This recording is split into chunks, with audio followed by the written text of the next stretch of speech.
Gumbush. What's going on? Oh. Oh my goodness. Oh wow. Oh wow. Oh wow. Oh. I have a kitty. Oh. He's so big. You know you're so big? You're like Cringer. Oh my goodness. Oh. Oh my goodness. Oh wow. Oh, that's good.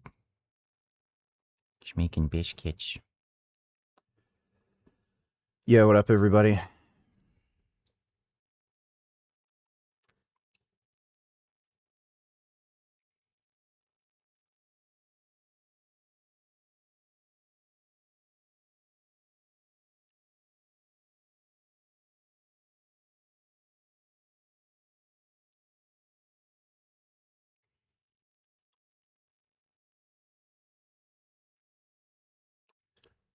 Fucking settler violence. BBC News is such a fucking joke.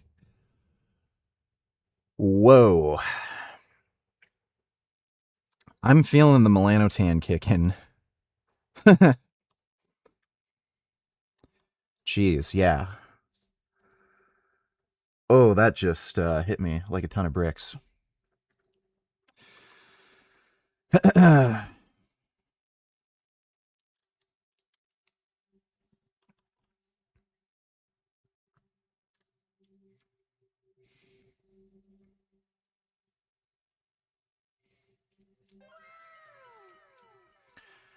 Dad, I need a loan, please. 57 months. Let's go. Mod status. I don't know, Aaron. You're not kind of around enough to be a mod, but we still love you.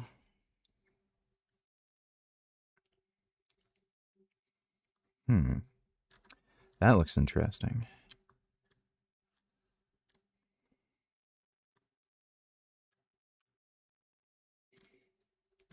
Hey, it's Mike here.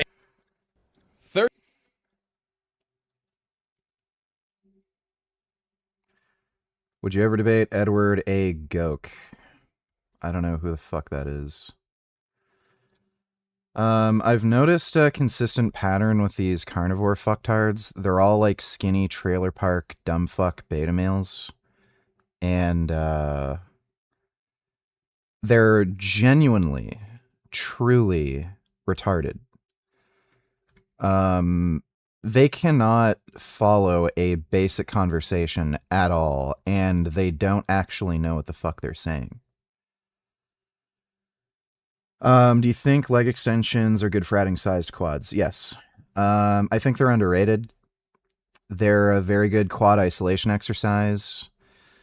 They actually work the quad in a unique way that squats can't. So if you want full quad development, you should be doing them. And all the bullshit about it putting like extra stress on your knees and stuff, that's just nonsense. If you have any kind of irritation around your knee, I'd recommend wearing sleeves. You can even wear wraps. That usually resolves it. And just manage the weight appropriately. Like, don't do sets of fucking 5 on the leg extension. Do sets of like, 15 or 20. Professor Dave is going to get clowned relentlessly until it happens. Oh, yeah. Well, like Destiny pointed this out, he's the biggest debate bro.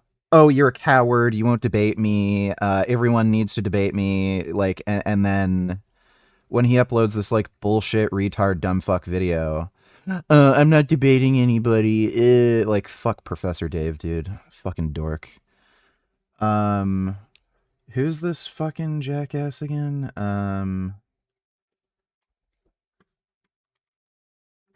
Edward A. Gork, is he on YouTube?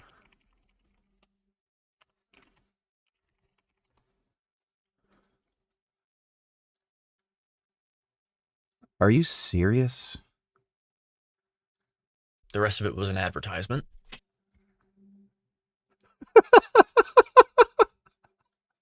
Like, why the just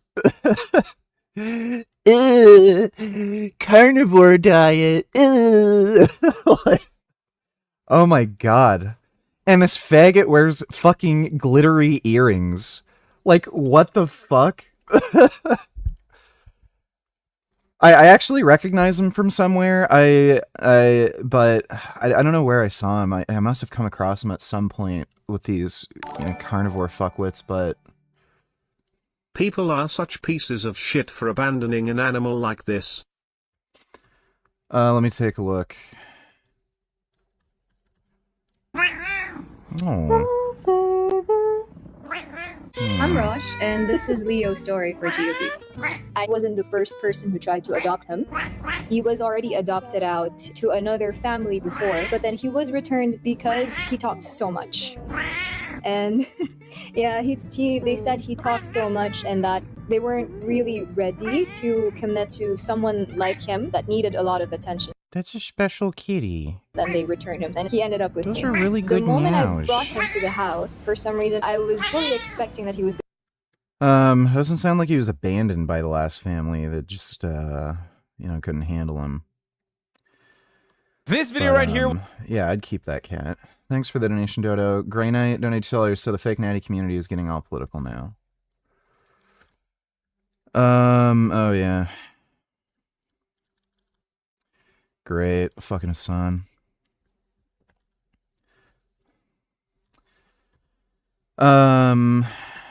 Add comment. Fuck Islam. Yeah, what should I comment? So, it's one of those things. I'm a little skeptical if he's a lifetime natty. Like, there's not really any way to prove it. The thing is, I don't think the guy's using gear right now. He's just staying the same size and not... What flag is that? Is that the Iranian flag? No. He's Lebanese, right? Yeah, Lebanese flag. Let's see. Fuck radical Islam. Fuck radical Islam. You're just an anti-Semite that shills bullshit supplements like Turk. How come you're staying... I don't care. Give him up just because he meowed too much is so scummy. How come you're staying the same size, pussy, if Turk is like steroids? Why don't you try selling that shit to Hamas and How do you spell Hezbollah?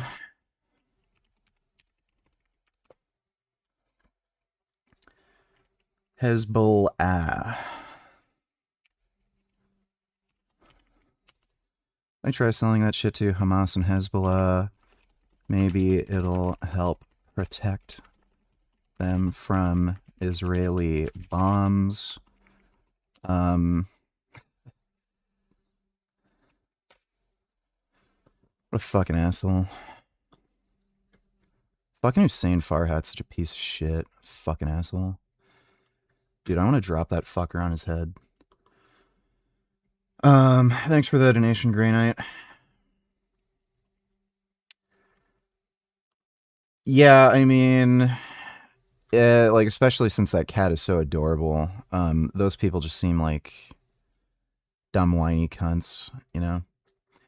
Thanks for the donation, though, Dodo. Was taken in Germany. These two are Arab ladies, right? And in a second, you'll see a Muslim lady covered head to toe sitting right behind them, and she's upset. Yeah, Trend Twins are doing that shit, too. Like, same with Bradley Martin. He's promoting all that anti-Israel stuff. I don't know what the fuck it is with these fitness community faggots and the whole anti-Israel thing. None of them give two fucking shits about politics. None of them. So it's just weird that the whole Israeli thing is the one thing they end up talking about. And like, I mean, if they cared so much about humanitarian issues and stuff, why in the fuck aren't they complaining about Iran mass murdering their own civilians? Why aren't they complaining about like the genocide in where was it? What's that shithole in Africa? Where like, who knows how many people fucking died at this point? Sudan. Like there's been that civil war and famine in Yemen that's killed hundreds of thousands of fucking people. Like none of them give two fucking shits. It's all about anti-Jew hatred.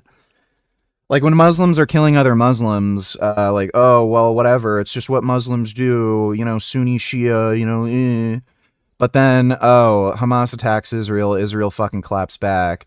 Israel genocide.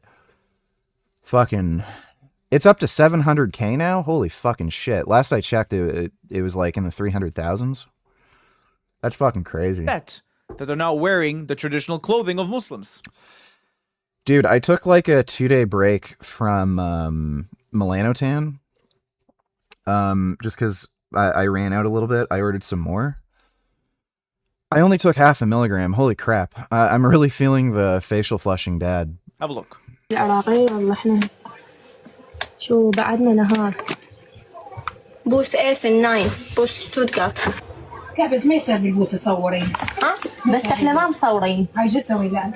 نسوي لايف ميخا يسوي بيتكم بغرفتكم احنا حرين حبي الشارع شارع الله شارع قابل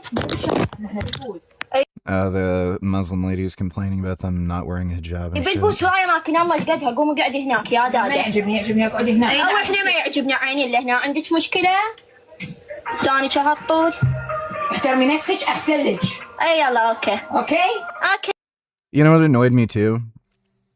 Jeff Nippard was promoting that lying fucking Palestinian guy living in Gaza. He was making that series of videos saying he's starving. I don't think he's lying that there's food security issues. He was talking about having to pay a fuck ton of money for like rice and stuff. And he was doing like some vlog series where he was he was into fitness and he was just doing calisthenics. And he was just showing what he's eating daily during this whole Hamas Israel thing and, you know, crap like that. He was claiming he was only getting like fucking like 600 or 700 calories in a day when he was clearly getting far more. And he was tracking his weight loss and like estimating his caloric deficit. And the numbers didn't make any fucking sense. He was saying he was in like a fucking 1,500 or 2,000 calorie deficit. Like on average daily. But then after a fucking month, he only lost like 1 or 2 pounds. So how the fuck is that possible? Like, so, and then Jeff Nippard was promoting this fucking retard. And what's funny, it even defeated like their whole fucking narrative. This guy was saying like, everything was fine in Gaza before the October 7th attack. He mentioned that in like some interview. Saying, you know, life was pretty good. They were getting like plenty of food. Nothing was really wrong. So like this whole, you know, open air prison, Israel's suppressing them, you know, crap like that. Like he was saying like, no, everything was fine. Like I was getting by, like no problems. He didn't have anything to complain about. اوكي احظ العراقيين اذا انتم محسوبين عليهم اي يلا طاح زباله Well, I don't know. She just said Zbalo, which I think means Official number is 377K. 600 to 700K is extrapolated. I see. trash, but I'm not sure. She clearly doesn't like the fact that they're not covered, right? She doesn't like the fact that they're dressed like this with their hair out and like showing some intimate. Yeah, fucking dumb Muslims. Apparently this guy's alive right now.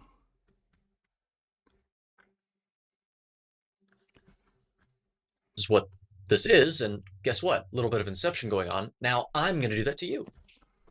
Because I suspect you have no idea what the hell you're talking about. But, again, I'm sure we'll get into it. I platform on the DHSS's own website. Right, well, okay, so use AI to get real answers about real food. I would suspect that that is trained on information that they put in. They're not. Oh, this guy making up uses blanket AI statements about too, AI. just like that You're other now being dipshit. intellectually dishonest, or you were actually just stupid. Unfortunately, as we'll see later in the video, its advice is a little suspect, and Right. So there's still problems with using it. I wouldn't really use AI to. By the way, just so you know, this is a little bit of an unfair comparison here. I understand. Why It's does it tongue in say cheek, one whatever. watching now? And it does prove a point. It's not that it doesn't prove a point. However, it's a little again intellectually dishonest because obviously these people would be using it more responsibly as it's intended to be used for. Is this Of pre-recorded course, or this thing something? is, you know, it can mess up quite easily, especially whenever you ask it something so What the fuck absurd. is this? So I think that's a little bit of an unfair comparison, and I think that you know that as well. So is this supposed to be an entertaining video, like a humorous video, or is this designed to be an educational video? A little bit of both is fine, but you know, I don't know what the balance is here. So I suppose we'll find out as we continue. no, I genuinely don't want to debate this guy. He reminds me so much of that other dipshit, Face IQ. I just don't take this shit serious. Like, this guy is such a scrawny, pathetic little fucking weakling. And then he's like acting, carnivore's so good,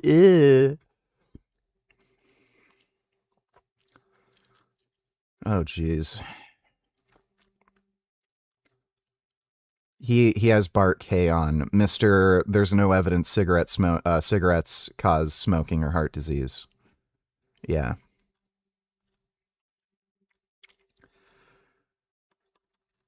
Oh, man. He's got a tiny, tiny following, too. Like, this guy's really not worth my time. I recognize his face. I've seen him somewhere, but I don't know if I've ever seen any of his actual content. He might have been on somebody else's channel or something.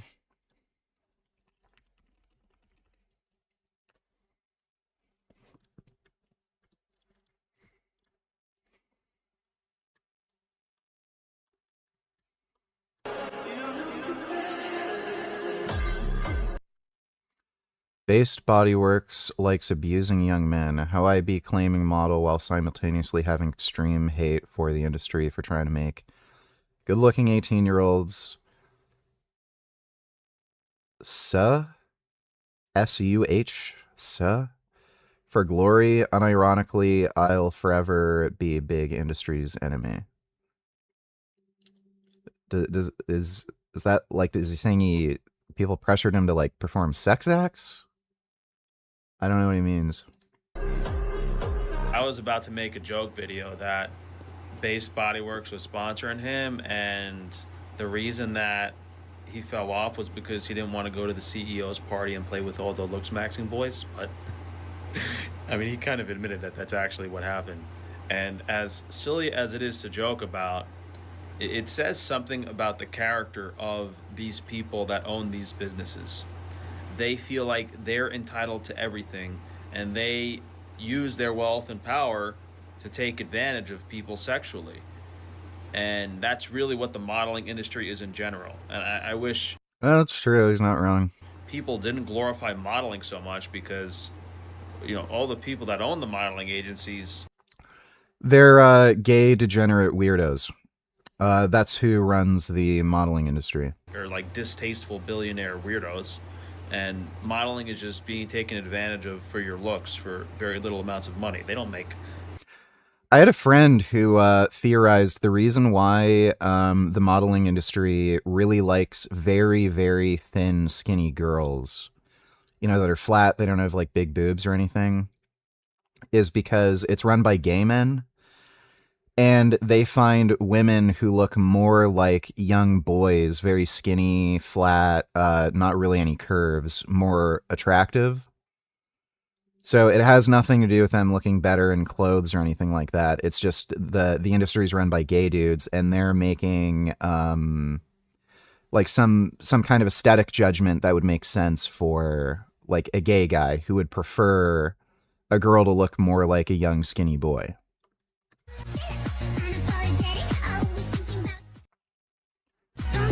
Thinking of stitching this video and explaining like all these girls do is drink Starbucks and party. No, I haven't given up on 007 First Light. We're still going to play it. It's fucking terrible. Like, it's it's kind of in the so bad it's good category.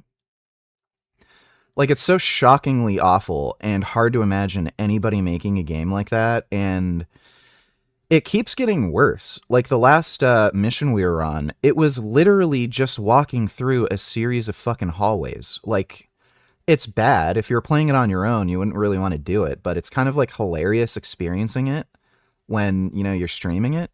Every night. So that's part of the reason they don't look that naturally attractive. And someone actually said in the comments, if they health max, they wouldn't need all that. And if you think about it, there's a lot more guys that are athletes, that are exercising, that are following healthy diets. And the main thing that girls don't do. It's funny Frank is saying this when, how many plastic surgeries has this guy gotten? Like, he got the eye surgery that fucked him up, the double jaw surgery, he's gotten implants, fillers, like around his cheeks, lips, all this shit. And then he's saying, oh, if women were healthy, they wouldn't need to wear all that makeup. Like, buddy, how much fucking fillers and like plastic surgery and shit have you gotten over the years, dude? Is they don't eat enough protein. And protein has B vitamins, amino acids, and all Protein's protein. It doesn't just contain B vitamins. the things you need to look attractive. Frank looks like Tim/Spaghetti in this.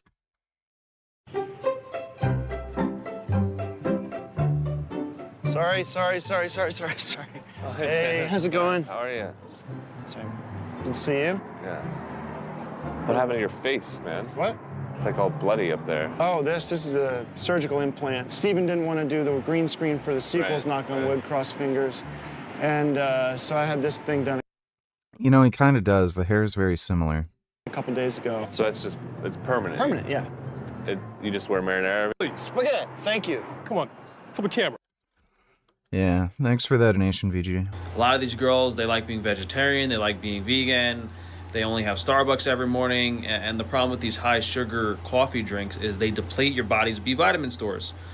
They do not. And then they're all anemic. They don't eat a healthy, balanced diet. That's why they need so much makeup, you know? That really, really underrated thing. The health dietary difference between young men and women. Women are retarded with their diet. That's why they have like higher rates of fucking eating disorders and shit. But yeah, it's not just that they're eating plant-based. They just eat stupid. I'm looking orange. I don't know if it's the... Where is it?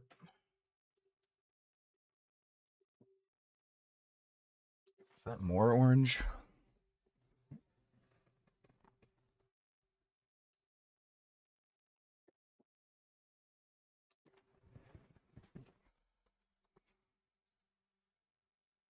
Huh.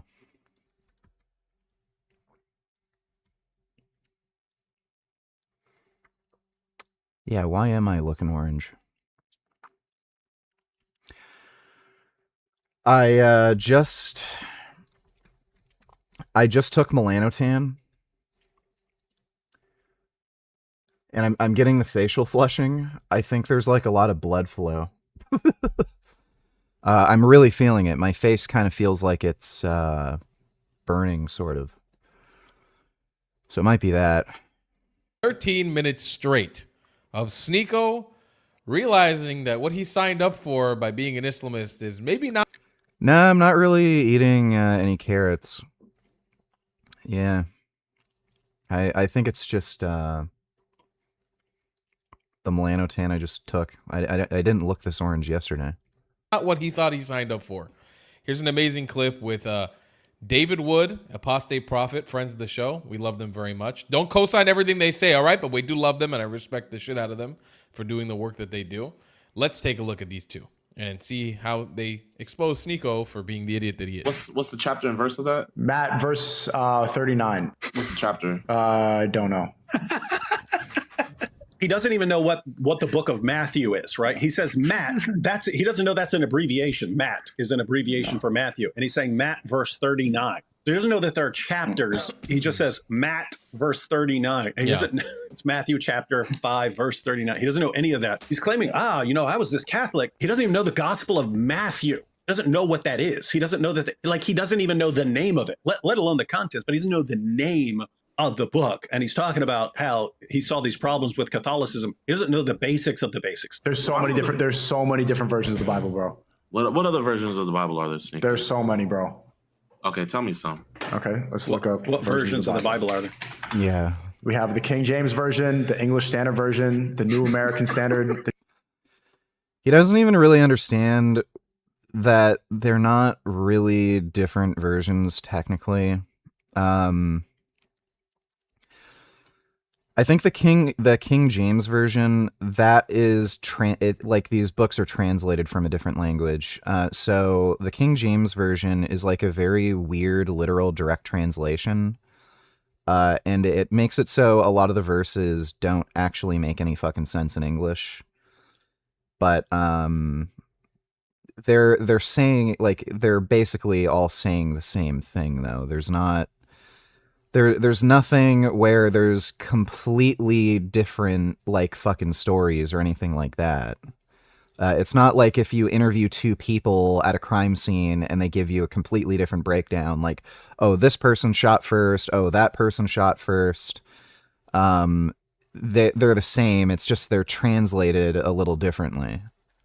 The New English Bible. You know the funny thing about all those different versions, Sneaker? What? They're all just different translations, buddy.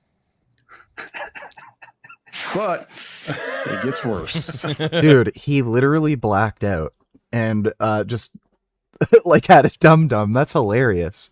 How would he not know this? Most people haven't read the original version. Have you heard of the Council of Nicaea? No one living today has probably read the original version of the Quran. There used to be, like, what, over a dozen versions? Then why can't Christian nut jobs understand this? I don't know, man. I don't know. Like, they're all retarded. Thanks for the donation, Dodo.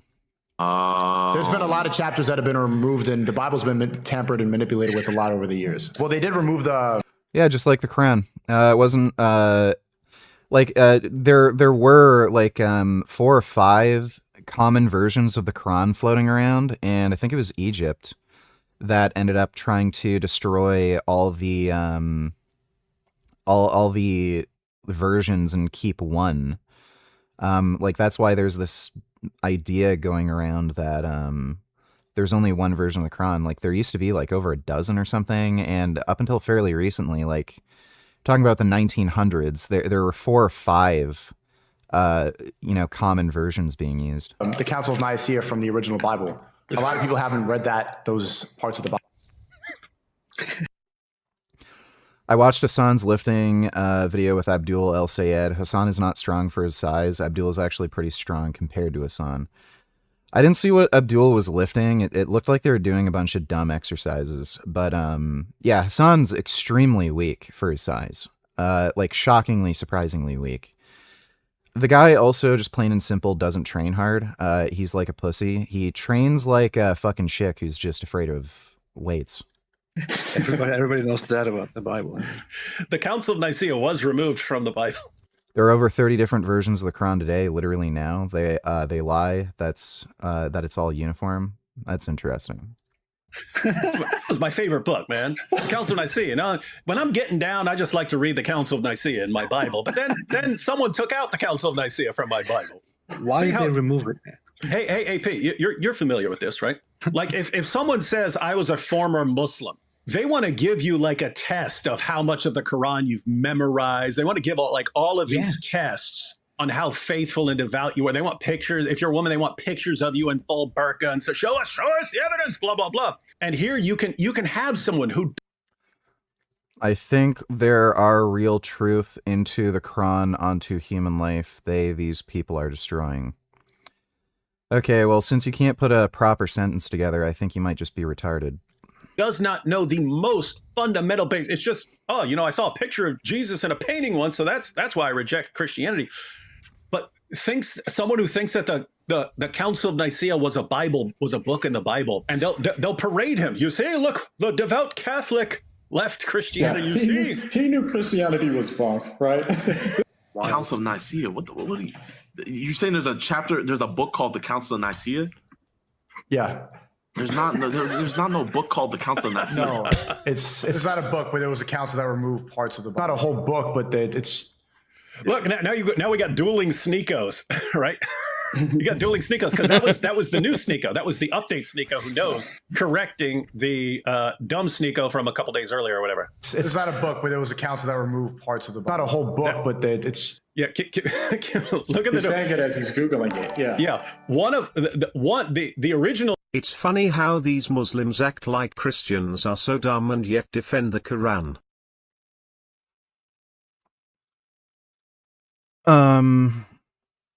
Yeah. Like, if you're gonna criticize a religion, it's, like,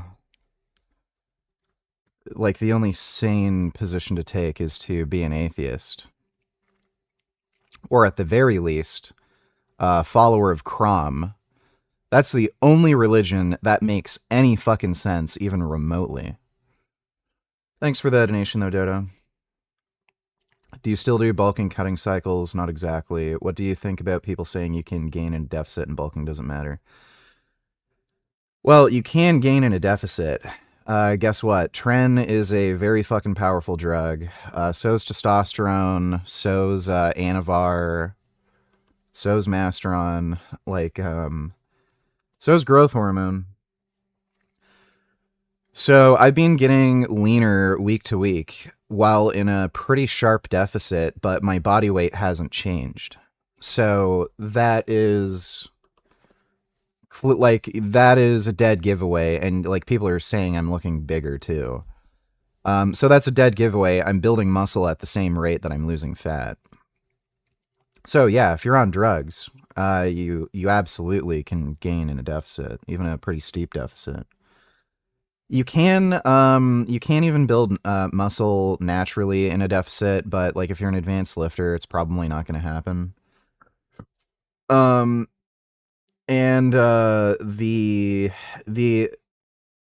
Like you don't need a big caloric surplus to actually maximize muscle growth.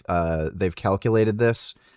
It's only like 120 calorie surplus or something. It's tiny. Like really, really, really small. So, if you manage your diet appropriately, you can gain like minimal body fat while gaining muscle. And again, it's that much easier on steroids, especially with nutrient partitioning. The nutrient partitioning effect steroids have.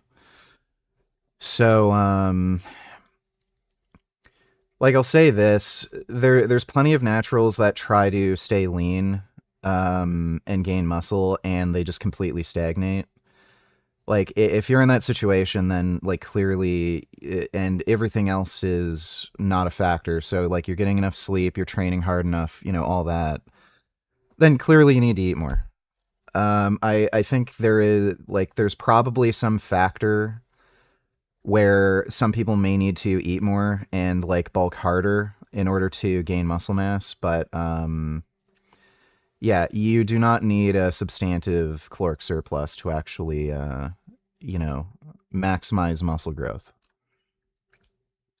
Video, he's saying it's not a whole book, so it's part of a book. But then him on the other side, he's saying it's not a book, it's a council. Now that's the corrected the corrected version, because we have two Sneekos on the screen. So as you just heard, Sneeko rejects the credit. Bro, what type of Abba and Preach Christian channel is this, man? Are you... he just said the Council of Nicaea is a book or part of a book that was removed from the Bible. John posts that, and then he freaks out. He was quiet for 3 seconds. Debunked? Silence doesn't mean debunked. That means that we're figuring things out and having a convo. Now, for anyone who knows literally anything about church history, they know that the Council of Nicaea is not a book, but instead it's a It's a council. Yeah. That's a good reaction. People also tend to know that the Gospel of Matthew is a book in the Bible. They don't think it's Matt. Oh, it's from Matt. It's Matt. Matt, verse 39. The Council of Nicaea. What do you think of agnosticism of God? It's kind of retarded. It's like being, I don't know if Santa's real or not. Like, it's just fucking stupid. Like, you really have to genuinely ask yourself, like the fact that you have to ask or question whether or not a God exists. Like, what is a God to you? Like, if you're claiming God is like some all-knowing, all-powerful, benevolent being, the fact that you even have to question whether or not that being exists, like, it would be like he'd be omnipresent, he would be defeating all evil, like, he'd probably be very visibly and consciously present in your fucking life. I don't see any reason why he'd hide from everyone, especially when he's fucking omnipresent. So, like, it's just stupid to fucking have a position. I'm not sure, like, again, if God, if you define God as that kind of being, if he existed, you'd know he existed. It's just fucking stupid. Stupid. So, yeah, agnosticism is just fucking dumb.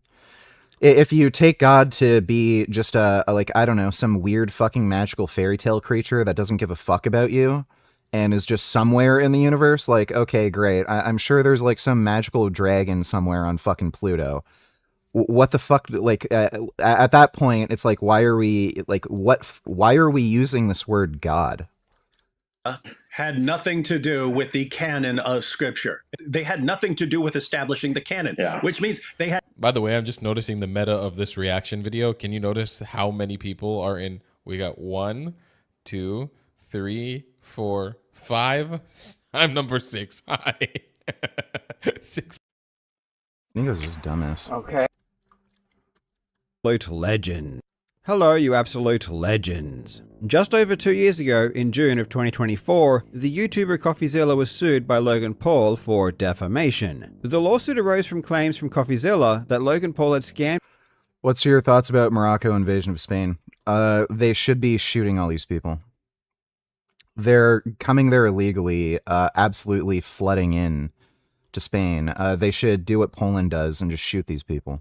His audience out of millions of dollars with his CryptoZoo game that never eventuated. CoffeeZilla is one of my favorite YouTubers who does amazing work in investigating all sorts of scams, especially in the crypto space, so I was heavily invested in the outcome of this lawsuit. In my opinion, the lawsuit was terrible. Logan Paul is a public figure, which means that any defamation claim he brings forth must establish actual malice.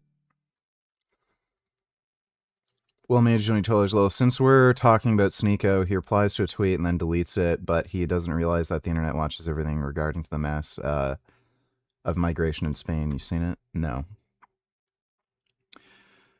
The rest of Europe next, inshallah. Oh my god. We already knew Muslims of Sneeko's kind only want to expand and take over, but hopefully the retarded pro-Palestine Spaniards finally get it now. Yeah, really. By the way, if this happened in like wherever Sneeko lived, where a bunch of crazy dumb fucking migrants flooded into his city, he'd change his tune very fucking quick. Nobody wants these people. There's a reason these people aren't going to a Muslim country. There's a reason why Muslim countries don't want them. So it's just horseshit. It's just like David Bowie said, there's a starman waiting in the sky. He would like to come and meet us, but he knows he would blow our minds. I don't think so. Yeah, I don't believe that. Thanks for the donation, Dodo. Yeah, Sneeko's a moron. Thanks for the donation, Willmage. Meaning that CoffeeZilla would have had to have either known that what he said was not true, or at least entertained serious doubts. And I just do not get the impression that CoffeeZilla would have knowingly lied when he accused Logan of perpetrating a scam. Not only do I think that CoffeeZilla is not a dishonest person, but he even clearly outlined the reasons behind his claims in multiple videos. I also think that the conclusions CoffeeZilla came to were reasonable given the evidence. So for him to be sued was a huge injustice. Logan Paul has an estimated net worth of $150 million. Getting sued by someone with this much money is extremely devastating financially, and based on the docket of the lawsuit and the amount of filings, this easily cost CoffeeZilla hundreds of thousands of dollars. Hundreds of thousands of dollars of damage for coming to reasonable conclusions. I fear that this might go to trial, as that's what Logan publicly claimed that he wanted. This is why I brought it to court, because it was the only way to get the truth out there, not some manipulated, twisted version of the truth by a couple of content creators looking for clicks and trying to win over the court of public opinion. I'm going to try to win in court, and that's what I intend to do. But fortunately for CoffeeZilla, it appears as though the two parties have come to a settlement and the lawsuit is going to be dismissed. I believe that if the lawsuit did go to trial, Coffee would have won, but trial is extremely expensive and avoiding it was certainly his best option. Even if he did win, he still would have lost. You don't get your money back in America when you defend a defamation claim. He may have earned some internet clout, but everyone has already made up their mind about Logan Paul. The outcome of the lawsuit would have likely changed nothing. Really, I'm just happy that Coffee doesn't have to endure this lawsuit hanging over his head any longer. And I'm happy that he no longer has to continue to spend hundreds of thousands of dollars just because Logan Paul is a bitch. The legal system is so fucking retarded. It's just crazy how, like, some rich person can just fuck with you like this. But I do want to make something extremely clear. Even if you or I think Coffee was correct or justified in what he said, it was still People on Instagram are saying your cranium got bigger, sure. Just like how I've aged 15 years and, what's the other one? Oh, I've been going bald for the last, like, fucking over a decade I've been on YouTube. People just talk shit, dude. People were making the Megamind joke, like, back when I first started my fucking channel. Like, it's extremely. I also love how, like, every time I get angry or something, oh, roid rage, like, it's, like, people are just stupid. Risky. And this lawsuit was the proof. If you make serious accusations against someone, especially someone with money, they can sue you, and there is absolutely nothing you can do to avoid losing a ton of money. And while this might seem obvious, I don't think people truly appreciate the full scope of the danger. Prefacing your claims with words like, in my opinion, or even writing a disclaimer in your description saying that this is just your opinion will not save you. It certainly didn't save Coffee. This is something that even the most famous lawyer on YouTube doesn't seem to understand. Legal Eagle made a video about Coffee's lawsuit, and not only is it incredibly wrong, but it is also incredibly irresponsible and negligent. So today, I'm going to explain why CoffeeZilla could not escape his lawsuit without suffering extreme loss, and why Legal Eagle's video I'm taking nicotine lozenges regarding the lawsuit was very, very stupid. Now, legends, I'm going to give you 3 pieces of advice that are going to change your life forever. 1. Learn new skills. 2. Learn new skills. And 3. At least try it out. First, we need to re-establish the exact statements that Logan sued Coffee over. There was a tweet and 2 videos, which have since been deleted after the parties settled. But within those videos, Coffee made direct claims that Logan Paul scammed people, and the videos highlighted the fact that the amount of money that was extracted by Logan's alleged victims was in the millions. 6 months ago, I investigated CryptoZoo, a scam created by Logan Paul and a team of criminals, and a dude named Jeff, which ultimately resulted in millions of dollars being stolen from fans. This is not a small accusation. According to the Texas Penal Code, which is the state where the lawsuit was filed, theft of more than $300,000 is a first-degree felony, and the punishment for a first-degree felony is no less than 5 years imprisonment and can go all the way up. Donate $3. Let me see. Israel is the one thing since 9/11 that I've seen everybody rallying around. Get off our. Yep. We're tired of paying for your education. We're tired of paying for your universal health care. We're tired of paying for your Iron Dome. We're tired of paying for your. The United States doesn't just blanketly pay for the Iron Dome. Israel pays the United States for those rockets. Missile defense. We are a cow pasture for Israel. We're tired of fighting your.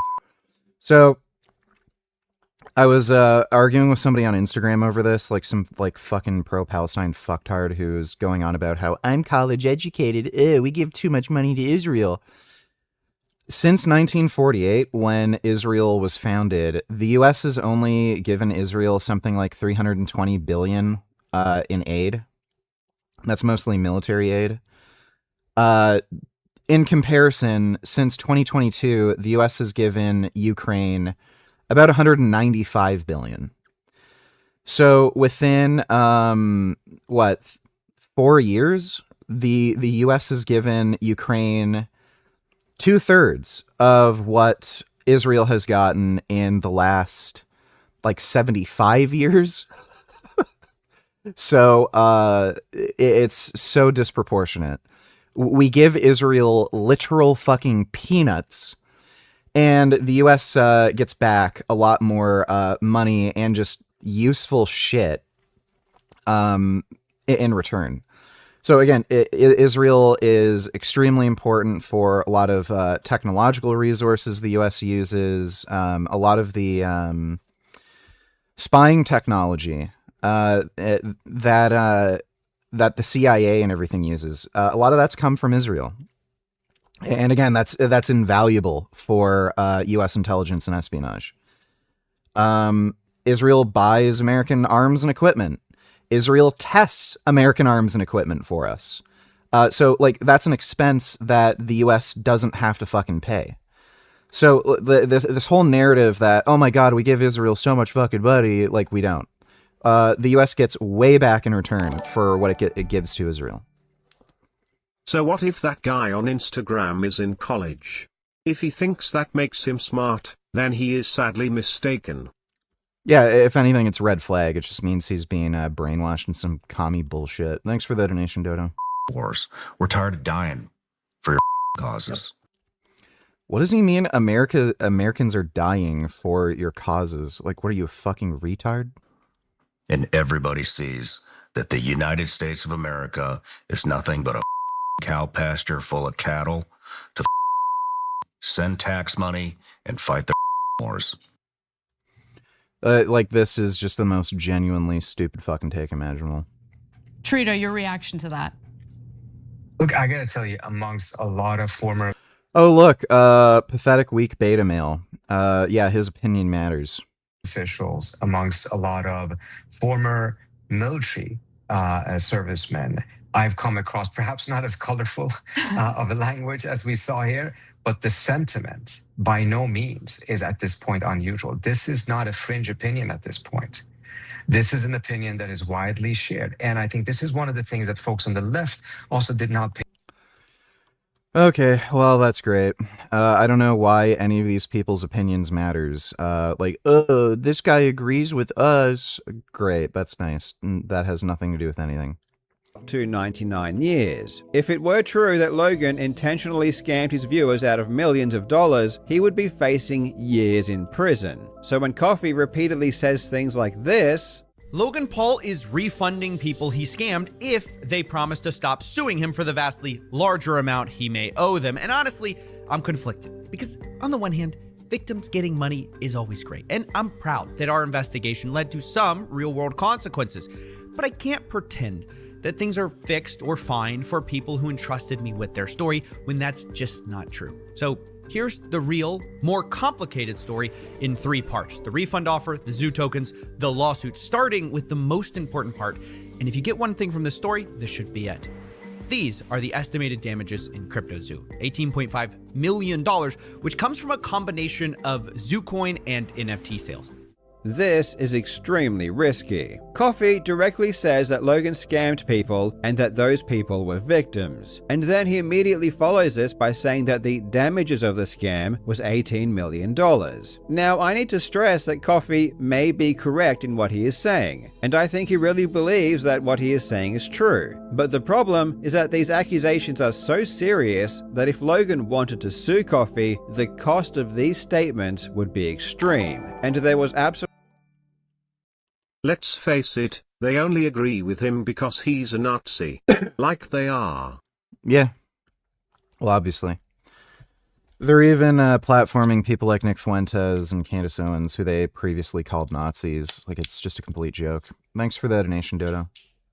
Absolutely no way to avoid a long and drawn-out lawsuit if that's what Logan wanted, which is exactly what happened. And I need to explain where people seem to have the wrong idea.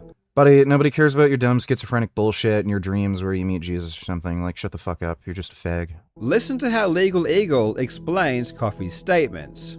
Not to mention, this seems to be a classic opinion based on disclosed facts about the type of person that Paul is. In fact, they all seem to agree on the underlying facts that CryptoZoo was in fact a scam. The only difference is that Logan Paul is claiming that he was also a victim of bad developers as well, and CoffeeZilla says that when you put your name on something and you run the whole project, the reputation is yours. Logan Paul doesn't like the implication, but you can't force your opinion onto someone else. In fact, CoffeeZilla could probably write another tweet saying that Logan Paul is the type of person— Yeah, I'm not wasting my time debating some retard who says dreams prove God exists, like as if I'm gonna waste my time on that. person to sue you for defamation when you exercise your First Amendment rights. Legal Eagle seems to be under the impression that these statements Coffee made were just his opinions. But this isn't how defamation works. Legal Eagle seems to be confused by the legal meaning of the word opinion, because it doesn't mean what he appears to think it means. In 1990, there was a very famous US Supreme Court ruling into the matter of Milkovich v. Lorraine Journal. The Lorraine Journal published a column implying that Milkovich had committed perjury. The trial court dismissed the lawsuit because it believed that Lorraine Journal's statements were protected opinion under the First Amendment. However, Milkovich appealed all the way up to the US Supreme Court, which reversed the trial court's dismissal and allowed the lawsuit to proceed. The important distinction that the Supreme Court made clear is that saying something is just your opinion does not protect you from a defamation claim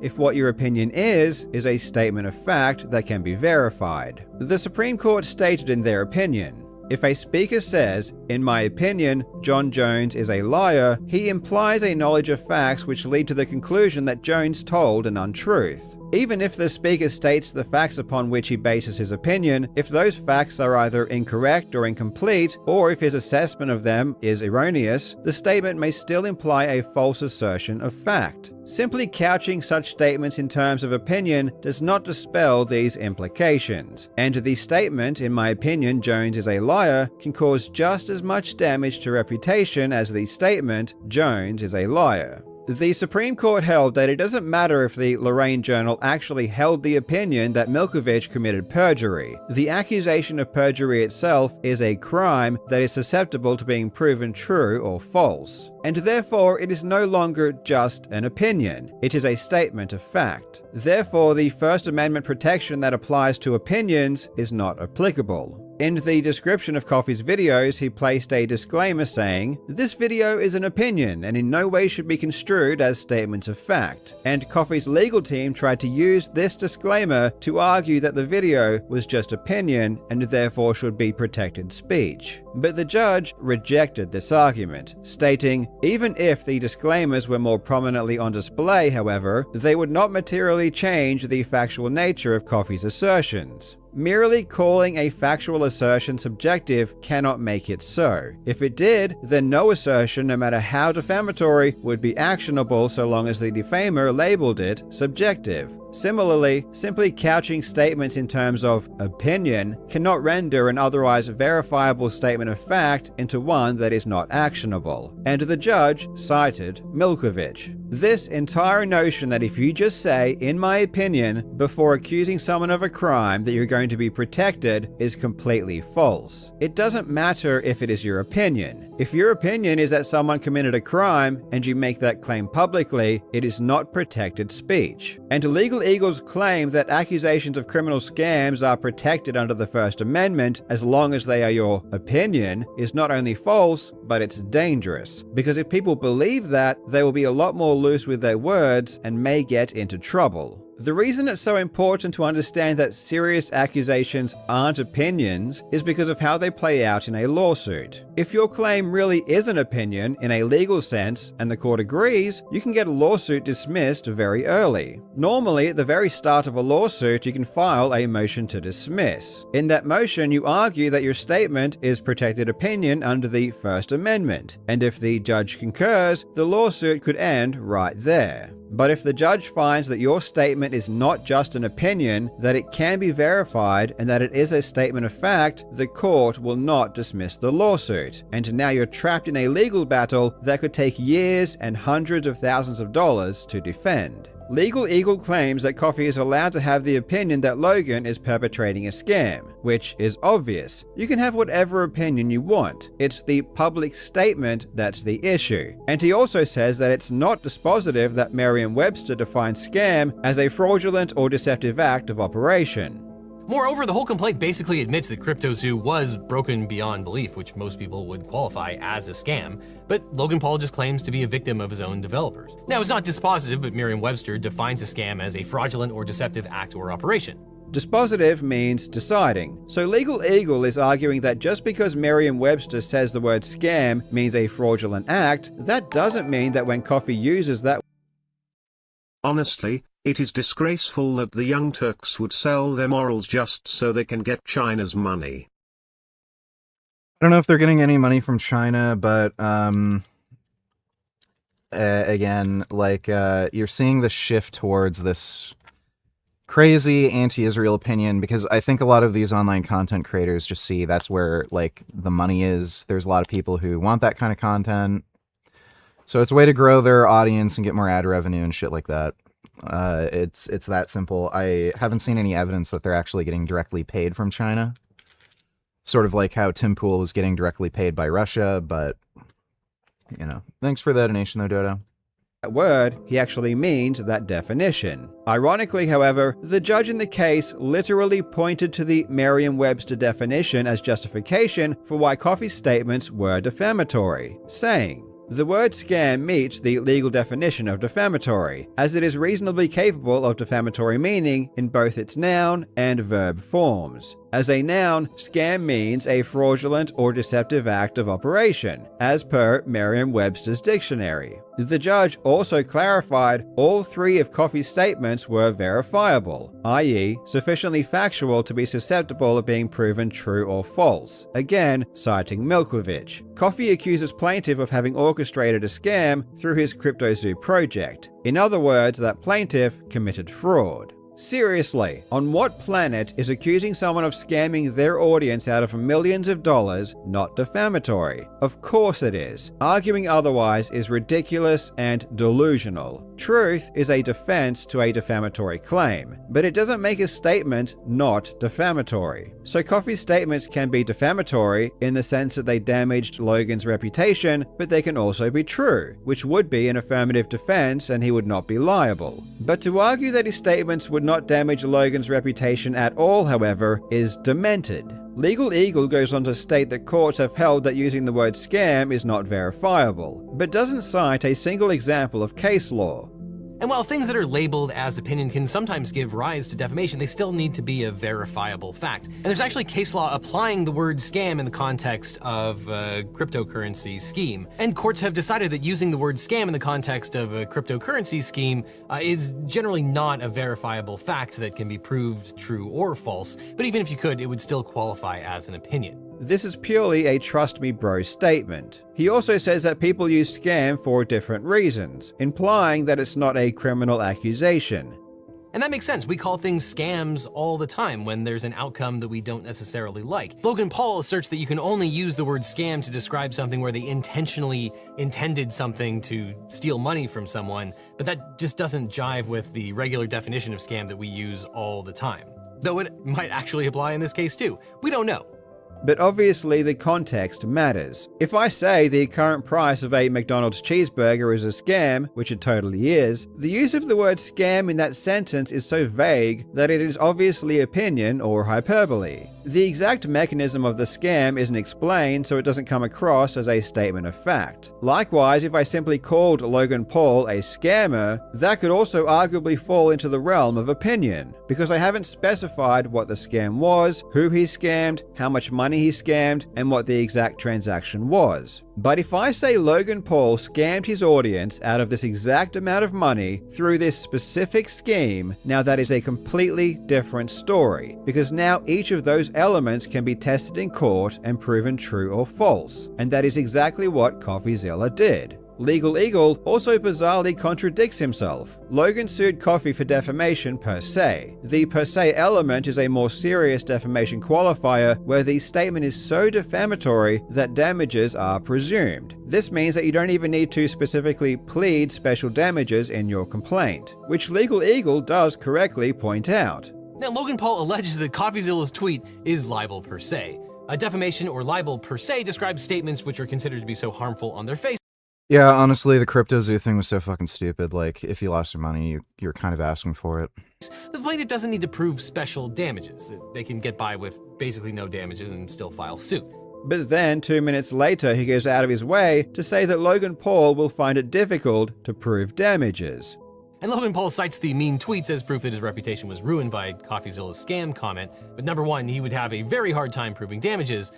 But that is the entire point of defamation per se. You don't need to prove damages. You might be able to get more damages if you can prove them, but you don't have to prove damages in a defamation per se claim to have your lawsuit survive. I am not going after Legal Eagle just for the sake of it here. He is seriously downplaying the risk of making these kinds of public statements. I agree totally with Legal Eagle that Logan's lawsuit was pathetic, performative, and a terrible thing to do to Coffee, but his legal analysis was really bad. This is genuinely irresponsible from a lawyer with so much reach. This video has 7 million views, and what he is saying is verifiably false. And I am particularly sensitive to downplaying the risk of getting sued because I have had first-hand experience. And incorrectly thinking that you have a defense that you don't actually have can be devastating. And ultimately, that's why accusations of crimes are so dangerous. Because 1, accusations of crimes are not protected opinion, despite what Legal Eagle incorrectly claims. Crimes, by their very nature, must be verifiable, or you could never be convicted of the crime.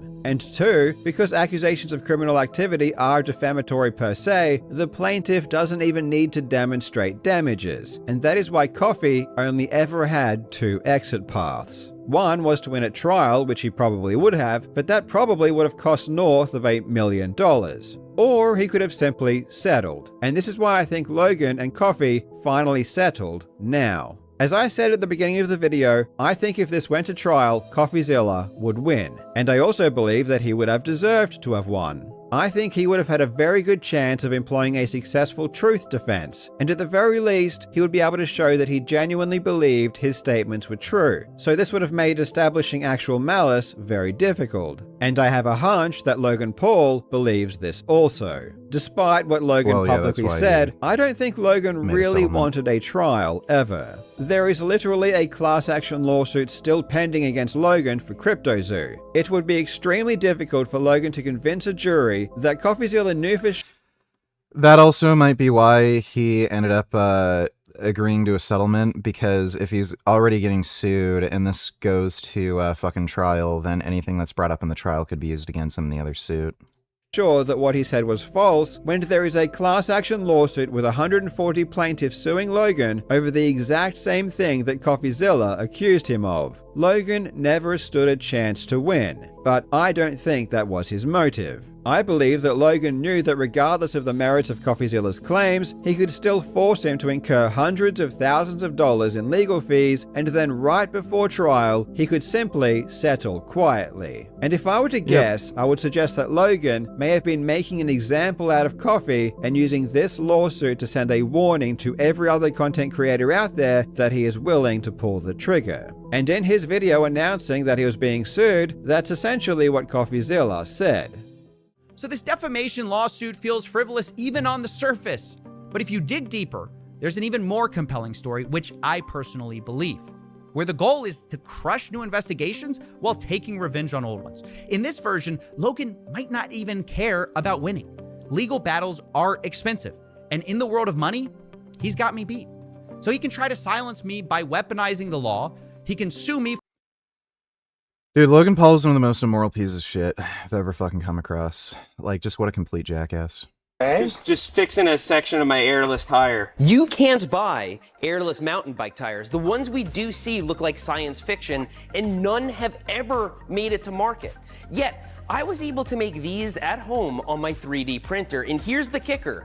They don't feel that bad. Oh, this might be too compliant. Wow. They work. They absorb bumps just like a real tire, and they are totally puncture-proof. They're not brake-proof, though, not yet. These are, after all, my first prototype, and we can solve many of these problems. So why hasn't a big company with real engineers and better materials brought an airless mountain bike tire to market? Why haven't viable designs from as far back as 2012 become available for purchase? Do Maxis and Schwalbe have a dungeon full of these people? Am I next? Well, I'd have as much to lose as they do, since I am part owner of Click, a valve company.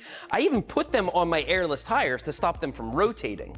But if a viable airless mountain bike tire did hit the market, I wouldn't lose sleep over it. There's more to it than just cost and performance. Road-going airless tires are totally viable. Consider this, they are more expensive and lower performing than standard tires, yet that doesn't stop people from buying them. Something like a rental bike is designed. Yeah, but still not as amoral as these pro-Palestine fuckturds. Yeah, I'd agree with that.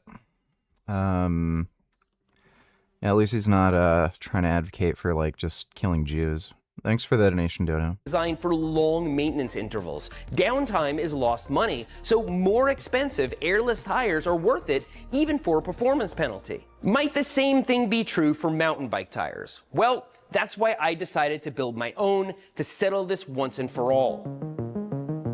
I started with some inspiration, the science fiction-like prototype, but still not what I had in mind. Then there's Outside Brendan, a friend of mine. He made a real knobby airless tire that fits a standard mountain bike wheel. It's the only one I've seen that's truly for mountain bikes. He actually mailed it to me. You can actually see it survived his testing, and this is a rear wheel. Rear wheels take a lot more abuse than front wheels. His tread is printed on TPU, which is tough and pliable, kind of like rubber. Then this orange part is foam, which you can see he sandwiched between the tread and the core. Now that core is a harder material, but here on the damaged part, you can see he used a lower infill to save weight, material, and to add some compliance.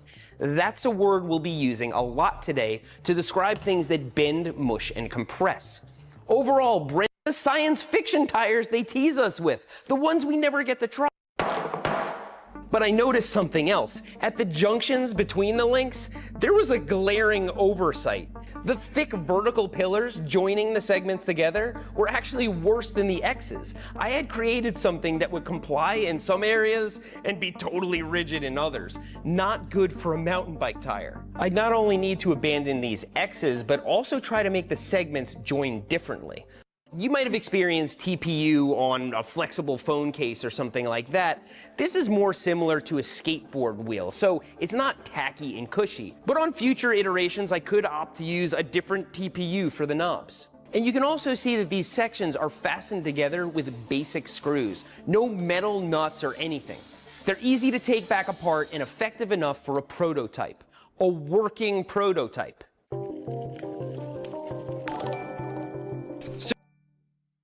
Pro-Palestine people honestly deserve to be vulture food. Yeah, they do. I agree. Thanks for the donation, Dodo. You can't see that I'm pedaling uphill here, but what I'm amazed by is how good the traction is. I'm honestly astonished. I haven't had the wheel slip yet. Let's go up this little rock. On that first ride, I started off taking it real easy, but my tires were working, and the crazy part is they didn't feel nearly as bad as I thought. They actually felt kind of good. Really high pressure, and this felt much better than that. The traction was hit or miss. Definitely worse on rocks than it was on dirt, but overall, it was better than I thought. But then I started pushing these tires a little harder.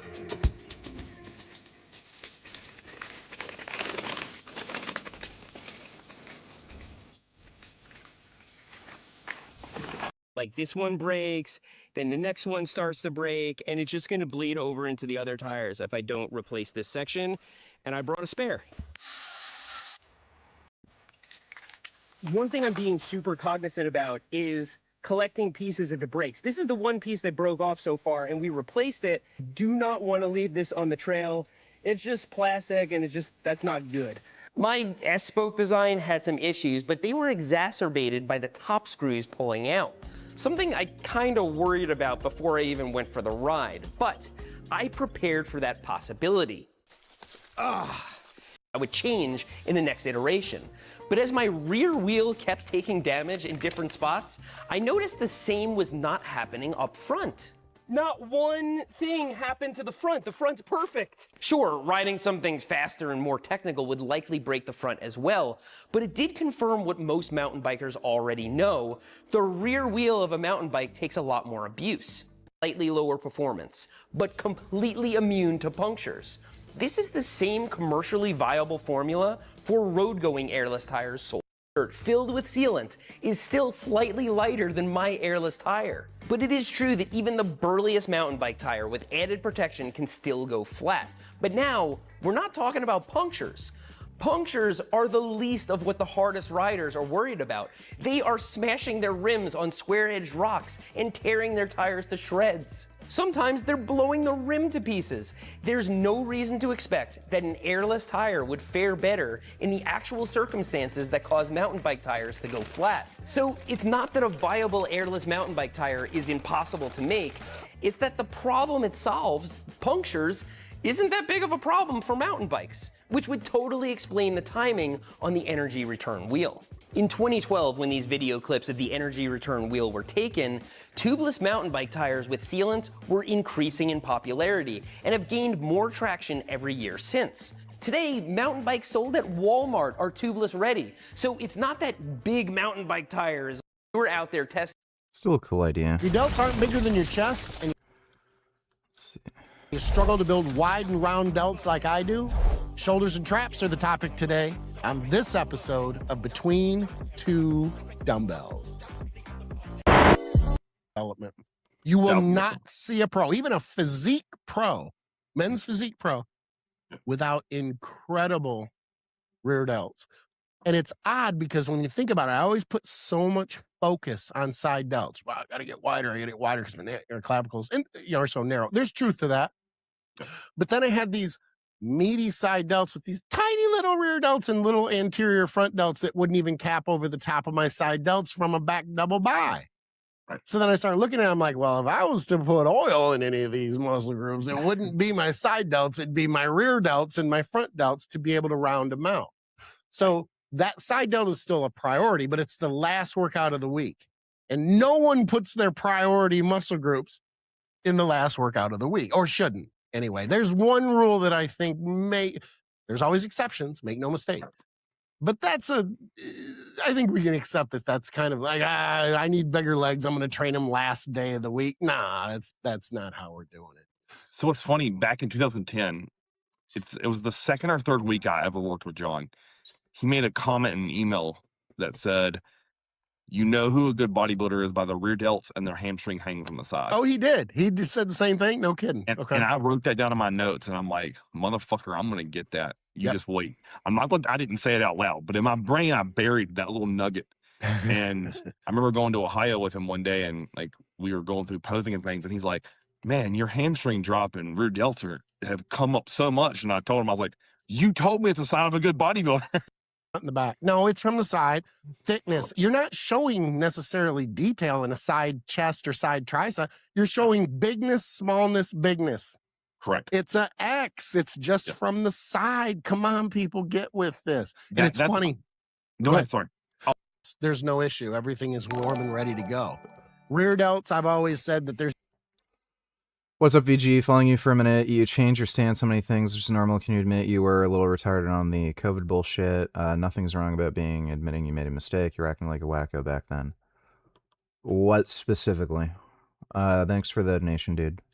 And today, heavy metals and more, because a very recent German study just came out and it did an analysis of the levels of heavy metals, some mineral elements, and other elements, comparing vegans, vegetarians, and meat eaters. To spoil it a little bit, the meat eaters had twice the level of mercury as the vegans, and we're going to analyze that, as well as the other findings in terms of things like cadmium and lead. And this appears to be the most comprehensive study on this topic. This is something I've wanted to know the results of for a long time, so let's go. Really quick though, I'm finally doing it. I'm finally gonna do a trip to Thailand, all vegan of course. It starts on January 18th, 2020. Thoughts on Larson press for chest? You're probably gonna just use more shoulders and triceps if you're doing Larson press. 27, and it is going to be in Chiang Mai and Pai in the north of Thailand. It's going to be very nature and cultural mountains and more. So if you're interested, you can just, there are probably less than 40 vegans in that city, and I was one of them, but now we have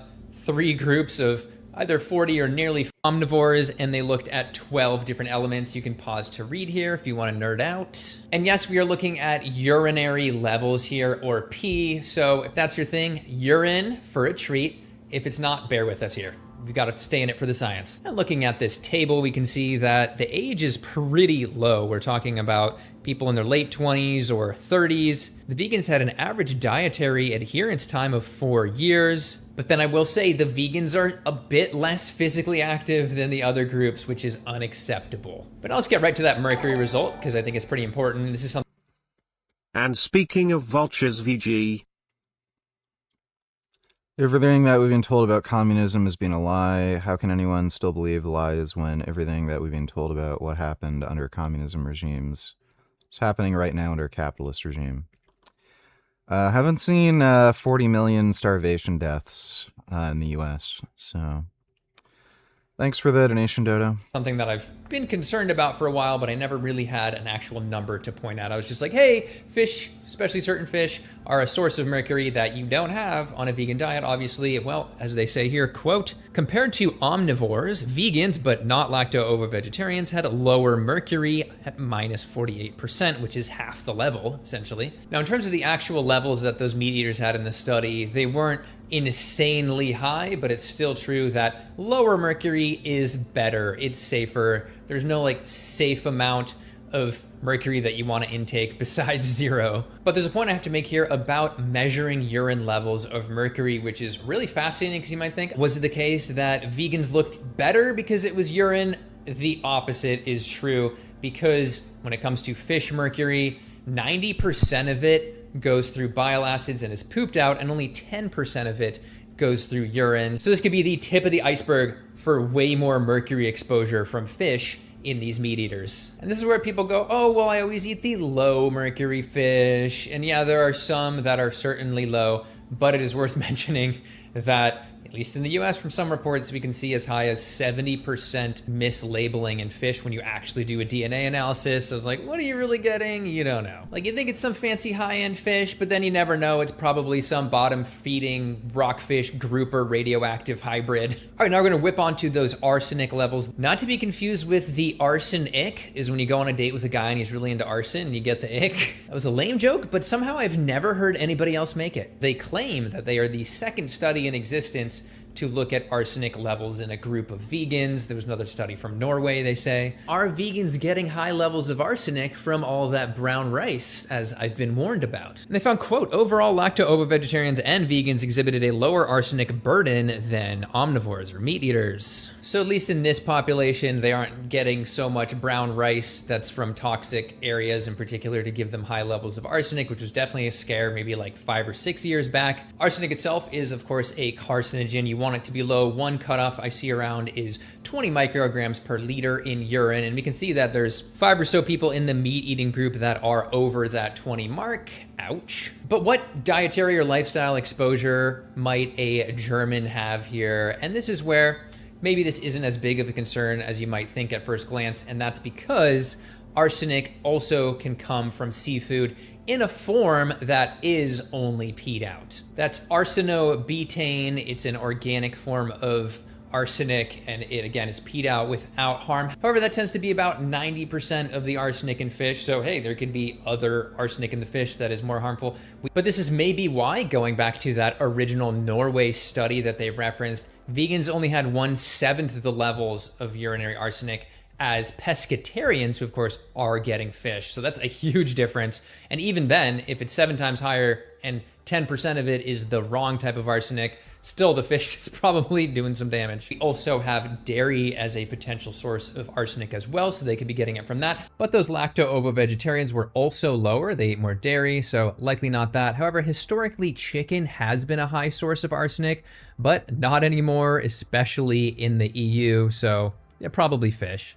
Either way, it isn't a good thing to have more arsenic, and especially when they don't distinguish which type of arsenic it is in the urine.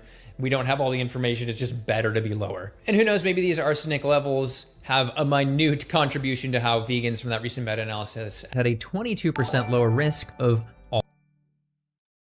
Watching Mike the Vegan? I thought you didn't like him and refused to watch his videos because you're a retarded child and disagree with him on his take on plant-based diets reversing coronary artery disease because Dr. Avi convinced you to? Yeah, I don't particularly like the guy, but whatever. Thanks for that, Nation 21st. All cancers combined. All right, now we have to ask who takes the lead lead. Well, thankfully in Germany, maybe they're better about keeping lead out of their food because everyone was pretty low. However, we can see a trend of the vegans being slightly lower than the meat eaters. Who knows? And maybe they fail to be statistically significantly lower because of just this one person who appeared to be lead maxing in the vegan group. Maybe they were slamming down some of those like vanilla contaminants. I would kind of suspect lead to be higher. Are there any new compounds you have been thinking of adding to your bed stack? No, not really.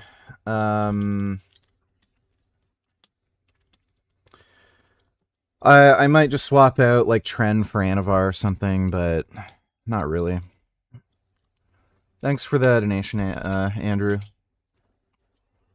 Contaminated protein. Kind of depends on how long I'm gonna end up dieting for, but yeah, no. In powders or something. And this is where I'm like, man, I really wish we also had a data set of people in the US because there might be a little bit more lead floating around in our soils, etc. It's not quite as clean of a food supply. At least I have been led to believe. Anyway, we can move along to cadmium, where we did actually have a difference here. Again, low levels across the board, but we see that vegans are actually a little bit higher here. And one of the concerns there can be kidney function, but we've seen great results putting people on a plant-based diet. Not convinced by Dr. Avi's arguments. His entire position is basically that the current evidence isn't sufficient to clinically prove plant-based diets can reverse plaque buildup. I think there's sufficient evidence that implies it is likely. I haven't actually seen any evidence that any kind of treatment or intervention reduces plaque burden. So, like, again, it's possible that you can reduce at least soft plaques. Like, I'm not so sure though, because again, they embed inside the arterial wall. I don't know if there's any kind of mechanism for that to get cleared out. So at least with soft plaques, I can see a plausible case, but yeah, so far I don't know of any intervention or treatment that has actually done that. Thanks for the donation, though, 21st. For chronic kidney disease, for example. I haven't covered this study before, but a very low protein vegan diet compared to a dialysis control for people with chronic kidney disease resulted in a 3.5% higher absolute survival percentage for that vegan group, which translated into 22% lower chance of death, though that was a trend that was not statistically significant. We need to repeat it. And we have a lot of people stating that they have reversed their chronic kidney disease on a whole food plant-based diet as well. Very interesting. Studies like this one recommend it. I looked around at what possibly could make vegan cadmium levels a little bit higher. It could be from a higher whole grain intake from places where there's a bit of contamination. It can also be if there are some people that have a lower iron intake that can end up absorbing a bit more cadmium, kind of competes for the same channels. And then we have a bunch of these other elements that were not statistically significantly different. For example, aluminum. Why don't I like Mike the Vegan? He's just kind of dishonest. Cobalt, copper, covered lead, molybdenum, nickel, thallium, tin, and zinc were similar between groups. Nickel is interesting to me because I did a response video to a woman probably 8 or even... Did you hear what's happening in Spain, VG, with migrants? Well, yeah. Como vecina de Ceuta ya podéis ver que la seguridad brilla por su ausencia, nos sentimos desamparados, nos sentimos totalmente abandonados, estamos paralizados. Esto... Like, by the way, notice all these fucking migrants, they're all men in their late teens, early 20s. They're not fucking refugees. They just found out that they can get to Spain, they'll be given free money. It's this fucking commie retard shithole run by liberals. So that's what they're fucking doing. Like, if I was running this country, I'd just do what fucking Poland does, and if these people start showing up like this, just shoot them. They're not allowed to be there, they're coming in illegally, just fucking shoot them. Paralizado una ciudad completamente entera, están todos los comercios locales cerrados, no podemos ir a Comasca, no hay ciudadanos, si tengo ganas. It's absolutely crazy. It's a literal invasion. Apparently, there was a court ruling in Spain which made it harder for them to deport migrants who arrive via sea, and that's what caused the human traffickers to flood these Spanish enclaves with migrants who are trying to enter the EU. Yeah. That's exactly what happens. They find out, oh, I can't get deported, and I'll get free money, and then they go there.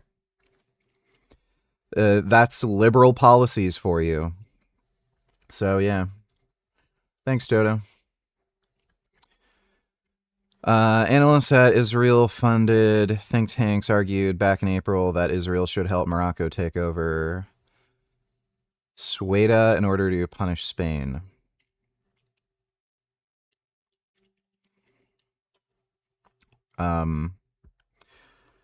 Yeah, I'm sure it has nothing to do with Spain's migration policies.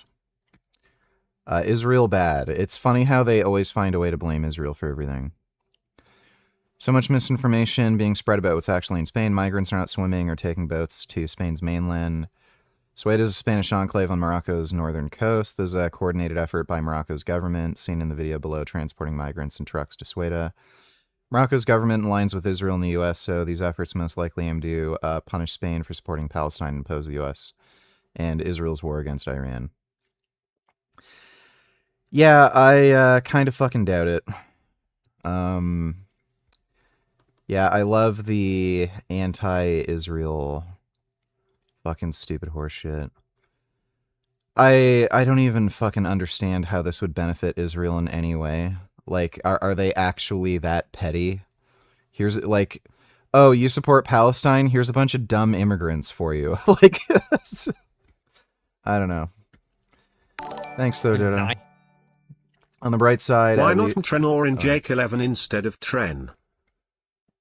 Why not M-Tren? What is M-Tren? YK11's a stupid fucking drug.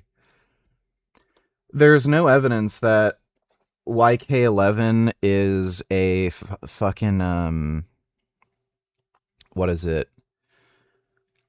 The idea behind YK11 is it's supposed to suppress myostatin. There's no evidence that it actually does that.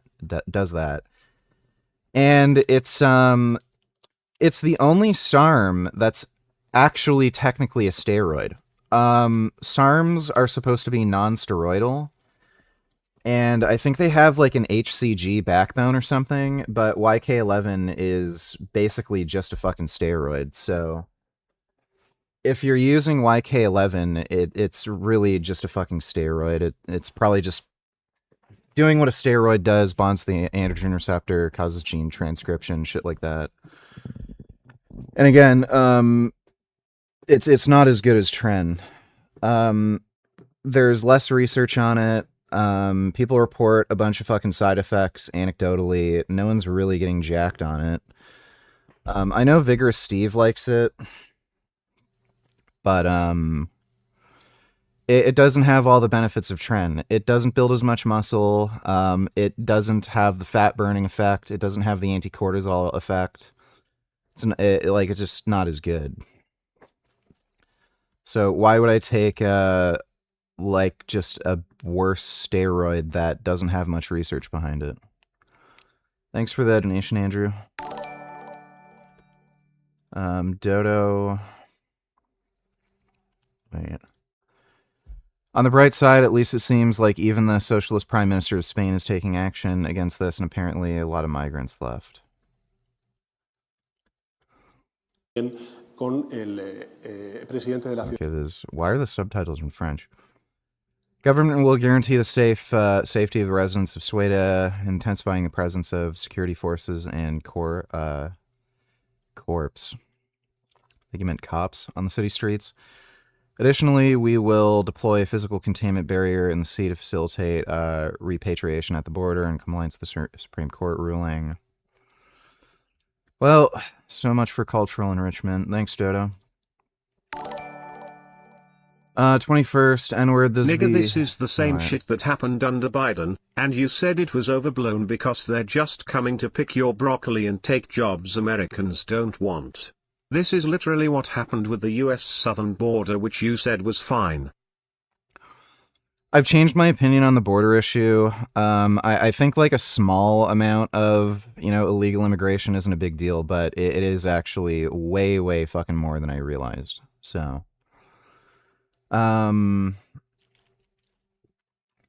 yeah, thanks for the donation, 21st.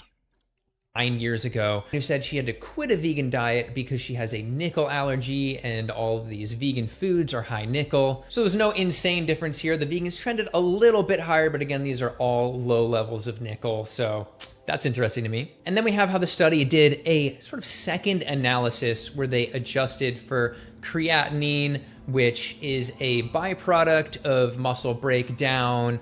It goes up when you take creatine, and it also can go up from eating more animal muscles. And they thought, let's do another analysis where we adjust the levels to match creatinine levels and see what happens. And the differences became less between the meat eating and vegan groups. And in a normal context, scientists might be thinking, oh, well, that could represent dehydration or more hydration, because if you have more water, everything's more diluted, and then creatinine can be used to account for just having more water in urine and having things more diluted.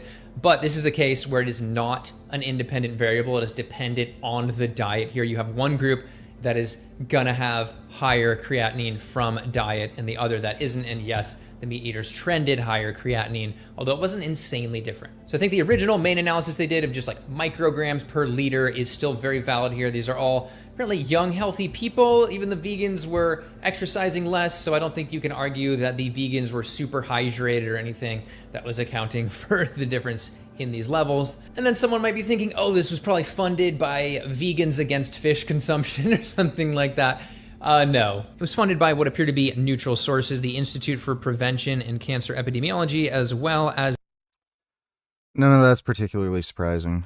I would have figured vegans would have a higher average lead burden, but lower like mercury and shit.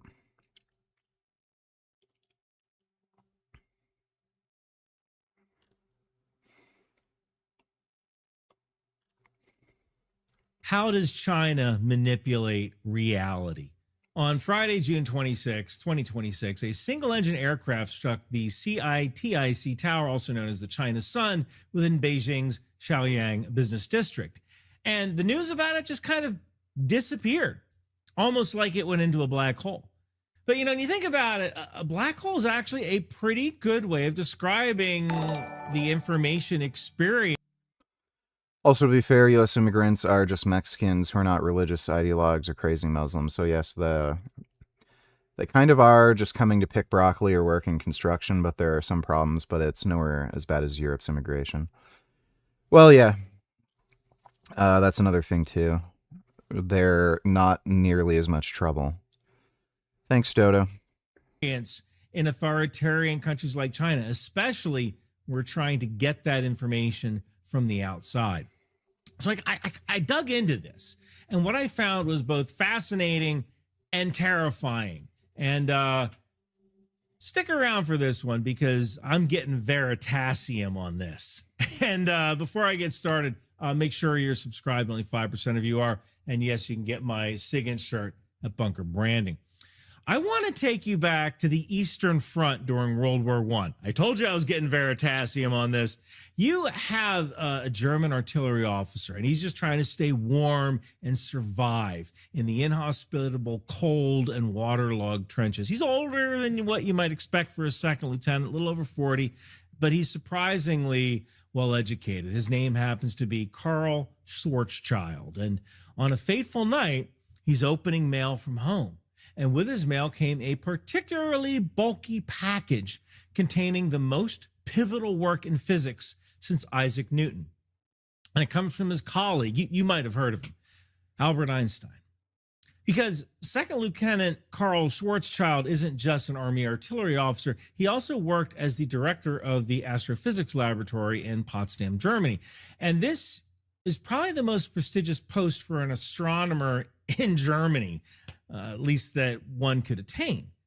Karl was an accomplished scientific theorist, a mathematician who, despite his credentials, joined the German war effort in his 40s. Just weeks before Karl joined the German army, Einstein had completed 10 long years of dedicated work, successfully expanding his special theory of relativity to include gravitational forces along with electricity and magnetism.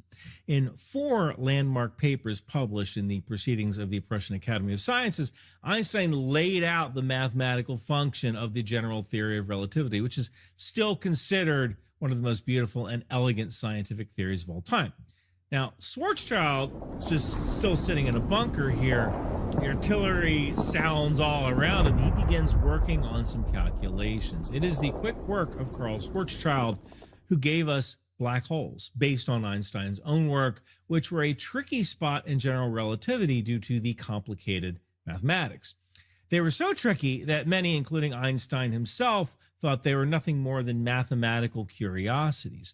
Schwarzschild would later leave the army and die of an autoimmune skin disease, and he was unable to complete his work on black holes. And his work didn't pick up again until the 1960s. And in 1964, a source of X-rays led to the discovery of the first observable black hole. So now you're probably going, what's the point, Ryan? I'm getting there, I promise. I told you, Veritasium. Nobody believed me, but I knew you'd come back.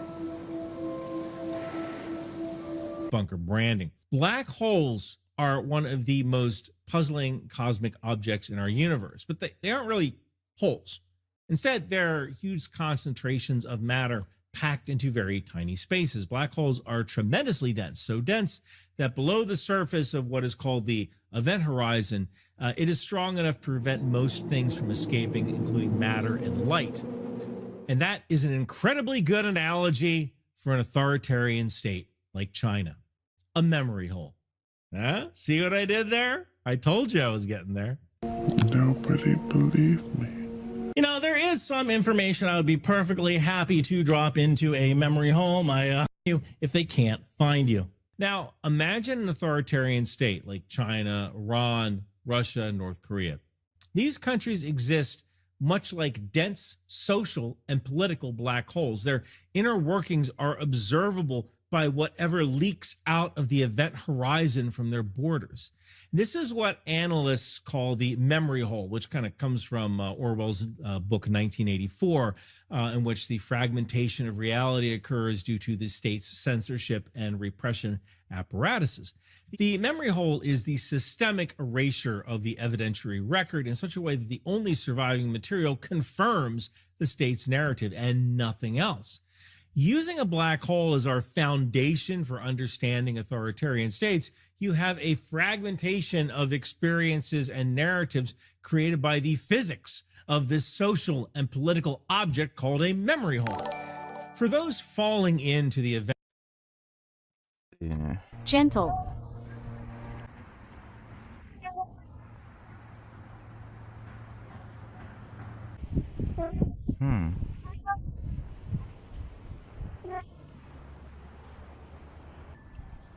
Oh.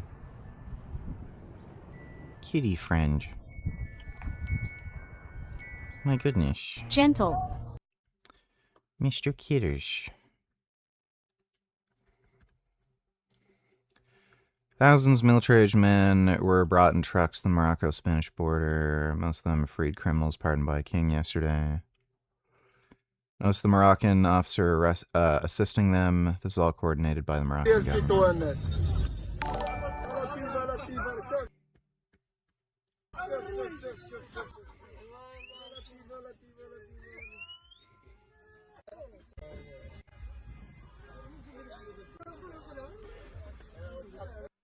Yeah. Oh wait, it's the same link. Prominent liberals breaking with Mamdani over his new property database. Podcaster Scott Galloway says he discovered his own name and address were doxed by the city's searchable database identifying affluent property owners. Galloway backed Mamdani's proposed pied-à-terre tax itself, but he argues publishing property owners' information turns a legitimate tax proposal into a wanted poster. Well, that's what commies do. Galloway lamented that the New York City mayor was vindicating conservatives' worst fears and making it harder for all progressives.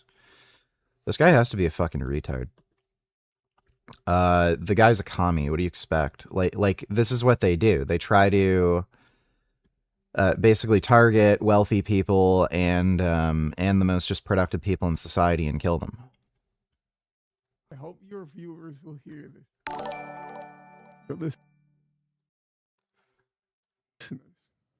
There is not one single frame of Hamas committing rape or sexual violence. Yeah, there's only bodies that have been found that suspiciously have their bottom half of their clothing ripped off, and literal survivors and victims claiming that they were sexually assaulted and raped. But, you know, Jews lie, right? So they're probably just lying about it. Is that... believe all women, but don't believe Jewish women. Uh-huh. Bear in mind, there's not only just an... Like, by the way, this contradicts the UN findings. Absence. Which they love to reference the UN.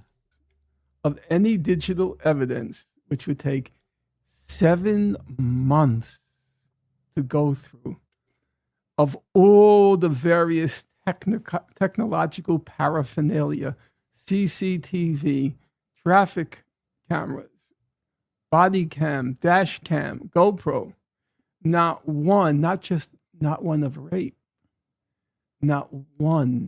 If it's not filmed, it didn't happen. Okay, so that's the standard now? Oh my god, these people are just fucking horrendous. But, when Israeli soldiers are accused of sexually assaulting Palestinians, but there's no video footage of it, oh, well, it obviously happened. Why would a Palestinian lie, right? Fucking retards. My god.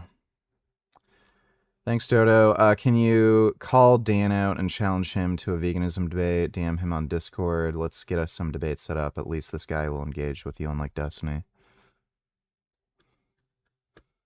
Son Piker, animal abuser. What's he doing this time? Come here. Hey. Motherfucker, come here. Jesus. Stay. No, come here. That can actually break a dog's tail.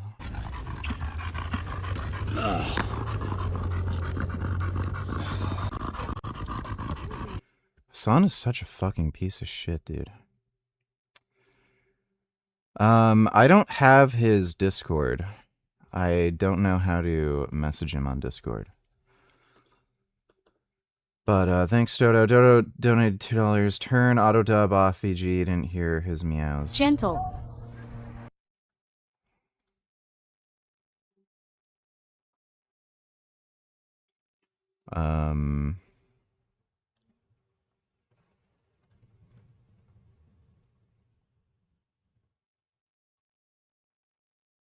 I don't know where the auto dub feature thing is.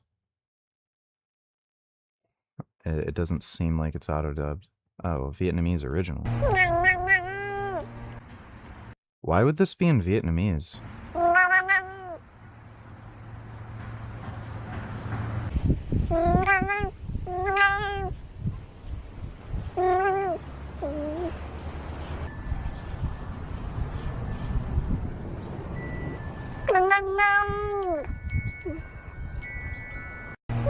That's a really cute kitty. Thanks, Dodo. That horizon of a memory hole, they do not realize they have crossed the path of no return. Message Destiny and try to see if I can get Dan's Discord.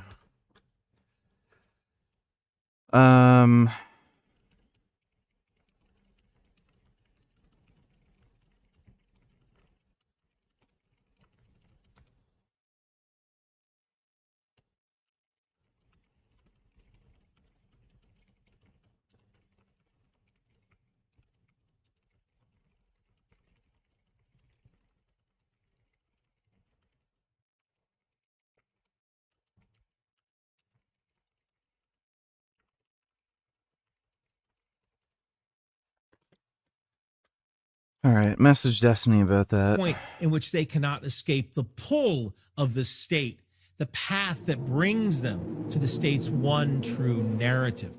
Nothing else can be reasoned with the data left over following an event or an entity's contact with the memory hole system event horizon. Like a black hole, a lot is left to speculation and just shrugging one's shoulders and continuing on with the way things are. For those looking from the outside in, we see only the residue of the event or an entity that has made contact with the state's memory hole event horizon. These residues don't show a complete picture, and to complicate matters, they serve as confirmation of. Go to Destiny server and Control F, find a message from Dan and then DM him. Don't be a boomer. I don't know how to use Discord, dude. Just fucking chill out. Saying you don't have Discord, friend request him and DM him. He's a hypocrite for saying Hassan is an animal abuser, which he is, but he eats meat.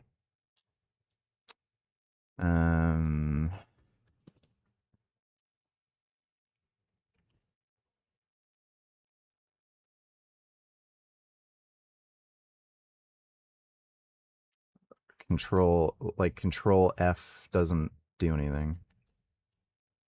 Like,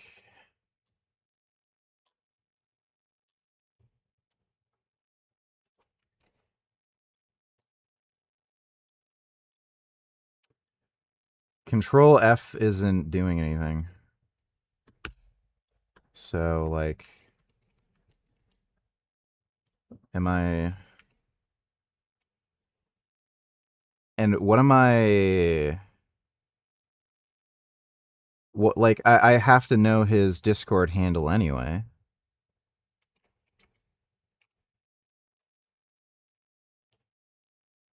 I don't even know what the fuck I'm looking for. Like, his Discord could be, like, I don't know, Cat Dad or something. I don't know how to find him. Thanks, Dodo. Of the event in question of the censorship environment. But the only interpretations that can exist here are interpretations. There's nothing more concrete. Thanks to the late physicist Stephen Hawking, we know that not everything is completely destroyed by passing into the event horizon of a black hole. Instead, material leaks out of the memory holes, kind of like Hawking radiation, which is impossible to understand its origins. We don't know what kind of matter that Hawking radiation came from. We don't know who is releasing any information from inside an authoritarian state. What a memory hole excretes can be examined by experts and analysts and policymakers, but they can never arrive at the full truth of what has happened within a closed information environment of a truly authoritarian or totalitarian state. They can only look at the frenzied data excreted, which appears more like random white noise than a stream of actually useful information. Now let's get to the scary part. Back to that plane that crashed into the China sun. Though there has been some speculation on whether or not this was an intentional strike on the CITIC tower, that isn't the scariest part of the event. Not by a long shot. Within hours, the evidence of the incident was being scrubbed from Chinese social media platforms like it didn't even happen. Then, only after the area had been carefully assessed by officials, did a sanitized and delayed account of the event get released on official state-owned news broadcast. This is what scholars and open source intelligence analysts call the memory hole doctrine. It is a suppression-first information control method that erases an event from that controlled environment. It holds an information vacuum while the external environment is assessed and then releases minimal narrative reverse engineered from what already leaked. The word doctrine is used to mean an observed or recurring pattern. Dude, this video is just fucking... The event was partitioned. It was blocked off. It was fragmented into a reality inside and outside the censorship apparatuses reach into the information environment until different accounts no longer agreed with each other. The three environments in question create this divergent narrative. It creates a fragmented reality in which each audience is coming up with wildly different conclusions based on what they are seeing. Hey, did you hear that Mommy Tang is not vegan anymore? Short about eating steak is disgusting. I think that fat Asian lady, we saw that yesterday. I had no idea who the fuck that was. Thanks, dude. Dodo, don't need to tell her, search his name, Dan Saltman, and not just in that one channel. You can press the backspace button or keyboard until it does not say from, then search Dan. Oh my god.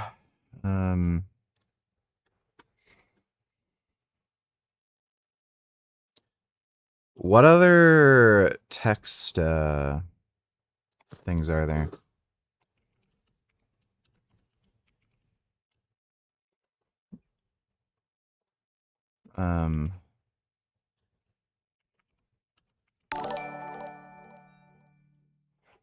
Can we get more retro game streams after you beat Battletoads?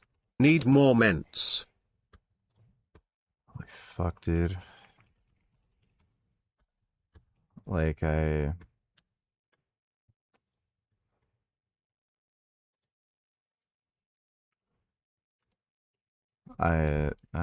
not gonna bother with this, dude. Thanks, Dodo. Yeah, we're gonna play more retro games in the future, don't worry. Thanks, forgot my notification. From each of these divergences. In the domestic environment, the event itself had become increasingly difficult to find because it was erased, deleted postings, and you had these suppressed. My god, you're hopeless on technology. Just wait for Destiny, I guess. Okay, great. Thanks, Dodo. Like, if you're such a genius, you can just go on his fucking Discord and search it. I don't know why you need me. So if it's that easy, just get it for me. Thanks, Dodo. Research results and a final statement from officials that was both unamplified and made well after the incident. And this makes it harder to reason about, which is done by design. In the external environment, more evidence of the incident exists, which makes it more impenetrable, not less, because the deletion itself is now part of the story. And finally, you have the physical environment that was impacted by the incident. I mean, people can still see cordons and damage and plywood up in the windows. You got police crawling around the wreckage, but you really can't censor that. But the closed environment can suppress internal visibility, and in doing so, authenticate the event for the audience it doesn't control. Now I want you to imagine the following scenario. A claim of some kind appears online. No one, and I mean no one, can actually prove this claim's validity. Good example, a few weeks ago, image of Senator Mitch McConnell was accused of being AI. The guy got sick. There was a picture posted of him and his wife in the hospital. And there's little credible claim that this was actually AI. And kind of what keeps this from being tossed into the trash bin like the others is that there was one real detail attached to this. There was a Getty image. Dodo, the next Mom Donnie of Wisconsin. Why do you believe that the police must still exist? Still exist? Because the reality of this moment and in the types of public safety systems that we have, I want us to be sensible and realistic, but we know now that the billions invested in the criminal legal system is not working. We are spending on... Oh, it's working. You'll find that out once you get rid of the police. Incarcerating an individual more than tuition for UW-Madison. That, this is about making sure that local law enforcement, is working with community, that we are taking resources from the state and investing in things like public education, victim services, out-of-school programs for our kids to go and have a...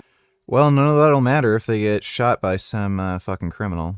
Great, be able to be themselves. These are things that data and facts have shown that prevent crime. Again, if you want to be tough on crime, you better be... Arresting criminals prevents crime, you fucking idiot. They can't commit any more crimes if they're locked up. Tough on causes. Do you still long-term want to abolish police, but ultimately?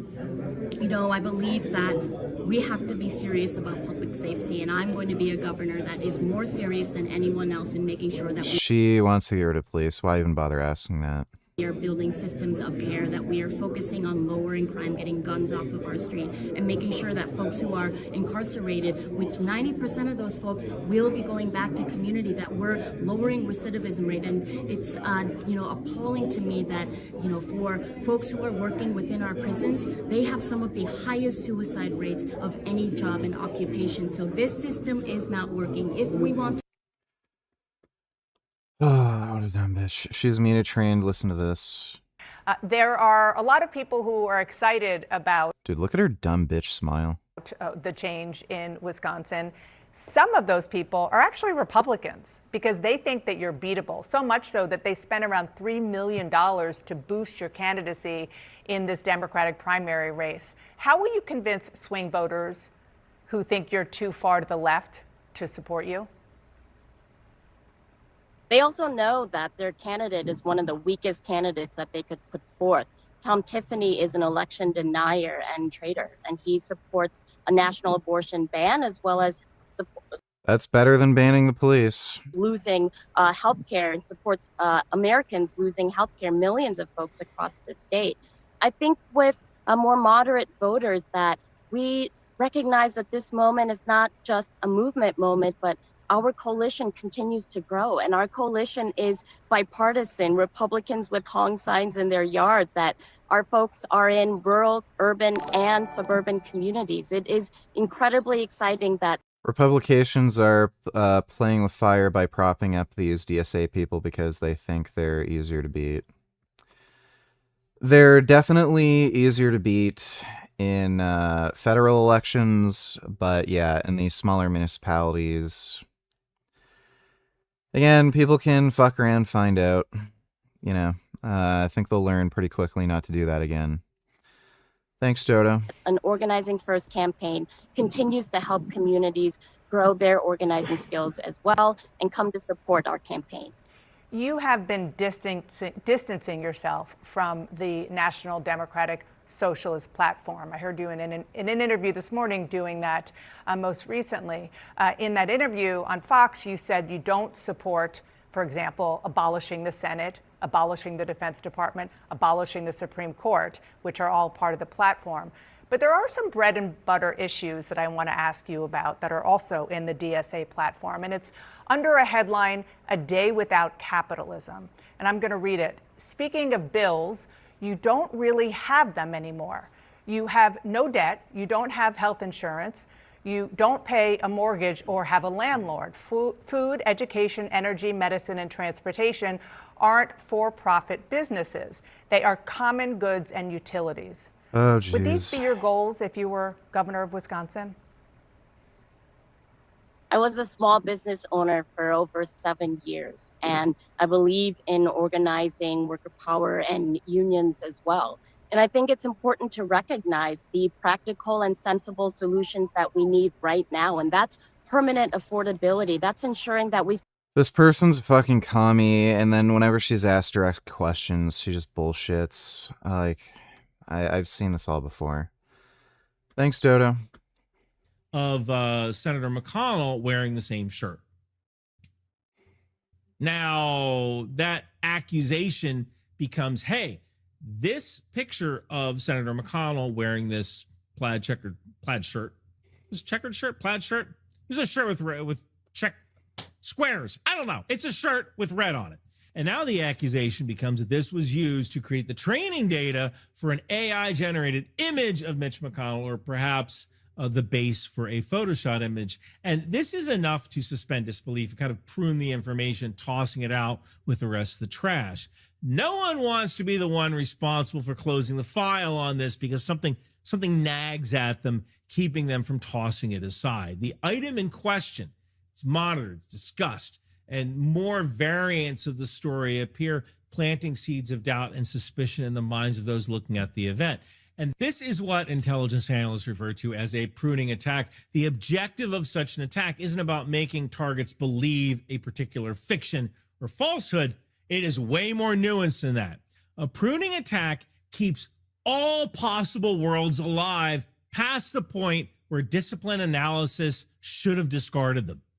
And this is where things get interesting. By keeping alive certain narratives, analysts have now created a situation where they can no longer ignore it.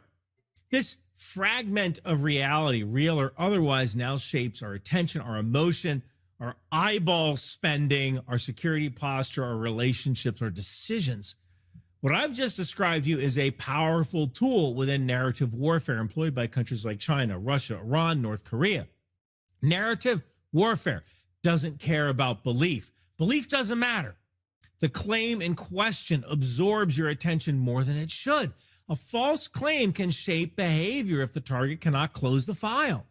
A weak possibility can consume attention if it stays in the queue. In other words here, this pruning attack can derail meaningful analysis and decision-making required in the moment. It opens the minds of those who consume it with doubt and holds their attention, distracting those who are kind of caught in its clutches. It leaves this forever what if in the minds of analysts and policymakers. So what does this have to do with memory holes? Well, memory holes sanitize the controlled environment in which the event occurred. This creates an information vacuum until the physical environment is fully assessed by authorities. This event is then addressed through a limited statement using reverse engineered information that's already been leaked. Suppression trumps fabrication in this scenario, as fabrication loses validity in the face of already circulating evidence. So you can think emergency vehicles racing toward a damaged high-rise. For those audiences who are closely watching the event, the actors shape these details that already exist. This allows authorities in question to shape the possible explanations that the audience can rule out. Withhold the fact that would close this dangerous world, and it stays alive by itself. This prevents people from being able to discard it. It leaves a kernel of doubt in the minds of the audience, and this pruning attack keeps all possible realities alive, including the bad ones. So why are pruning attacks effective? I mean, there's 5 mechanisms that make them particularly effective against a vast array of targets. Pruning attacks are cheap to generate. They create a variety of possibilities in the minds of targets for next to nothing. These attacks are also expensive to discard as well. Being able to properly prune is a much needed and harder skill, and pruning depends on prior knowledge and skill to know what is plausible and what isn't. So pruning attacks are invisible when they're working. And finally, these attacks can create something that is attackable from the outside. By changing what an analyst's mind refuses to rule out, you're then able to see the reality before them without stating any kind of falsehood in the process. Healthy analysis carries a small number of live possibilities, kind of ranked by evidence, plausibility, and decision relevance. So hostile information environments attack that cue directly. It adds like low value thing, that one structural truth in it that was most unconvincing. All need to consider another scenario: recent purges within the People's Liberation Army. We saw through China experts that purges in 2026 came at the tail end of a long line of purges that began in 2023. The absence of credible information from Beijing has allowed outsiders to develop these compelling competing theories as to what was actually going on. Factional politics, power consolidation by Xi Jinping, or maybe an actual genuine corruption cleanup. All of these circulate freely. Interestingly, this exists within an analytical environment in which even seasoned analysts have to admit that they don't know what the hell is going on in the Chinese Communist Party. Oh my gosh. Does that suck? Because it's extremely opaque. The physics of this memory hole become clearer the deeper we look at what is in front of us. The counting of PLA absences, which is something China experts rely on to support their analyses, is imperfect. They're looking for the residue of the event. They're looking for the Hawking radiation, which may or may not provide an accurate picture. I call it a Hawking hole. This means there is a serious delay between the event and the information that comes from it. For domestic audiences, the purges are a little more than a footnote in a carefully controlled narrative concerning corruption cleanup. The suppression of information adds to a vacuum filled by carefully constructing state media accounts. These downplayed and sanitized accounts lead to conclusions. Why do you say you're the conscience of the Democratic Party? Oh my God, John Fetterman, a Democrat, had a private meeting with war criminal Netanyahu when he was here this week. And he told Netanyahu that he was thankful for the miracle that Israel is. Yes, the miracle. The supreme honor of my time here in the Senate to proud and stand with and for the vision and what Israel is, the miracle that Israel is. Then he apologized for the behavior of the Democratic Party for pushing back against unconditional support of Israel.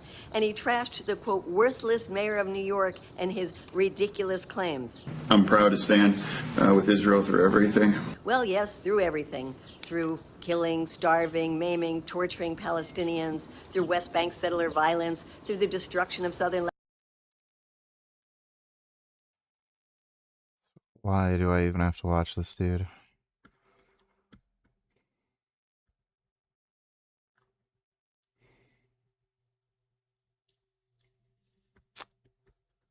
Okay.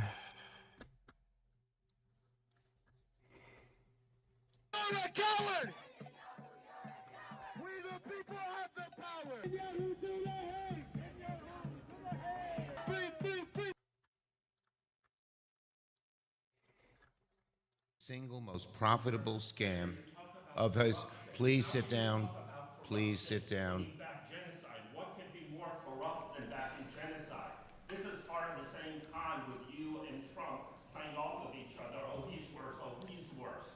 You're Scientists just found a way to regrow tooth enamel using your own saliva. Our teeth are protected by a mineral layer called enamel. It's the hardest substance in the human body, but it contains 0 living cells. If it gets eroded away by acid, sugar, or brushing too hard, it's gone forever, leaving your teeth exposed to sensitivity, decay, and permanent damage. But researchers at the University of Nottingham just found a way to close the gap. Their solution is a gel built from synthetic proteins called elastin-like polypeptides, synthetic molecules designed to mimic amelogenin, the natural protein that builds the body's whole enamel supply for the first 12 years. The gel gets smeared onto damaged teeth where it sets into a thin, durable coating that penetrates the tooth surface, pushing down into the microscopic cracks, pores, and eroded pits below. Almost instantly, the elastin-like proteins fold into thin, fiber-like scaffolds, layered directly onto the tooth surface. And within minutes, these strands start to pull calcium and phosphate ions out of your own saliva and bind them onto the structure. Within about 2 hours, that forms a soft, amorphous mineral phase, and over the next 24 hours, that mineral crystallizes one layer at a time into a structure that lines up with the existing enamel underneath. This means you can't tell where the old tooth ends and the new tooth begins. They have only recently started human trials, but in a lab test using actual human saliva on real human tooth samples, the gel grew enamel layers up to 10 micrometers thick, reaching 80% of the enamel's original strength in just 2 weeks. In an extreme test, they also dunked the teeth in acetic acid for 48 hours, conditions that took a bite out of both types of enamel, with the natural material suffering near total structural collapse. The synthetic version, however, came out of the ordeal twice as mechanically stable by comparison. So long, dental plan! Right now, the scientists are commercializing their work through a startup called MintTech Bio, hoping to have a first product out next year. If you like science that gets to the root of... Cool. I'll definitely use that. Thanks, Toto. Conclusions within the Chinese Communist Party that they wish domestic consumers to reach, and pretty much nothing more. As for the external audiences, the ones the party can't control directly, through censorship and repression, kind of chaos reigns supreme here. Competing theories cast doubt about the purges while making it incredibly difficult for analysts to actually look past the dead trees being chopped down to see the increasingly potent capabilities of the People's Liberation Army. While the party of China doesn't really control the conclusions of international audiences, it does control how these audiences become fixated on issues such as purges, creating a series of realities, many of which are hard to discard without prior knowledge and skill sets. So next time you see an article about PLA purges or airplanes hitting Beijing buildings, consider how that narrative arrived at your screen, newsfeed, or in. That was one of his worst fucking videos.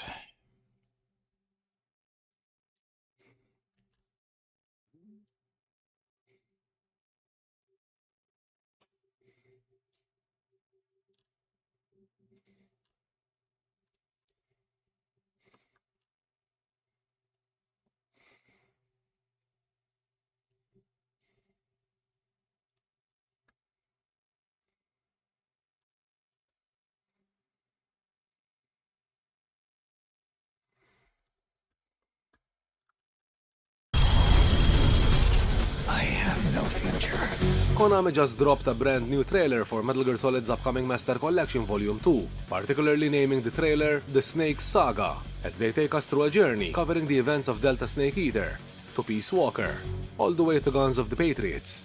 But could this trailer be teasing some interesting changes coming to MGS4? How's it going, guys? Python Sulkin here. Hope you're all doing well. For all those who might be new to the franchise and have played through the recently released Snake Eater remake, Konami's approach with this timeline-focused trailer highlights Peace Walker as the sequel to Delta's story, being set 10 years after Operation Snake Eater, with the Volume 2 collection being the perfect opportunity for the continuation of the storyline, as the trailer very well shows. Unless we're getting a special surprise in Volume 2, it's definitely a shame we're not getting portable ups in this collection, but one can always be hopeful for future releases. As the trailer showed more scenes featuring visual upgrades for MGS4 and Peace Walker, I couldn't help but notice a particular moment in the trailer, which might be teasing some exciting new changes, and which could relate to the ones which the creative producer of the game recently said we'd have to keep an eye out for, specifically in MGS4. Around the minute-and-a-half mark of the new trailer, as Eva shoots the scarab on the ground, we can see new flashback scenes from Metal Gear Solid Delta, instead of the original Snake Eater. And while some might think that these scenes were specifically shown for the trailer, which mind you it could be the case, it's also worth noting that Eva's flashbacks not only appear during the very same moment in the game itself, but the Delta flashbacks they showed are precisely the same flashback frames as the ones from the original Snake Eater, even by the order they were placed. Ocelot's flashback is a bit different, since this particular frame originally appears during gameplay from the final fight, not during this particular scene, so it looks like we've got a bit of a double-think moment here. And guess what? It's Ocelot. It's double-think. That said, if they're truly replacing the flashback scenes with Delta footage, I personally think it would be an interesting touch for this release. It would definitely be cool if we had an I Like MGS Delta option, similar to the OG Snake Eater, and the way Delta included later titles like MGS4 and MGS5. The fact that MGS4 is finally being released again a year after Delta allows for such changes to feel fresh and familiar at the same time, and considering Konami's statement that they're actually making some changes to MGS4, it looks like these flashbacks could easily be one of them. But what are your thoughts on all this? Do you think we'll get to see Delta flashbacks? Hello guys, welcome back to Con. Oh my god. They accepted my offer and I'm really happy.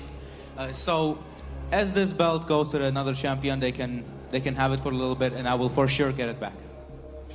So they had just finished the press con, and there was some big news announced at the end of it. First of all, the Levon situation. So Levon has decided that he will not pull anyone in December. He said he wants to rest till next year, and in the meantime, he wants someone else to have a chance to become the interim champion. So he's going to vacate his #1 title for a while. Devin then was invited to join the stage. Now logically, he should be the interim champion now because he's the current #2, just below Levon. But Devin said he doesn't want to accept the title for now, because his next 2 matches would be in the 115, so he wouldn't be able to defend it. So instead, he proposed that the other guy should fight for this interim title instead, and the match should be Vitaly against someone else, because Devin believes that Vitaly is the current best guy after him.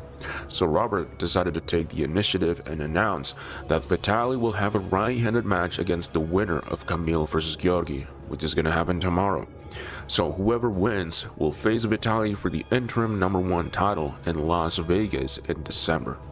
You can see Kamil and Georgi, who were already super enthusiastic from the beginning, becoming even more fired up to win. It's an honor to be recognized by you, by the league, but the truth is my next 2 matches I've already committed to pull in the 115 kilogram division. As much as I would love to have this, I don't think it would be right to take it from you without a fight, or to take it without at least beating somebody. So very respectfully, I would pass it back to the league, and I'd ask you guys to set it up and work it out so that this is given to a rightful champion. And I will say that it will be very, very hard for anybody to forget about you for a very long time. So I think that we await your return, and in the meanwhile, one of us will keep this warm. I think that certainly the one who should be fighting for it, someone who's been skipped over many times, it's got to be Vitaly Leletin. It's got to be Vitaly. It's got to be one of the guys in that fight. Well, I think we ought to take the winner of Georgi Setkov and Kamil Jablonski to go against, to go for the title in December. So that, if I'm reading that correctly, whoever wins tomorrow night between Georgi and Kamil will face... Yeah, whoever is standing at the top come December, you know, whether that's Vitaly, you know, or if there's anybody that can challenge him between now and then, that will remain a question mark. Look at the face of these two guys. You're seeing the match significance. Breaking news, ladies and gentlemen. So the match significance just went a little bit higher for Georgi Svetkov and Kamil Jablonski. How about that, guys? We are just done the athletes dinner. LeBlanc is the driver. Vitaly's the navigator. Layla is taking care of business. Yes. Jody. Has a coffee with no cream or milk, but she's gonna survive it. What are we doing back here? Being powerful. Yeah, being powerful. Being the best. Taking care of. What's maybe, that? Do we? We could run away. Steal around. Never be seen again. We can fight for it back and forth. You don't want to fight. No, I don't. Here. Hey, Mr. Nemchez. Hey, Mr. Larrett. Did you see that? Did you see me? Yeah. I was the world champion again. For 30 seconds. For a brief second. 30 seconds. I had it on for just a second. It was up for grabs. Yeah, I could have ran away. Yeah. Didn't quite feel right. That should be won. Thank you so much. Exactly. Hopefully I do get to touch it. Shortly, wonder what the... Yeah, Devin really fucked up his, like, it's not a bicep tear, it's like some, weird forearm muscle. I saw him tear it, that looked really fucked up. He was doing, like, wrist curls with, like, fucking 200 pounds or something, it was fucking insane.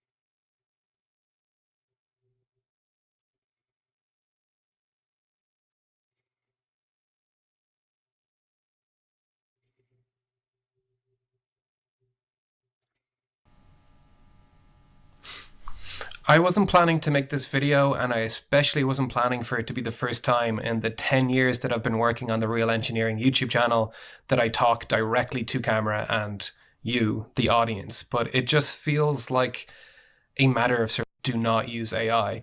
I might be one of them. I don't know.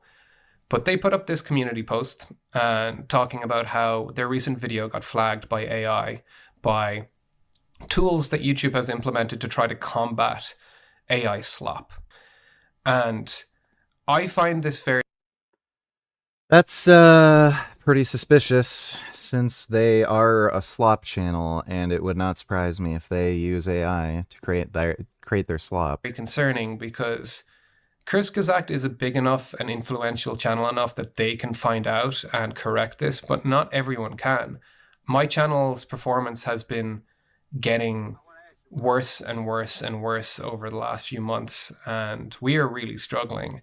And I'm not sure if it's because of AI or because of cultural trends within AI. But I was curious on what detection tools and what the detection tool was actually detecting, because it seems like it's just attacking faceless channels, the channels that just use voiceover, and aren't really combating the things that are actually AI slop on the platform. Because I've been trying to get a channel that's been stealing my voice down for the last 6 months to a year, and YouTube have just told me that I can't prove that it's my voice and that they can't do anything about it. And that's with me using every resource at my disposal, using my corporate partner manager through Nebula, through messaging people like Todd to ask for advice, through even asking lawyers, can I sue this channel? But that isn't something that's possible, and I don't really want to go through the stress and monetary requirements to sue someone. That's a very American thing that I don't really want to participate in. I just want the channel to stop using my voice. Reach across the region in minutes, and a reserve army that can swell from peacetime to wartime over a single weekend. That's Israel. This is impacting voice or faceless channels like mine all over YouTube. And you might have noticed that your favorite YouTube channel, your favorite voiceover faceless channel, has started appearing more on camera like this. And this is why, because YouTube is punishing us for not showing our face. It seems like we have to have this proof of life moment in the YouTube video to prove that we're not AI, and it doesn't make any real sense. You know what? There's a very good chance that they're using AI to write scripts, and then YouTube is noticing that this aligns with some sort of ChatGPT written script, and that's what's going on. Wouldn't surprise me. And it doesn't seem to work, especially when that channel that's stealing my voice is still up and running without any issue and saying things about Israel and Ukraine that I would never say. It's really upsetting. They're stealing both my credibility and my personality and my everything. And I think it's impacting how people approach YouTube and the cultural trends within YouTube, even if YouTube is not deliberately attacking faceless channels. I think we're all seeing the impact that AI is having on the trends within YouTube as a platform. I think it's impacting our performance because people just don't know what to trust on the internet anymore. It feels like the dead internet theory is very much becoming a thing. I think it's just an attention kind of thing. There's so many AI slop channels that are driving algorithmic attention. So that's probably what's actually going on.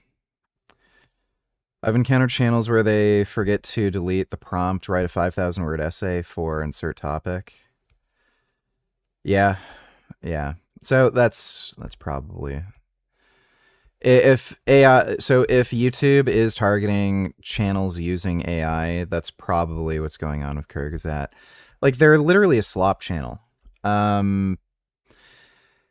It would shock me if they're not using AI to write scripts and find video ideas. Really genuinely shock me.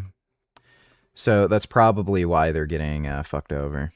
And I notice it myself when I approach YouTube and I click on a video and it's a new YouTube channel and it's just a voice and the script could just be AI generated. And I find myself in this thought process for the first minute or so of like, is this AI? Can I trust this content? And sometimes I'm sure I get false positives and I click off videos because I think it's AI and it's not. And I think this is just the trend. It's pretty blatantly obvious when something's AI. If you think it's AI, it probably is. That happen on YouTube too.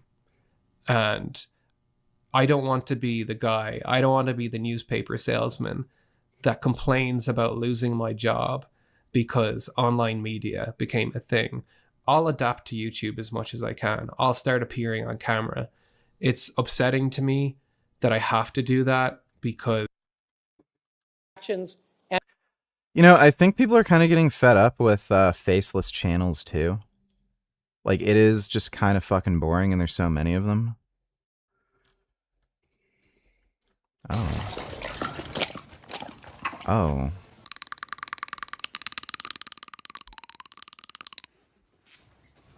I don't know why they did that. Oh.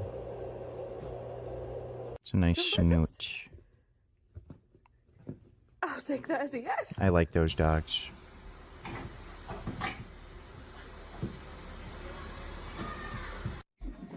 Jesus. The fuck?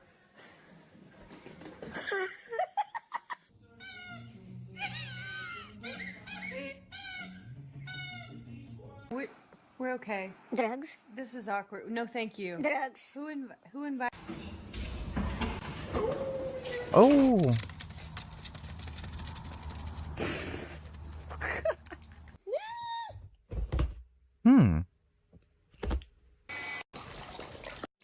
Wow. I like their big snoots. Oh yeah, man, medicine uploaded a good video.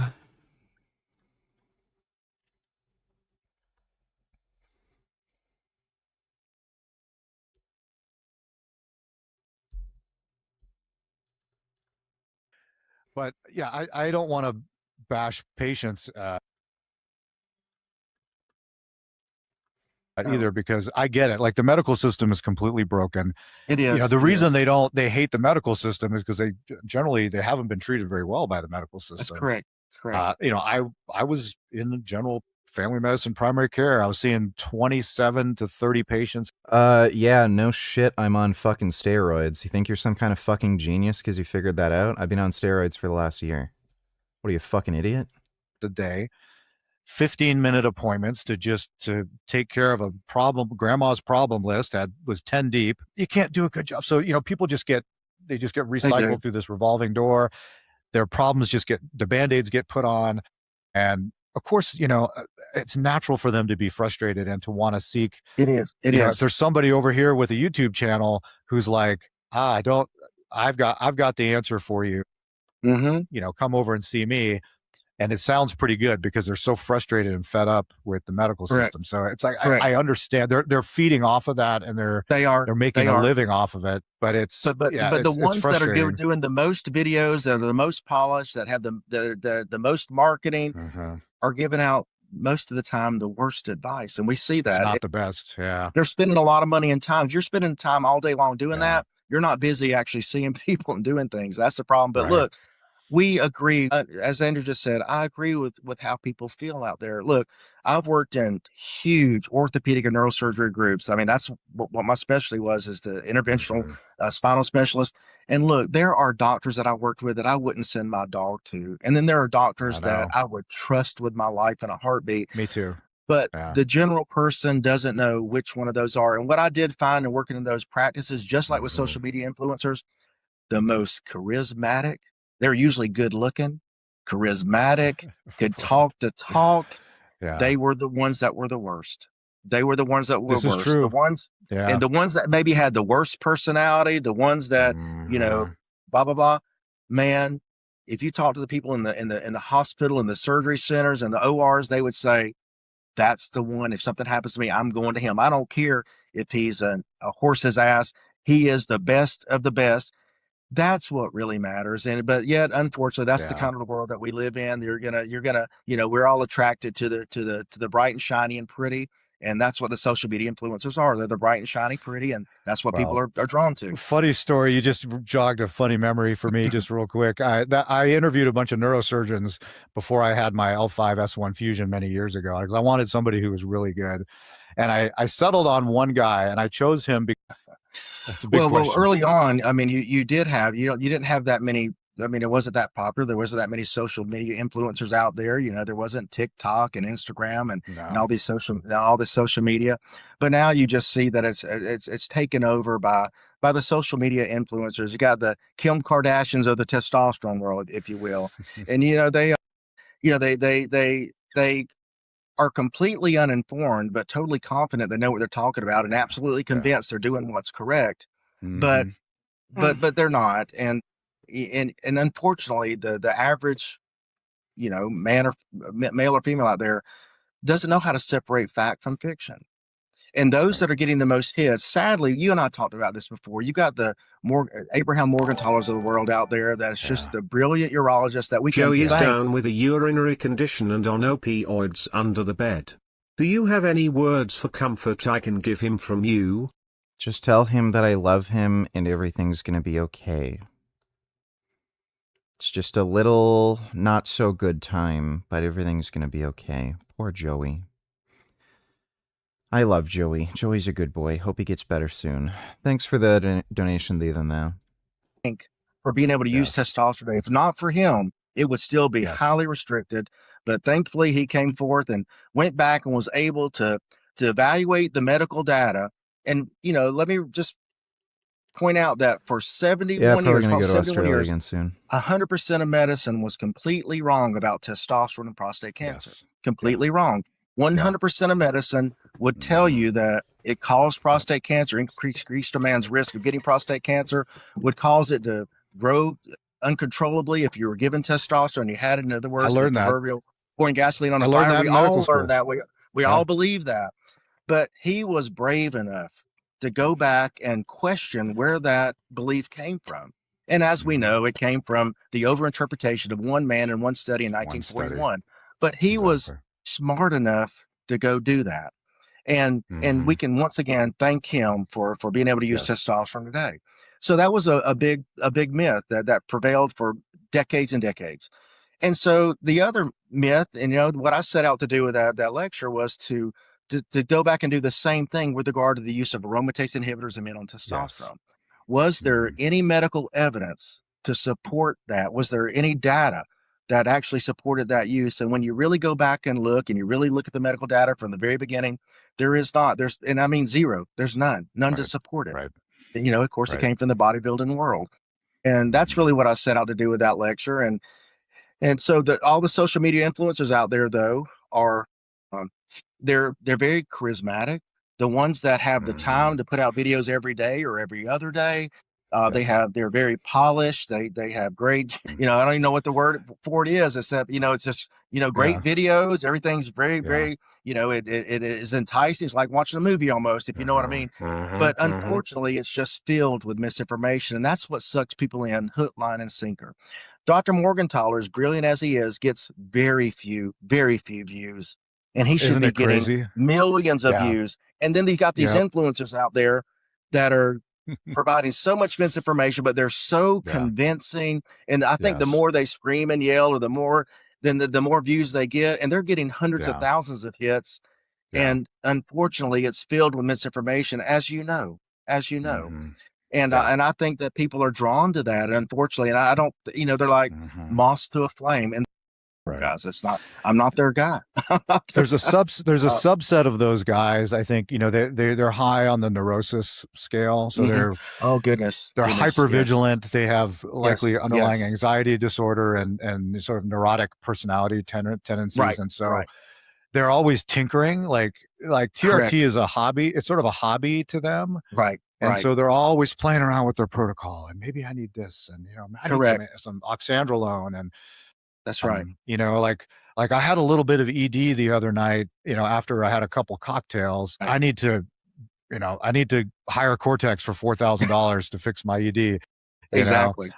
For 6 months. Yeah. So there's always going to be that element, and There is. the message that you and I like, it just doesn't resonate with them. It's Nope. not enough. Right. And that's, those guys, you're just never going to make Right. them And, happy. you've heard me say this before. There's 3 groups of men that don't do well. 3 groups of men. Those with unrealistic expectations. And that's what guys out there like Cortex and those guys, they create unrealistic expectations. They make for sure. everyone think that everything's going to be great all the time. And if it's not, we can adjust this or that. That's not how hormones work. The second group of men are those that are trying to treat non-testosterone related problems with testosterone. It's not going to work. Sure. If it's not related to testosterone, raising your testosterone levels is not going to make a difference.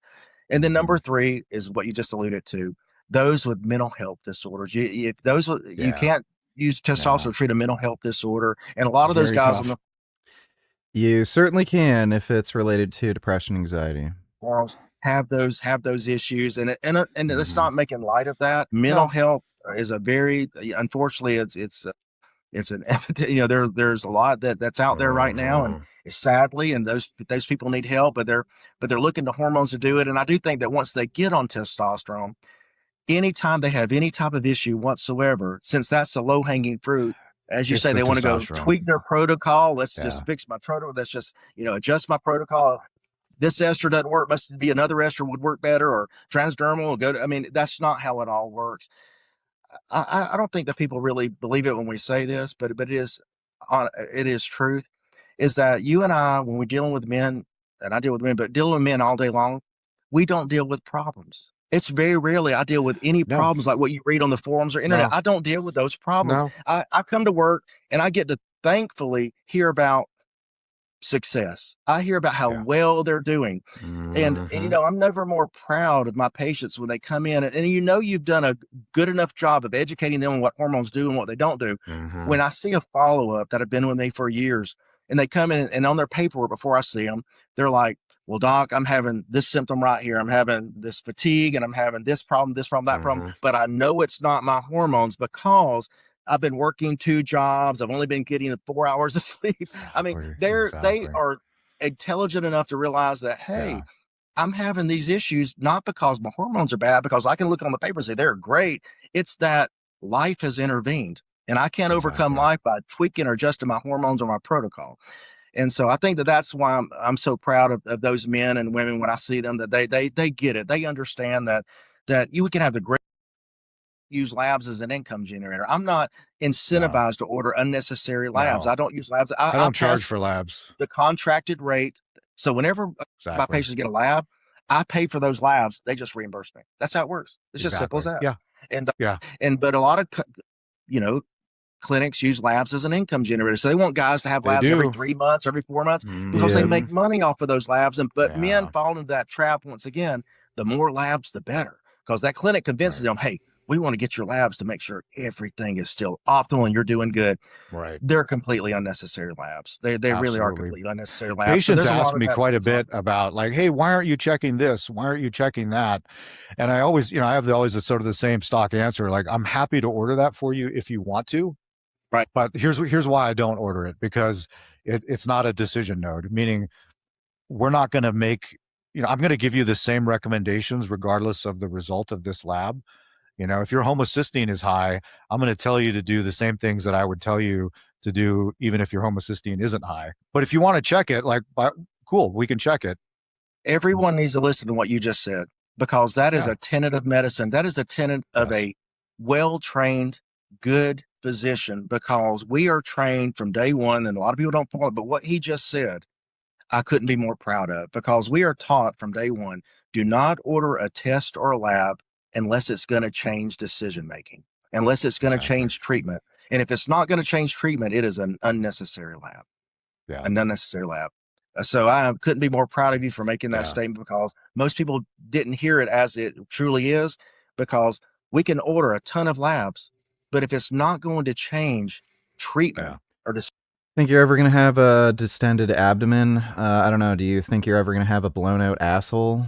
decision making, then there's no need to order it. And so we Yeah. don't.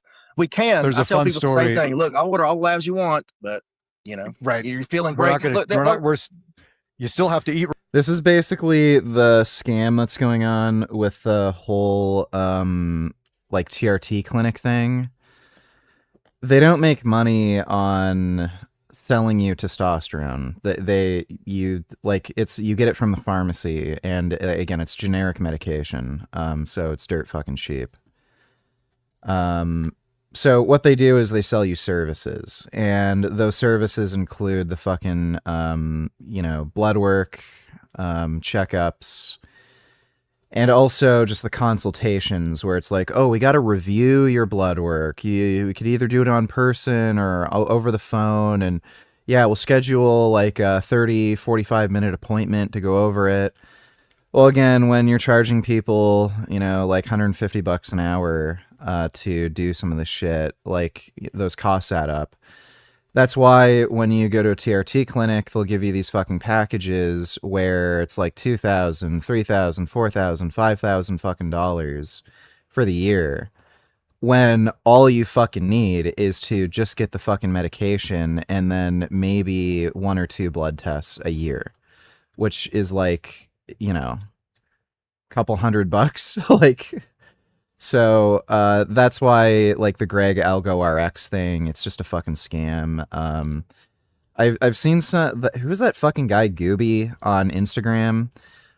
He was promoting some like blood work fucking scam, saying, oh, if you're on TRT, you need to get like constant fucking blood work, and then again you go to the page and then it's charging you like $300, $400, $500 for a big huge lab panel that you don't fucking need and is completely fucking irrelevant. It is just so easy to take advantage of stupid, misinformed fucking people, and that's just how all these assholes enrich themselves. Yeah, the stem cell thing.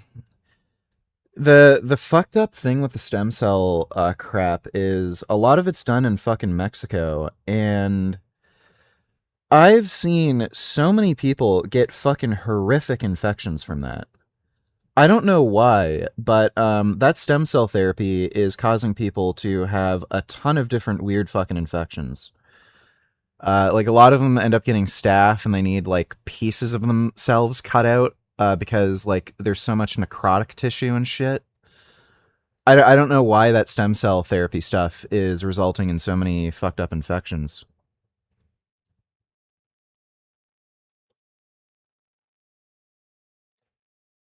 So speaking of that, so we'll kind of get back to the lecture thing, because I know you're pushed for time. It's 5 a.m. where you're at. So I know you got your son to look we're after good. this We're big good. morning. But there was things we talked about in there that I think should be addressed, and if the first and foremost is the normal estradiol range. Yes. When you look at the data, when we look at the data, the medical data, whether it be medical literature or decades and decades of literature, we find that normal estradiol range of 8 to 35 at LabCorp is only based on men that have testosterone levels less than 600. Okay, that's an important point of that lecture, is that it only applies to men with testosterone level less than 600. But more importantly, I think it's important to understand that the serum measurement of estradiol is completely inaccurate. It does not measure tissue levels. It's simply what happens. It's just what escapes local metabolism. It's nothing but a crude proxy for tissue levels. And but guys are measuring all day long. Guys will attack us for not measuring estradiol, but yet no guideline from any country recommends the routine measurement of estradiol. These are all just some of the high points of the lecture. No guidelines recommend the measurement of estradiol. Why? Because they know it's not an accurate measurement, and they know they're not going to block it. They know they're not going to control it or block it. There is not a single randomized. The only time you'd want to control estradiol is if you're getting gynecomastia, like your nipples are super fucking sensitive. Or if there's like if it's sky fucking high on blood work and you've got a bunch of other symptoms too, like the water retention and shit, then yeah, sure, but there's no point in really doing anything about it.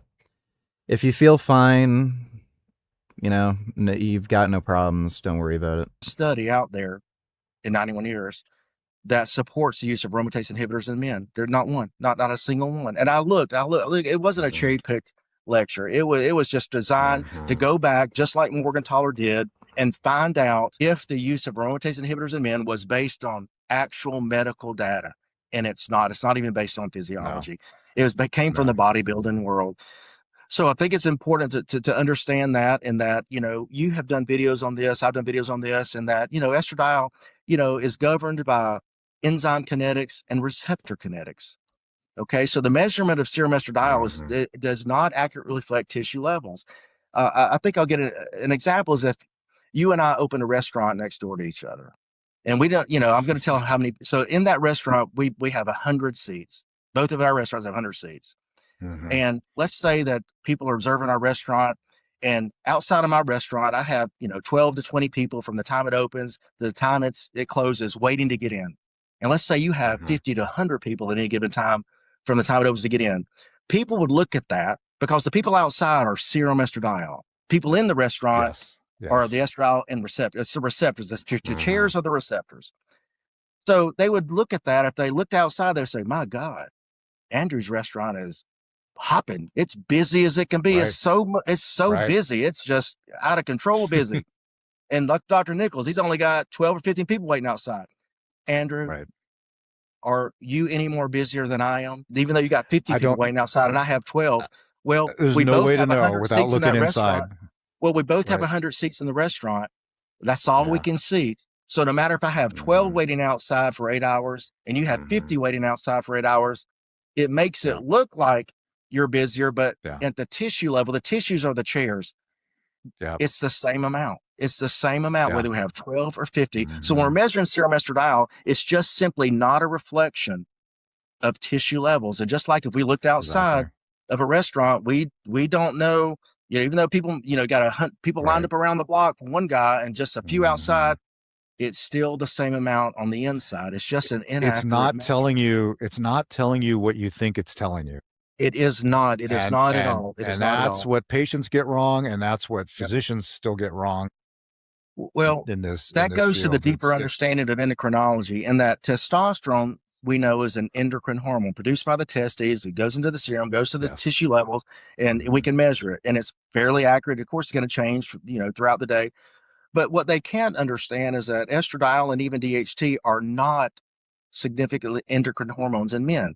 They're produced in the tissues from testosterone. So testosterone has to enter the tissue. There is it converted into DHT and estradiol. And what we measure in the serum is nothing more than what escapes local metabolism. It has nothing to do with what's actually in the tissues themselves. And they can't grasp that understanding because that takes a deeper understanding of physiology. Enzyme kinetics and receptor kinetics takes a deeper understanding of physiology. It's just not numbers. Keith, you said something really, really good. I want to actually repeat it and piggyback on it because that was so good. To someone who doesn't understand that, hasn't have that higher level of physiology or that background, or doesn't have the many years of clinical experience, the estradiol thing, if you just look at what makes sense, it makes sense to block estradiol. It makes sense if you don't understand. Hey, so why are you taking Melanodan again? Because I can't use sunscreen. It gives me rashes. Thanks for the donation, Rick. Right? This is a female hormone. I don't want female problems. I'm a man. Why would I want that? So you can piggyback or superimpose sort of the Dunning-Kruger chart over that. When you don't have a lot of background knowledge, when you're not an expert in endocrinology and physiology, your confidence is high that this makes sense. I need to do an AI. I need to do this. And then as your knowledge increases, you start seeing all this contradictory information, and all of a sudden then your confidence in what you know goes down. But then when you become a subject matter expert on the far right side of that, the Abe Morgenthalers of the world, things start to make sense again for you. But they make sense because you have the deep understanding of the pathophysiology of whatever it is you're looking into. So you have these two peaks of confidence, one in the beginning when you don't know anything, and one at the end, the very end, when you really do have a good grasp. And when it comes to these guys that take these aromatase inhibitors, you got to remember. Yep, melanotan is what turned Big Lenny black. He was a big fan of melanotan. Testosterone's beneficial effects were proven, and over decades of studies before aromatase inhibitors were ever developed. Exactly. And then we didn't have estrogenic problems. No. And a lot of men are No. what they're blaming on estradiol is not estradiol at all. That's sexual dysfunction. I'm going to please watch the lecture because you'll find out for one of the first times what really leads to the sexual dysfunction in men that start testosterone. It's only 1 to 2% of men.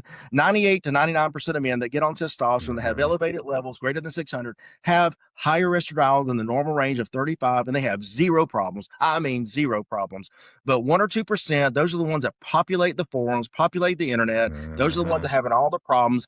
And it's really a serotonin problem when it comes to the sexual dysfunction. The serotonin is what, unfortunately, blunts libido and causes a sexual dysfunction. Serotonin puts the brakes on sex. Estradiol never has in any study. And I presented studies giving morbidly obese men. I don't know anything about Phenibut. I don't know why he was a big fan of it. And testosterone, old men testosterone. And in every single one of those studies, every parameter of health improves. They didn't have estrogenic symptoms. And so, and then, I know this has come up a lot, but when they blame that increased blood pressure and heart rate and that anxiety or that stress and that irritability, that is norepinephrine all day long, guys. Testosterone doesn't just increase, estradiol. It increases dopamine, serotonin, and norepinephrine. So let's at least blame the offending neurotransmitter for some of these problems. And not blame. And Keith, you're one of the first guys. You're one of the first guys that has really talked about that publicly. And so that's something I want to hammer home too. And maybe I'll make some subsequent content about it because, the whole, not just the serotonin, the dopamine and norepinephrine, but all of the associated neurosteroids, there are these downstream metabolites that has a big role with all of this stuff too, because clearly those two are like intimately tied together. So credit to you for first talking about that. You actually taught me about that. I didn't know about the serotonin thing. Right. Well, it makes sense because serotonin reuptake inhibitors can kill your libido and cause impotence, sexual dysfunction, lack of sensitivity. So that makes perfect sense to me. I've never seen any relationship between my estrogen levels and sexual function at all. Until you and I talked about it last year. Look, it makes sense. Now it makes sense, right? But Andrew, I would not have known it. I would still be oblivious had not experienced it. I was mismanaged, misdiagnosed, and mistreated whenever I had low testosterone levels. I was treated with antidepressants, and I had the sexual side effects. The difficulty orgasm, the anorgasmia. I had that when I was on the SSRIs. And then when I first started testosterone, I got really good levels, and so many symptoms improved dramatically. But I have some very similar symptoms to what I had on those SSRIs. It came to difficulty achieving orgasm, even anorgasm for some of these men. And you see it in 1 to 2% of the men that we see if you see enough men. And it was never estradiol. It's always been serotonin. Serotonin is what puts the brakes on sex. Would you say melanotan's bad for people with a lot of moles and birthmarks? I don't think it'll do much for moles, but if you have like freckles, definitely. I don't know what you mean. Like people usually only have one birthmark somewhere. I guess if you have a problem with one of your birthmarks getting darker, maybe. Intuitively, it would make sense that it would raise the risk of melanoma by stimulating melanin production. Nope. Skin cancer occurs due to DNA damage, not due to melanin production, so that's just fucking retarded. There's no biologically plausible mechanism where melanotan could trigger skin cancer. It's just fucking stupid. People just say that because skin cancer activates melanocytes, but that doesn't mean activating melanocytes causes cancer. It just means the cancer stimulates melanocyte, melanin production. So it's just fucking dumb. It's like saying steroids cause fucking cancer because cancer also can cause erythrocytosis. Like, it's just fucking dumb. It's never been estradiol. And what men need to understand, and I present the data to prove this, is that when you take an aromatase inhibitor, You are lowering estradiol as a proxy to lower serotonin. That's what happens. That's how it The works. baby and the bathwater. Wait, what did he say? An aromatase inhibitor. You are lowering estradiol as a proxy to lower serotonin. That's what happens. That's how it The works. baby and the bathwater out the window. You're throwing the baby out with the bathwater. That is absolutely correct. Baby out with the bathwater, because when you do that, you're going to attenuate the beneficial effects of estradiol in the tissues where you need it.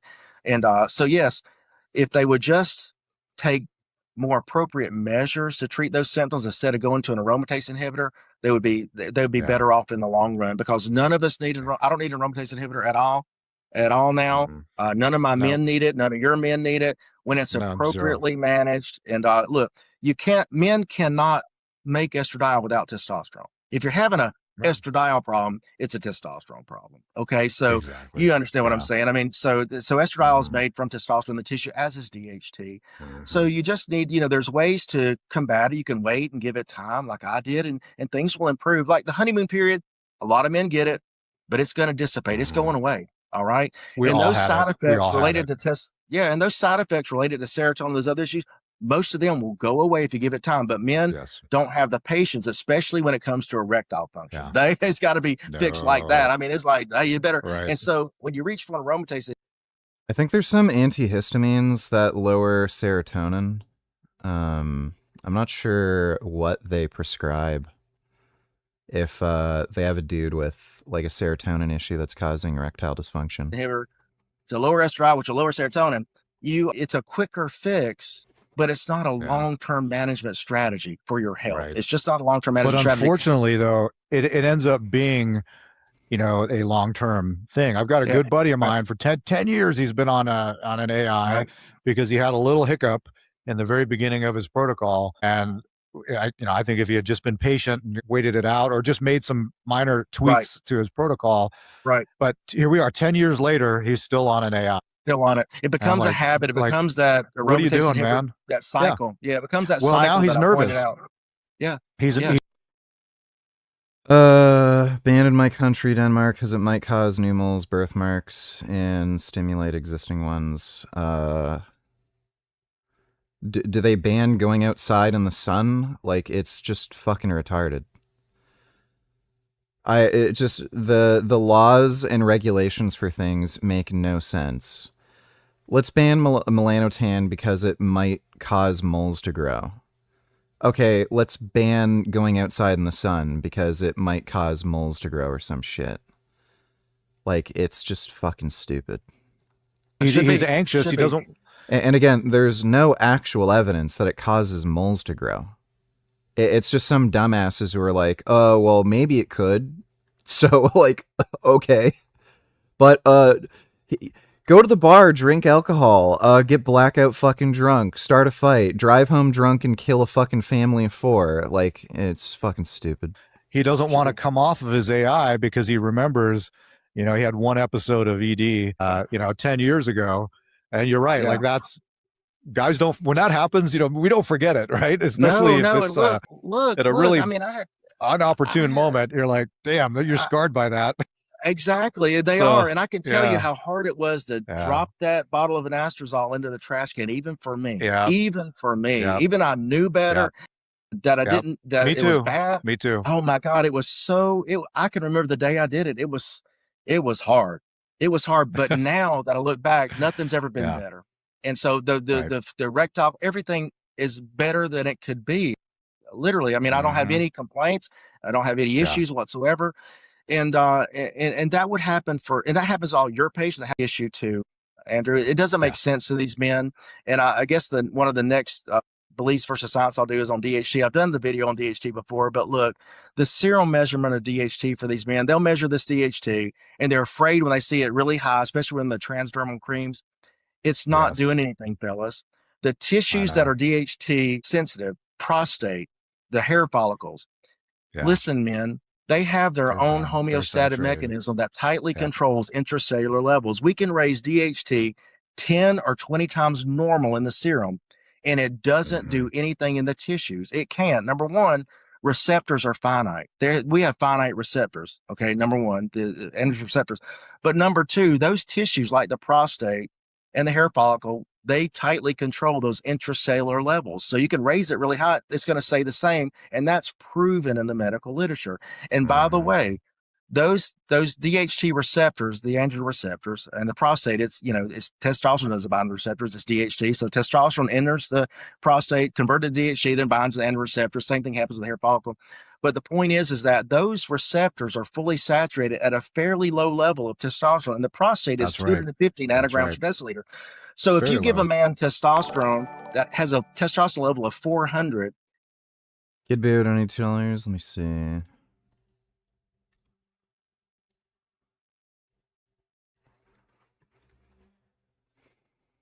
One of the central themes of the anime Neon Genesis Evangelion is that real human relationships are painful, but that they're still worth pursuing nonetheless. And no character embodies that idea quite like Rei Ayanami, whose connection with Shinji spans across 3 different lives. The first Rei, otherwise known as Rei 1, was killed by Naoko Okagi, Ritsuko Okagi's mother, well before the series began. And then there's Rei 2, the quiet, emotionally distant girl that we follow from the beginning of the series from episode 1 to 23. But with the help of Shinji, Rei 2... Well, yeah, even if it caused cancer, why the fuck does the government care? You let people drink alcohol, which causes cancer. You let them smoke cigarettes, which causes cancer. You let them eat meat, which causes cancer. You let people go outside and get sun exposure, which causes cancer. Like we drive fucking gasoline engine fucking cars, which again, like all the emissions and crap, that is linked to cancer. Cooking at high heat is linked to cancer. That's why in a lot of countries where women do most of the cooking, they have higher rates of lung cancer than men. So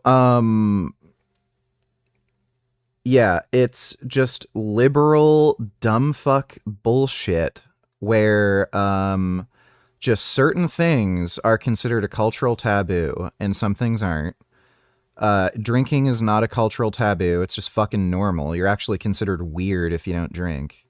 So, oh yeah, drink. Become a fat, retarded, fucking bloated idiot damaging all your fucking organs. But, oh, melanotan?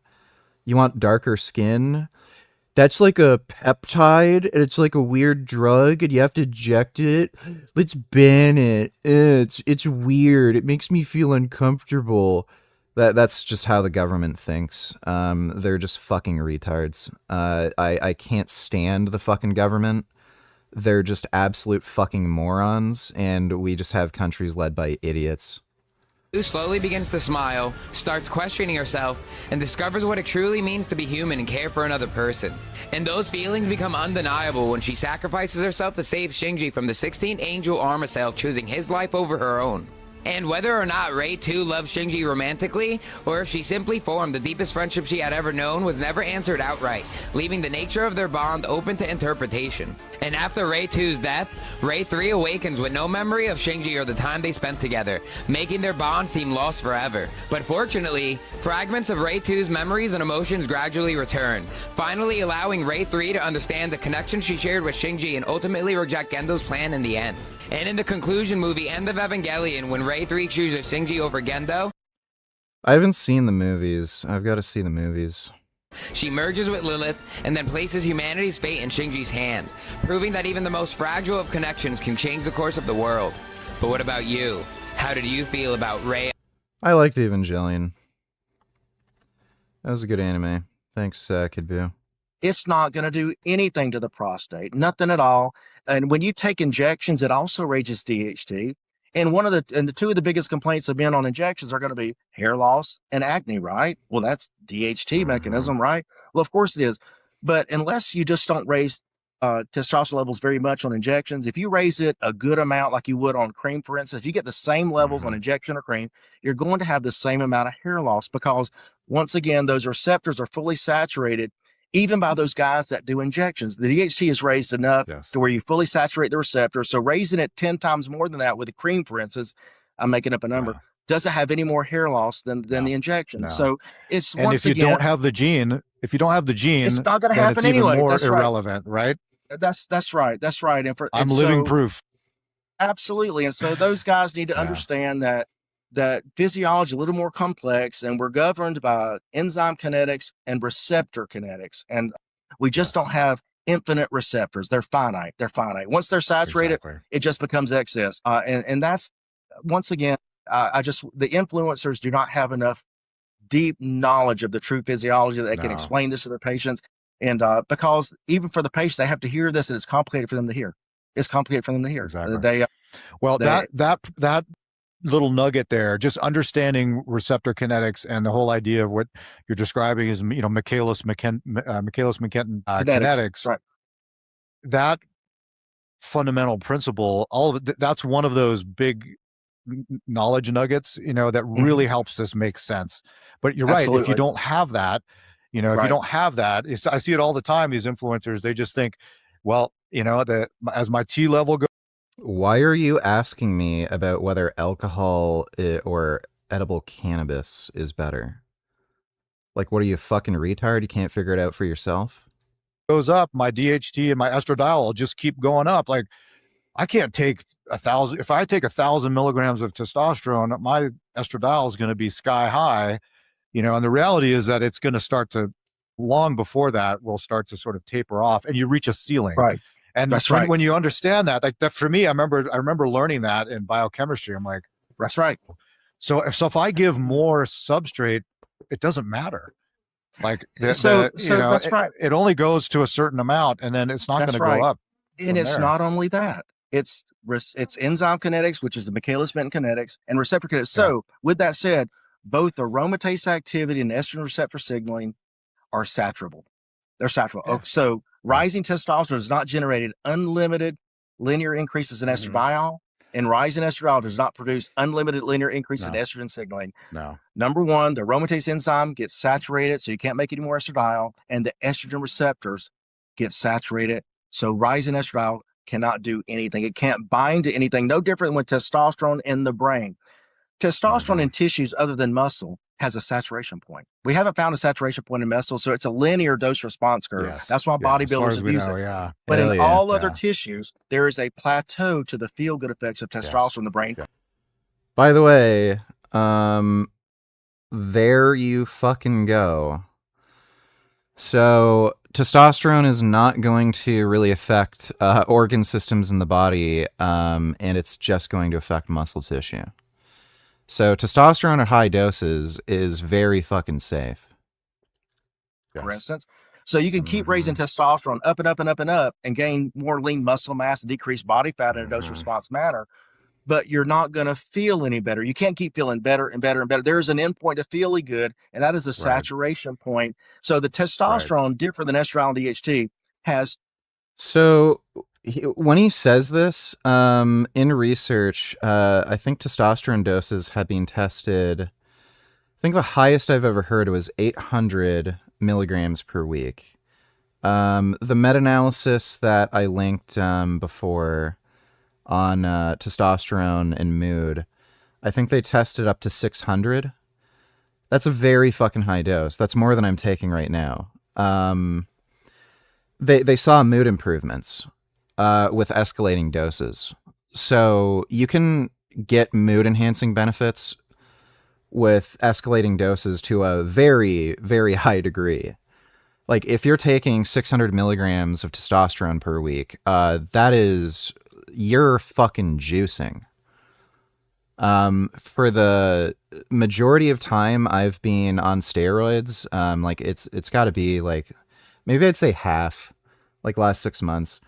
I've been taking around 500 milligrams test and 105 milligrams boldenone. That's pretty much all I was really running. I was getting fucking jacked as fuck. So, yeah, very high test doses seem to still confer benefits over lower doses. There is a limit. Like taking 2 grams of test, you're probably not going to feel any better versus like 600, but if you're using testosterone to see if you have any mood improvements, like you have depressive issues, it's worth trying taking higher doses. So if you're only on like 200, you might as well try 300. And then, you know, if you feel a bit better, try 400. And if you feel a bit better and you feel like you're still not getting all the mood benefits you could get, take 500, you know. Dose response curves, a linear one, and then of course a plateau. Yes. You know, Yes. you know, it's just you got to have a greater understanding of the physiology. That's what I tried to do with the lecture, is help people have a little bit greater understanding of the physiology and help them identify the misinformation that is continually promoted out there. You know, and you know, Well, there's and that's what's missing.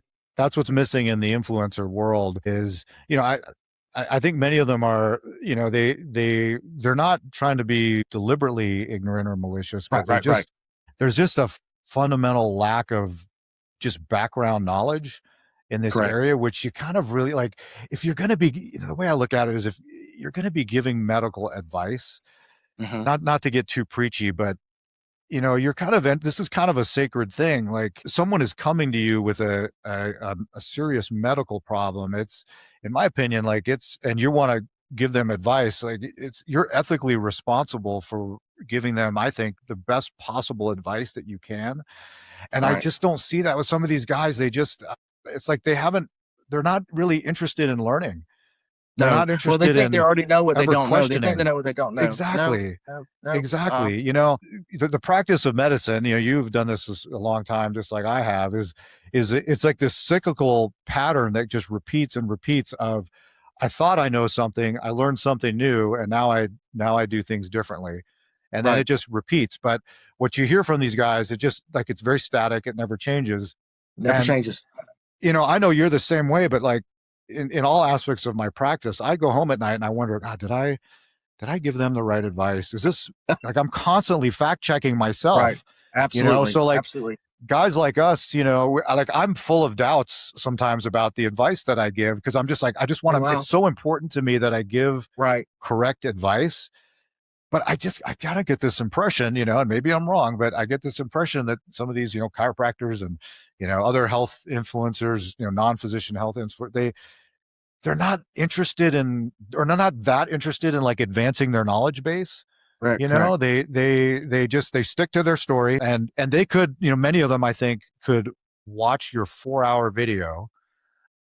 First of all, many of them, I don't think, have the background, baseline, you know, biology, chemistry, physiology to fully appreciate and understand it. But let's assume that they did. I think they could watch all of that and be like, well, that's nice, but I don't believe a word of it. They're just like, they're impervious to changing their mind. And that's, again, that's another red flag, I think, for people. If you got somebody who's never changes their message based on new evidence, that's a problem. Like, you need to check yourself, you know, I think. Well, what you just did is you just quoted Upton Sinclair. He said, "It is foolish to be convinced without evidence. It is equally foolish to refuse to be convinced by real evidence." That's who you just quoted, basically, without even know. I mean, just brilliant. And look, I don't think people understand that some of us that really. I don't agree with pretty much anything this guy says, but this time I feel differently. I kind of agree with him. As we speak, leftists are doing their best to enable another wave of George Floyd-style riots across the country. This is happening right now. It's all because of the death of a lifelong felon named Corey Ruiz, who by all accounts was a degenerate and a menace to society. Ruiz had something like 12 felony convictions dating back to 2007. Those are convictions, not even just arrests. Everything from robbery, strangulation, auto theft, assault. As reported by Andy No, Ruiz was also a deadbeat father. No surprise. I'm shocked by that. I'm surprised. You know, you see a guy like this, you expect that he'd be, married, got 3 kids, living at home, taking the kids to baseball practice on the weekends. I'm shocked that he's a deadbeat dad. Who could have thought? No, apparently he owed nearly $50,000 in child support at the time of his death. And like George Floyd, Ruiz died doing what he loved, namely resisting arrest while committing multiple felonies. This is from Madison, Wisconsin. Watch. Horrifying video captured the moment a Wisconsin police officer fatally shot a man who authorities say knifed him while resisting arrest. The chilling You convinced me that all men with below normal testosterone levels should be on TRT. Well, normal testosterone levels are low, so not sure above the normal levels though, but it makes sense that normal test levels. Again, it's normal to have low testosterone. Your average man in your 20s has the testosterone level that your average 70-year-old has. So normal's low. It's the same with cholesterol. Your average person has high cholesterol. So saying, you know, if you have normal cholesterol levels, you're fine. Well, no, it means you're at high risk for heart disease. So, at this point, most men would benefit from testosterone replacement therapy. Cell phone video from bystander Michael Dubeck starts off by showing 3 cops wrestling with the suspect in the middle of an intersection. Like, when they're resisting like this, and then they're surprised they get hurt or shot or something, it's like, okay, well, what do you expect to happen? In Madison. As the man appears to collapse to the ground, one of the other officers is seen firing his gun 3 times at the suspect before a witness can be heard wailing, "No," in the background. Yeah, probably because he had a weapon. The disturbing. Why is some dumb random bitch screaming no? Probably doesn't even know the person. Clip appears to show blood pooling on the concrete surrounding the face-down suspect. According to Madison Police Chief John. No, the reduction in testosterone is not due to obesity. Non-obese males have low testosterone. John Patterson, bystander videos, which circulated largely across social media since the July 22nd shooting, show an incomplete perspective of what happened. I will say that I'm aware of cell phone video that has been shared and circulated online depicting this incident. I ask the community recognize that there is other video that they have not seen that's not circulating online that will be reviewed as a part of this investigation. Cops have been responding to calls that someone was trying to enter parked cars in the neighborhood. When the harrowing incident unfolded, Patterson said. The suspect fled on a bike through nearby backyards in an attempt to get away before officers intercepted him in the street. During a brief scuffle, cops say the man then pulled out a knife and injured the same police officer who later shot the suspect. The officer, who was described as a veteran cop, has yet to be publicly. Yeah, so criminal tries to kill and stab a cop shoots him, and then these people want to have riots and turn the guy into George Floyd when he has a huge criminal history and he's one of the most degenerate pieces of shit on the planet. Makes sense. Identified. The suspect was identified as ex-con Corey Ruiz, who later died at a local hospital. The deadly incident has sparked fury in Madison, with protesters taking to the streets, as well as the site of the shooting. So it's I probably have low T, but why does that matter? Why should I start exogenous? Well, if you want to be smaller, weaker, adapt poorly to exercise, have increased risk of heart disease, diabetes, certain forms of cancer, have lower sexual function, motivation, more prone to mood swings, anxiety, depression, then, you know, go for it. I don't really give a fuck. You can do whatever the hell you want. Recap, he was trying to break into some cars, which is something he had a habit of doing. Then he ran from the police and resisted arrest, which he also had a habit of doing. This is a career felon who should have been rotting in a cell for the rest of his life. This is a guy who's never contributed anything worthwhile to society at any point in his life. Just a total drain on everybody around him all the time. At the time of this incident, he had just been released from a correctional institution in May on extended supervision for battery on a police officer, but he absconded. The police found him and yelled at him to drop the knife several times. They attempted to deploy a taser. An officer's injured by a knife. The officers opened fire and retrieved the knife from Ruiz's right hand. Oh, look, a retard in chat moralizing. TRT turns your balls into a subscription service. That's like saying going to the grocery store and buying food turns your life into a subscription service. So are you against buying food? Do you get all your food from a fucking dumpster or like hunt and scavenge yourself? Do you have a job? Oh, a job turns your life into a subscription service, like or slavery. Oh, I have to like work to have a house and live. Like, it's just fucking retarded, dude. So guess what? Some people want to benefit from taking testosterone. moralizing and saying, now your masculinity is temporary and it's subscribed to. That's great. So cry about it somewhere else. TRT, testosterone, they obviously have fucking benefits, and if you want those benefits, then you pay for it. Nothing's free, so I don't know what the fuck your problem is. And like, yeah, just like cry about it somewhere else. You're clearly jealous and insecure about people who are getting benefits from it, so like go fucking have your period somewhere else. So this is maybe the least sympathetic case imaginable. Yet another case where the BLM martyr did everything in his power. No, I don't do paid training advice anymore. Literally everything he possibly want. could to escalate the situation until deadly force was necessary. Okay, this was a man with a death wish, and his wish was granted. And in a sane society, that's really all that needs to be said about it. The degenerate... Do you think levels prior to blah, blah, blah are enough? Again, you can, like... I don't know what you mean by that. There's an insane amount of inter-individual difference. The only thing we know is that men with higher testosterone levels have better health outcomes. So it doesn't fucking matter if you're at the, like, the lower you are on the testosterone spectrum, the higher the likelihood you're going to have health problems. Useless criminal got what he was asking for. That's fine. Let's move on. Okay, that really is the only response to something like this. That's the only rational response.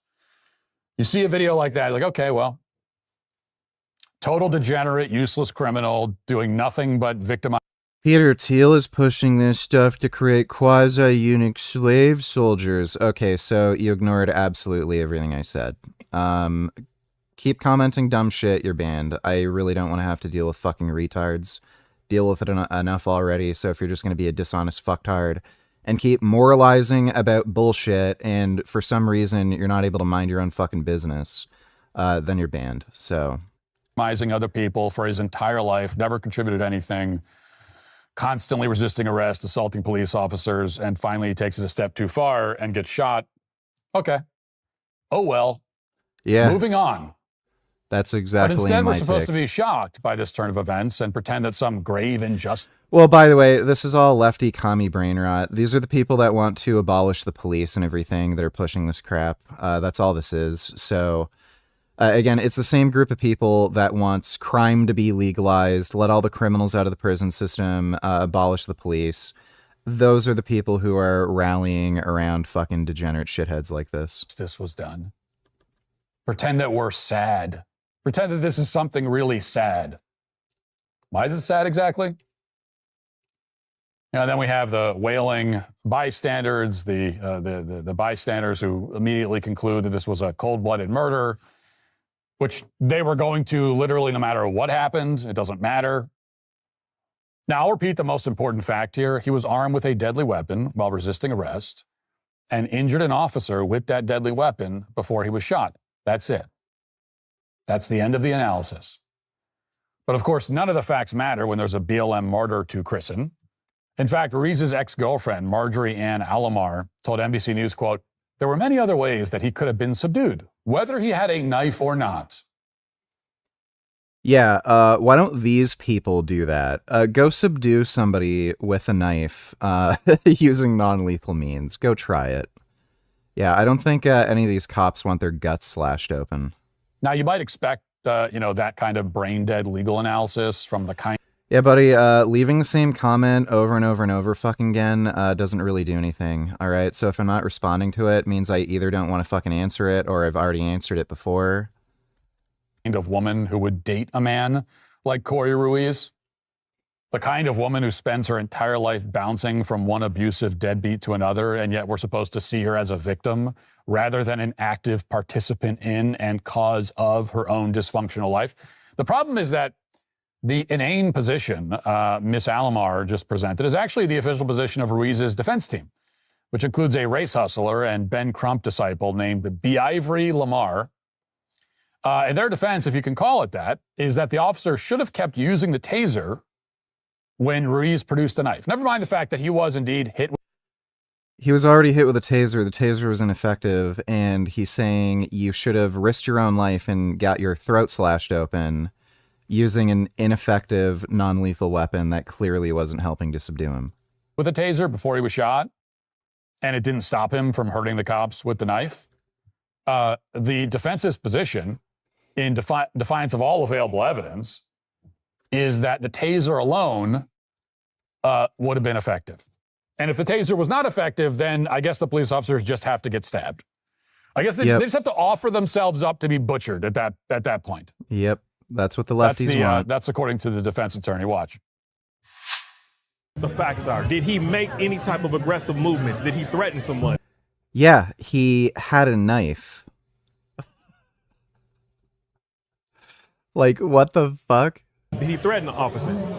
Yes, he pulled out a fucking knife. Answer is, I think, overwhelmingly no. I think that's what the evidence supports. Perhaps the taser was reasonable. The taser was reasonable. You know, she said taser, taser, taser. They used it. They didn't even wait 5 seconds to see the effect that the taser. If the taser was going to work, it would work instantly. It's electricity. It works very quick. Had on Corey. Not 5 seconds. You got 4 officers. Guess what? It takes less than 5 seconds to have your throat slashed open. You've already tased the guy. 2 people at least tased him. We have to wait on reports to confirm if there were more than 2 tasers. But they never even waited to see the effect of it. Instead, they resorted to deadly force. Is this just the guy's family or something that are paying for this lawyer? Because I would be embarrassed. Like, you know, this is just lawyer bullshit. I'm getting paid, so I'll just make up whatever the fuck I can. Now, I guess the idea is that as they were getting stabbed, the officers were supposed to try one more time with the taser. Even in the midst of actively being stabbed by a violent lunatic, the officers are supposed to refrain from using lethal force. They're supposed to willingly sacrifice. Yeah, so I agree with Matt on that one. Fucking left wing. Really, really care like we do, that are passionate about it. And people misinterpret my, meme and, like I am, animated, but it's passion. I stay up at night. I'll lose sleep because I review medical records before I see these people. As soon as I get it, it might be days ahead of time, typically. Yeah, me too. And you are sitting there thinking. Yep. Yeah. We'll definitely spend this next year, we're going to put something together because we need to help. There's people out there that really want to do a good job for their patients. They want to level up their knowledge. We want to level up our knowledge. I've always thought like the best way to learn something is to try to teach it. I've learned, I teach residents across multiple specialties, and they keep me on my toes, and there's no better way to keep up with things than to have to teach it. So it's, I agree with you. I think we need to, there's just not that much quality education available. There is some, you mentioned Neil. I'll put a link, if you don't mind, I'll put a link to that conference. I'll send it to show you. notes. So you guys, if you're a physician, NP, PA, or just an interested person, I would strongly consider looking into anything that Dr. Neil Rouzier has put out. Right. He is the OG, one of the major, he big is the OGs. OG. That's right. And That's right. Yeah. So all credit to him. I know he's taught you.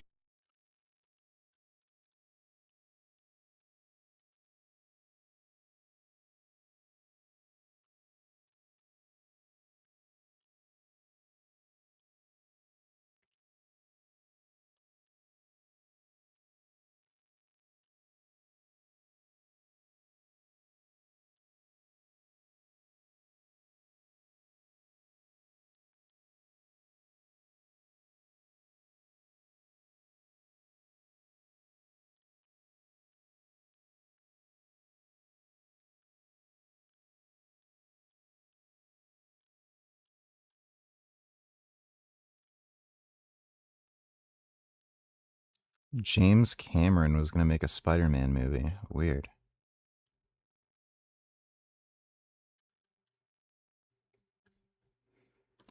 Yeah, the new BMG update.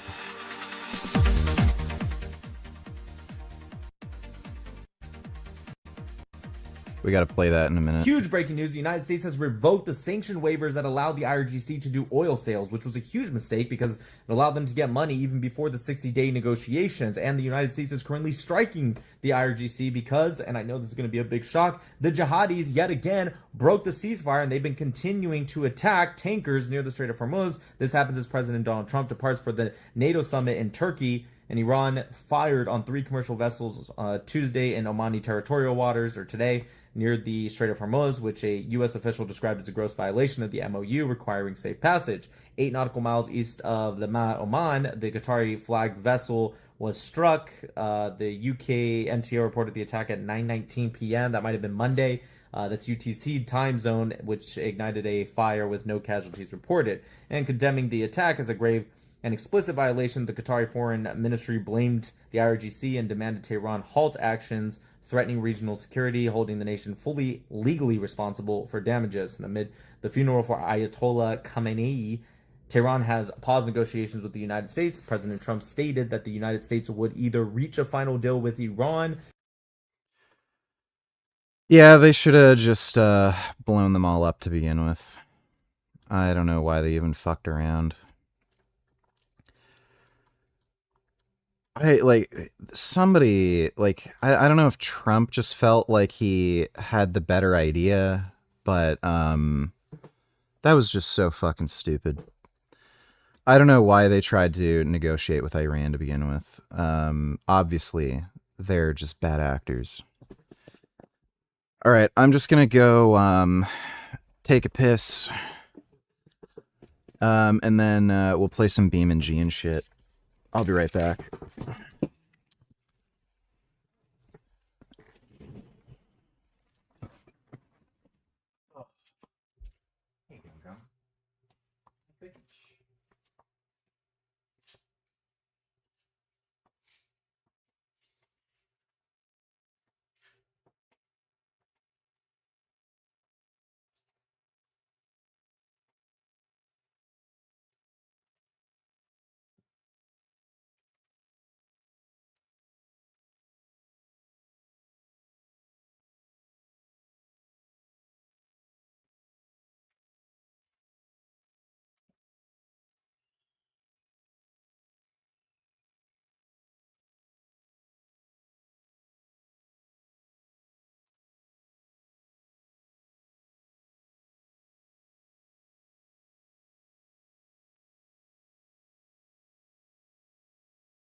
What is this? Not watching Boondocks, dude. Thanks for the donation.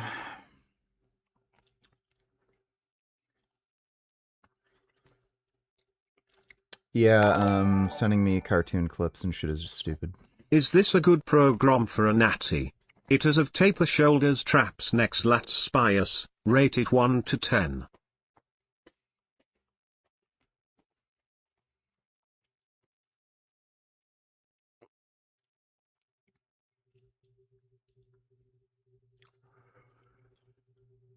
There is very little fucking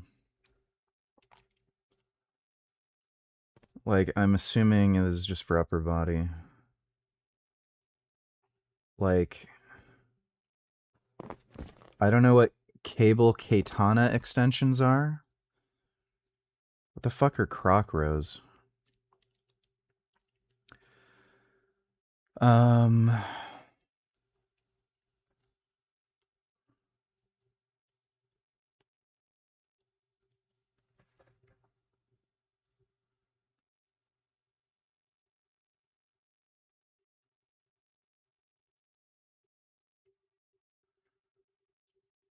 Well, for one thing, there's not like a whole lot of fucking volume for the targeted muscle groups. I also don't know why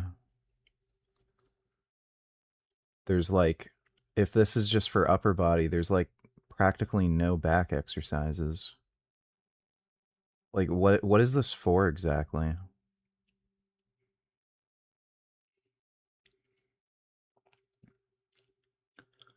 There's just not that much actual training in here. And again, if this is supposed to be like some kind of shoulder program, you're barely training your fucking shoulders. So Monday, cable lateral raises, just 4 sets. Dumbbell overhead press. Okay, that's just 4 sets. Friday, upright rows, just 3 sets. And then Saturday, like, again, it's just 3 sets. And shoulder presses aren't even particularly great for building up your shoulders. Like, they're a good exercise, but it's weird that there's like this pressing bias and then there's only one lateral variation. So no, you're just not really training your shoulders that much, and you're not even really training your traps that much. Rate it 1 to 10, like I guess a 3. You're just not doing that much training. And again, if it's supposed to be like a bias for shoulders and traps, then why the fuck isn't there that much shoulder and trap training? Thanks for the donation, though, Blanket. This kitty wants to cuddle. I gotta play a racing game, though. Can't really cuddle right now. He is so handsome. I love this cat. He just spends all day with me. He's a really good kitty. Love him so much. Maybe I'll take you to the park tomorrow. You haven't been outside in your cat sack in a while. You want to go out in your cat sack and look around? Look how big and long he is. He's so big. Look at his big cat head. You can just tell he's big because of his big cat head. That's a big cat head. I didn't say I don't like the Boondocks. I said I'm just not reacting to fucking copyrighted, like, fucking cartoon shows and shit on stream. So all that fucking happens is the stream gets taken down, and then nobody can watch the entire stream because some fucking idiot wanted me to react to a fucking 10-year-old fucking cartoon show. Like why?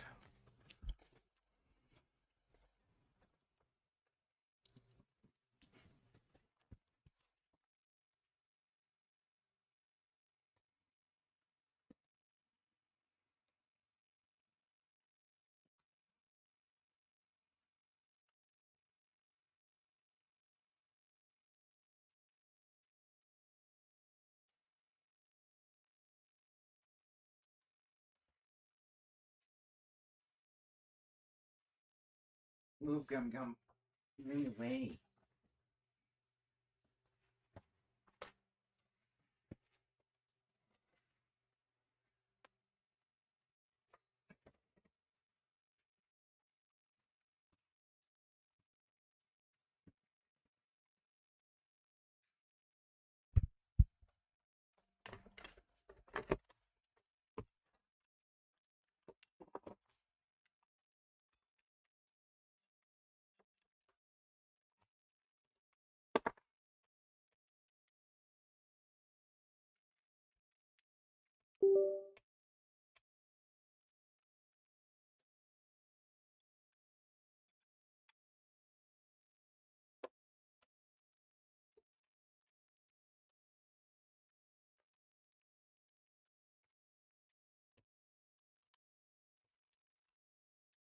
Dude, I hate fucking wires.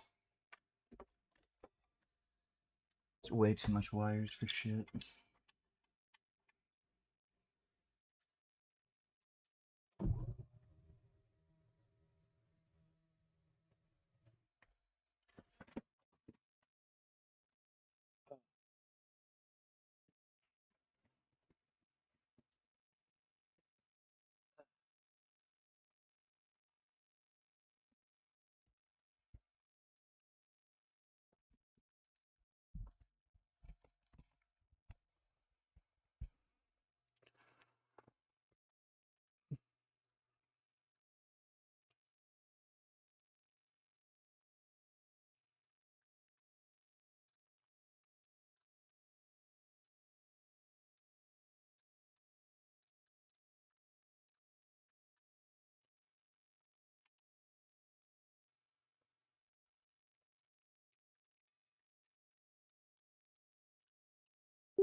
That program was the Toji program from Natural Hypertrophy. I just wanted your opinion on it. I ran for 3 months only.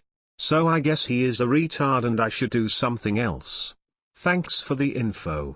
Appreciate the help. Fuck. Yeah, buddy, it's natural hypertrophy. Like, what the fuck do you expect? The guy's a complete and utter fucking retard. Well, like, just look at the way the guy trains. He's lazy as fuck. He barely does any fucking, like, exercise variety. Doesn't train hard, doesn't push himself, and then, yeah, sure enough, when he writes a program, gets you to barely do anything. And then, he'll write the program like, oh, get fucking monster traps and delts like this anime character. Right, meanwhile, here I am, doing fucking 3-hour training sessions like you see my live streams. What, I do like 4 or 5 different fucking exercises for my shoulder in one session, for my shoulders in one session. And then I actually have delts like an anime character. So, like, what do you think horse shit like this is gonna get you when you only do 1 fucking lateral raise variation for an entire week? Yeah, natural hypertrophy is a complete and utter fucking retard. The way this guy gaslights people into thinking they don't need steroids to look like a fucking anime character, it's just crazy. So I just hate that guy for a wide variety of reasons. Just a fucking complete jackass. But yeah, get real. There's a reason why so many professional athletes, like, training is their full-time job. They spend hours and hours and hours training every fucking day because, like, guess what? if you want to be the biggest, strongest, baddest person on the fucking planet, you really have to fucking work hard for it. And on top of that, use steroids. But thanks, Blake. Hope that helps. I don't know if I'll write any training programs soon, but I'll definitely make some more training videos. You really, like, especially for hypertrophy, you really don't need any specific training program. You just have to make sensible decisions. So you just have to find a list of exercises for each muscle group that you like, don't injure yourself, that you respond well to.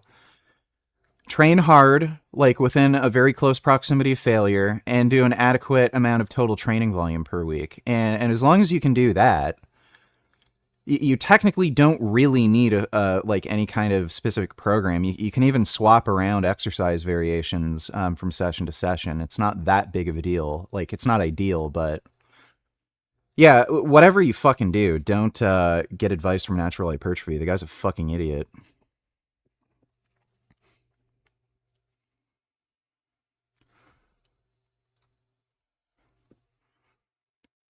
So they just made a graphics update for this game, and I think they added some cars.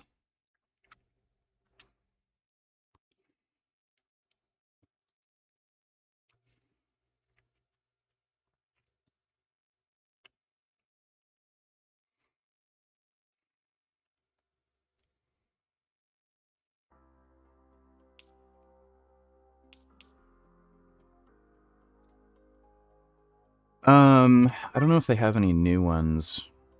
Free roam tutorial. I don't know why. Let's just go to free roam, fuck around. I'm not sure if they added any new places. I'm also not sure if I need a mod for traffic. Grid map V2. That might actually be new. That actually looks sick.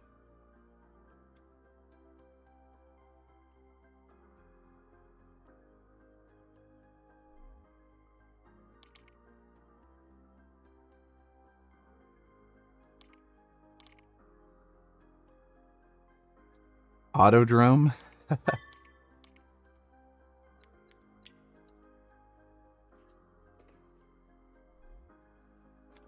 I was training my neck for a bit. I ended up having a lot of neck pain, but I'm going to get back to doing neck training.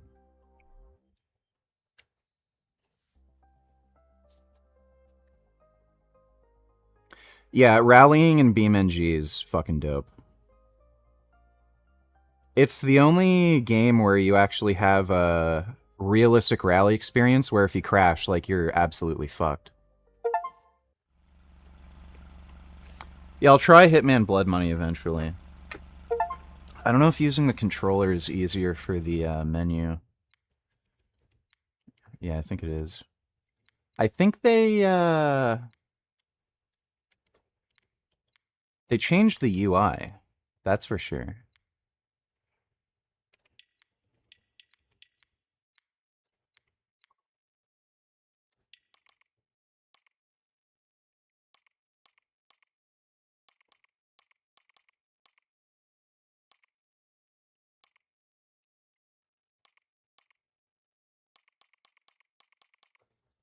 Yeah, they added some new graphics options too.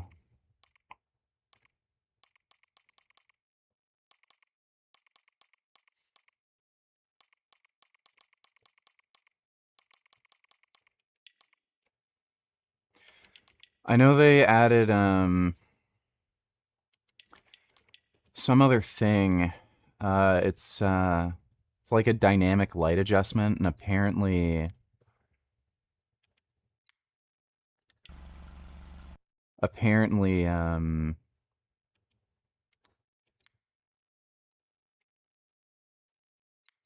you want to put it to like +1 for the exposure compensation.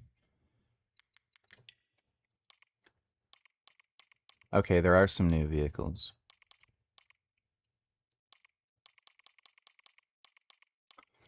I wonder if they fixed the F40. Is it still fucked? Yeah, it's still fucked.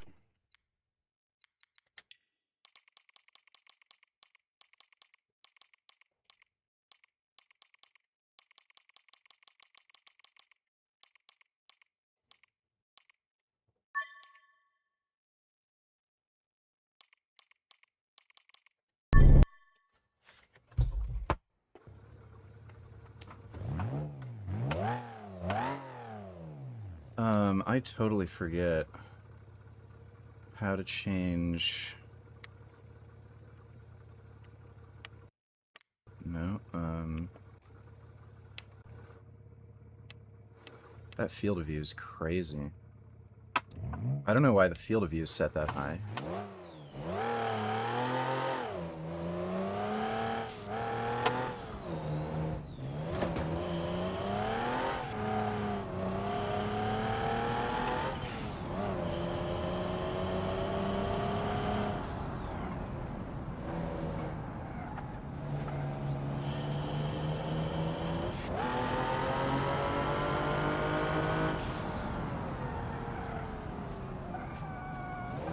Eh.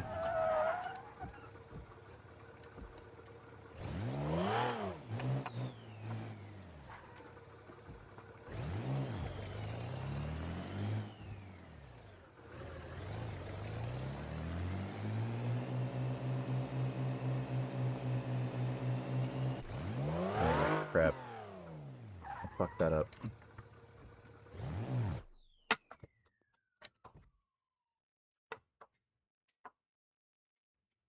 How do you start the... I don't know if it has automatic engine restart.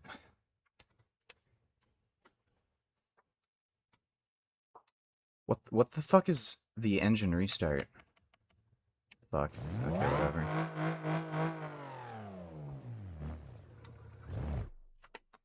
Damn it, I fucked it up again. Shit, starting.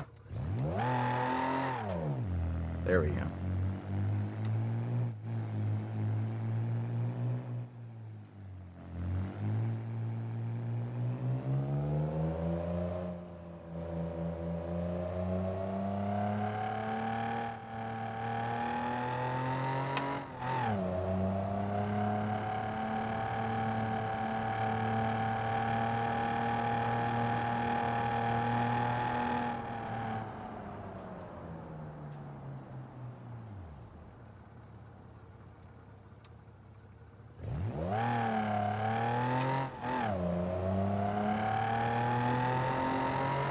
Oh no. Ah!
Oh my god.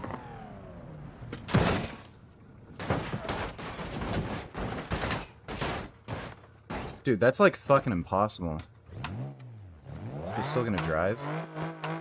No, that's not. That's dead.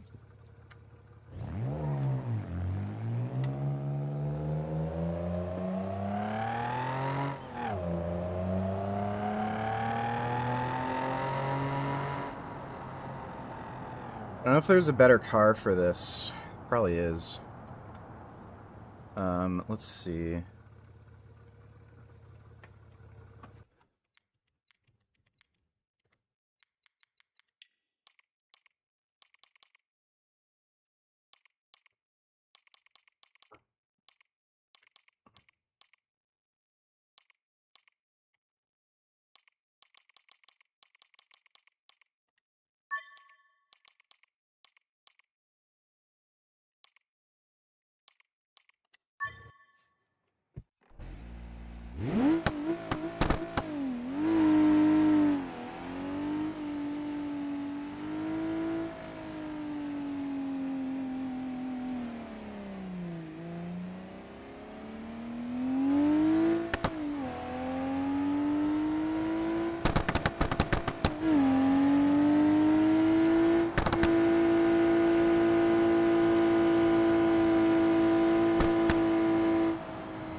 Oh!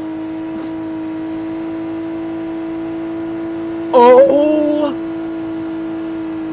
Did you see that? Fuck. You gotta admit that was pretty fucking sick, right? Oh, wrong button.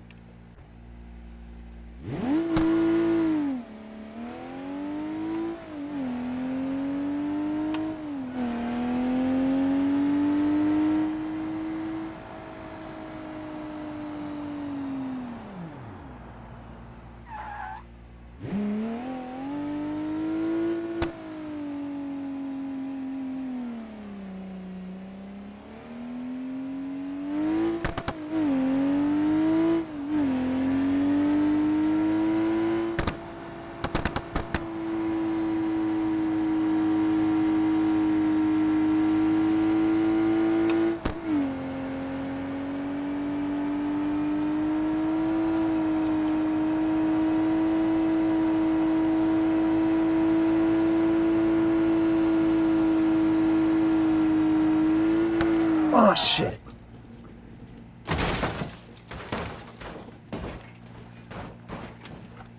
That last part is really hard. Really hard.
Fuck yeah, dude, I'm the chosen one. Made the whole fucking loop. That was actually pretty badass.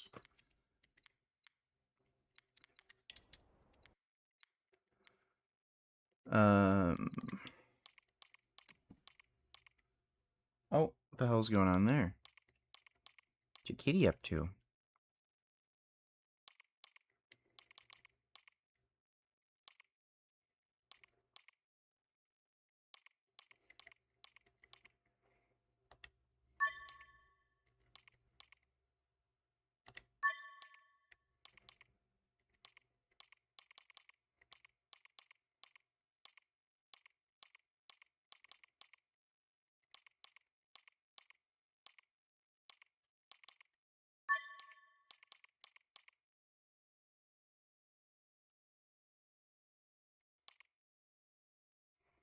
Sequential. Sequential.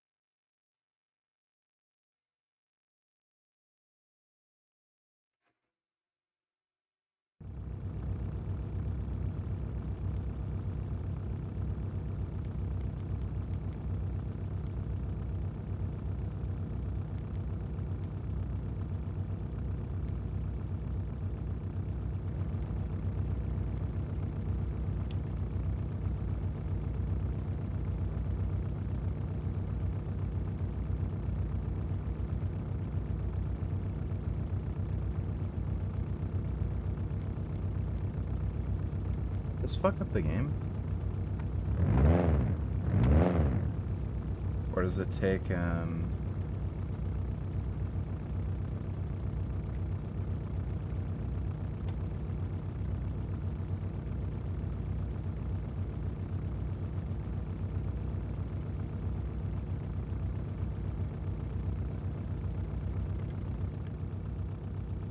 I don't know why that's doing that.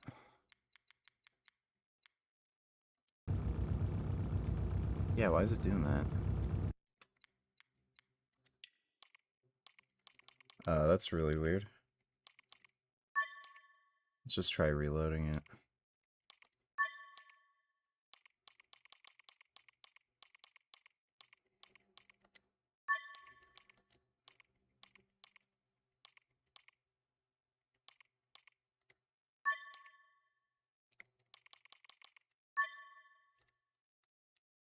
Oh wait, no.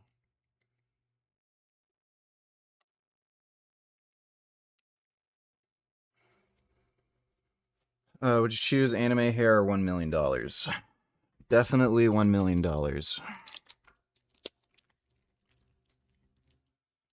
Technically, I do have anime hair, just for only bald characters.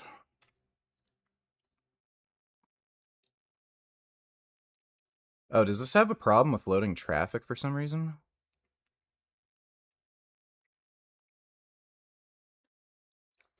Yeah, I think it's got some weird bug for traffic loading.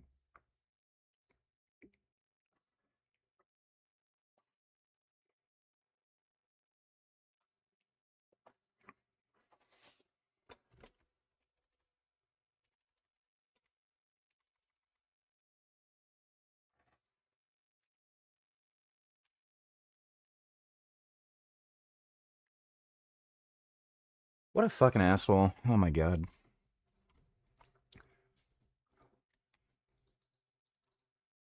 I don't know.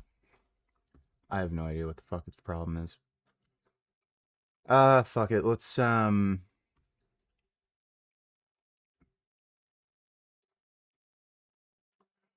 do have the new update for Assetto Corsa.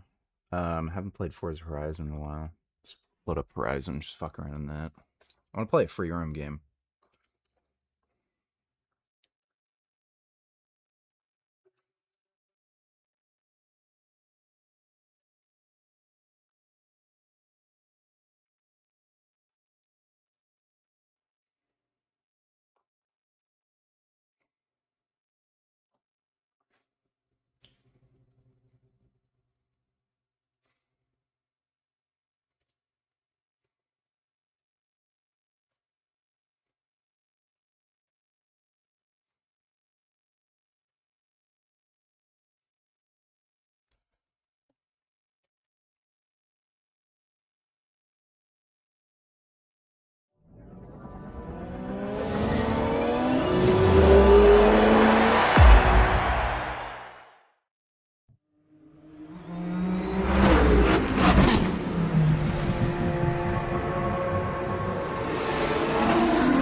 Lancia and the Huracan Spider look really good.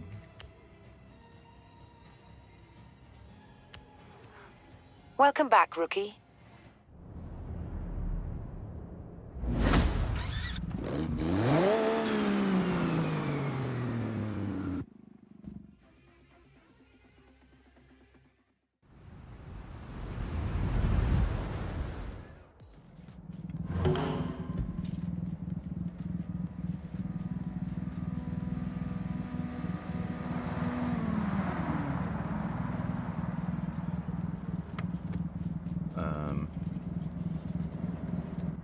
Oh, crap.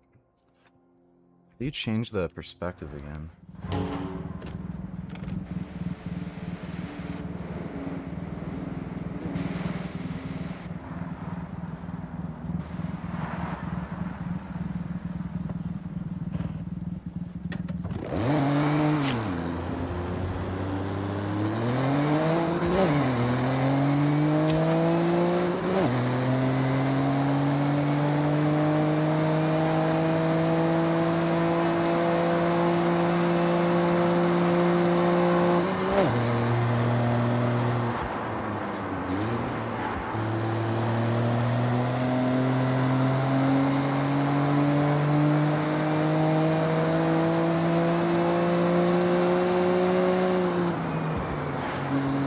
car has a very high, like, tall gear in third.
I don't usually play VR games because it's very hard to set up for stream.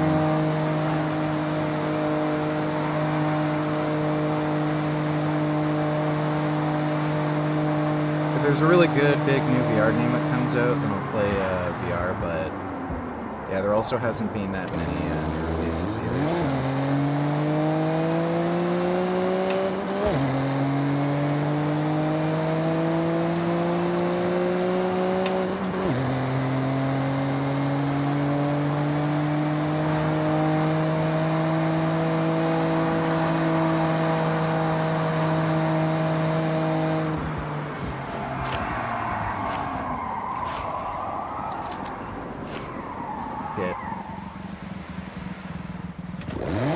JDM dream car, it'd have to be like was it the Mark IV Supra? Like the good one? Not the new, like, BMW?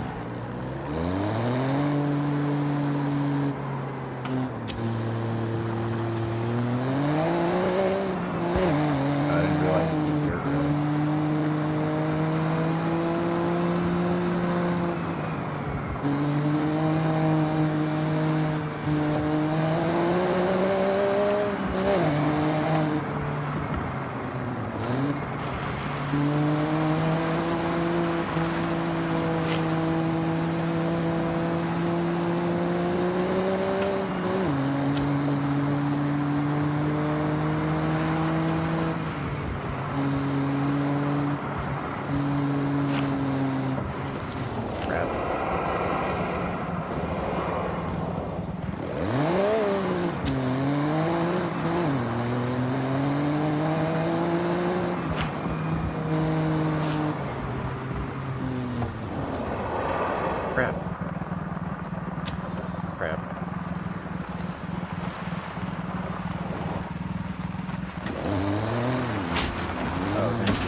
Okay.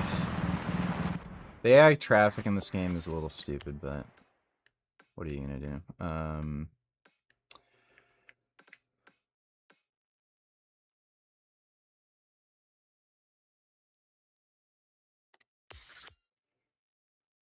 Let's go there. Turn around when it is safe to do so.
I like the look of the WRX. Like, if we're talking about the old one, the new ones are just fucking piles of crap.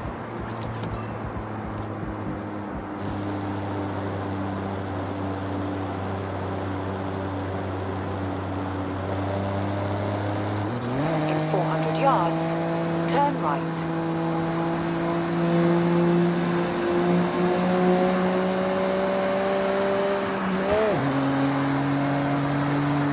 Turn right. In 100 yards, turn right.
Oh no. Oh no.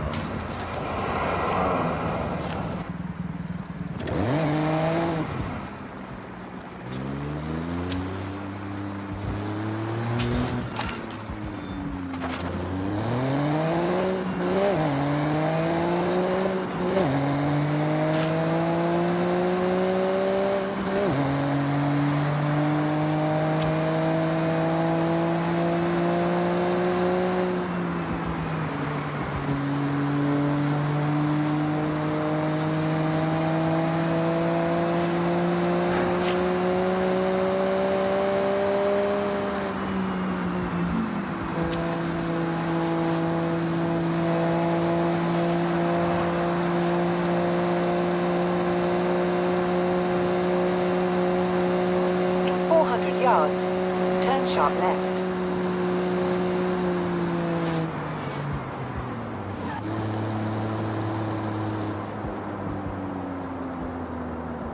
Turn sharp left.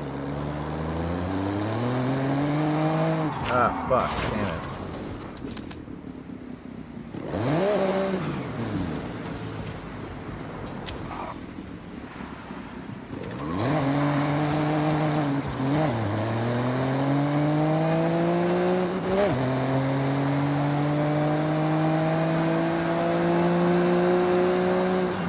In 400 yards, turn left.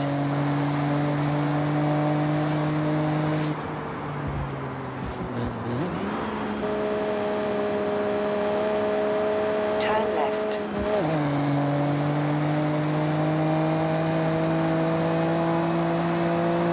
In 400 yards, turn right.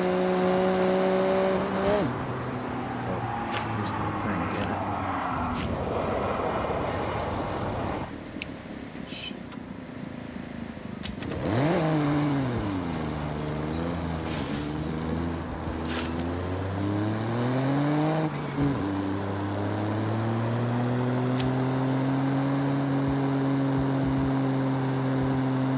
Turn right.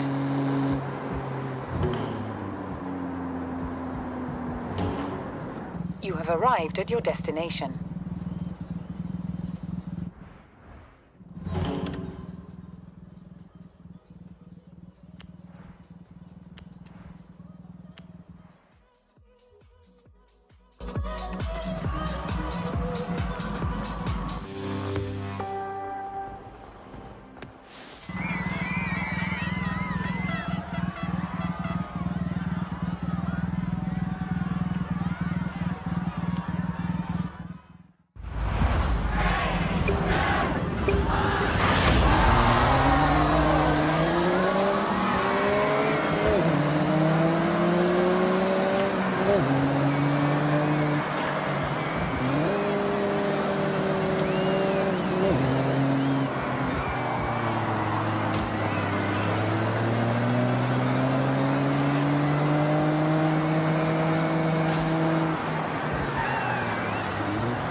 they're bashing into me fucking crazy.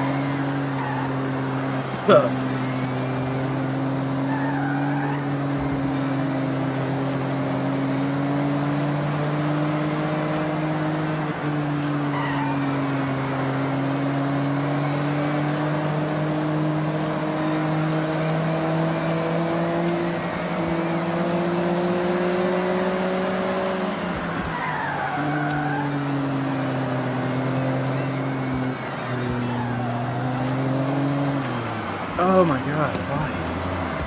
Oh, why?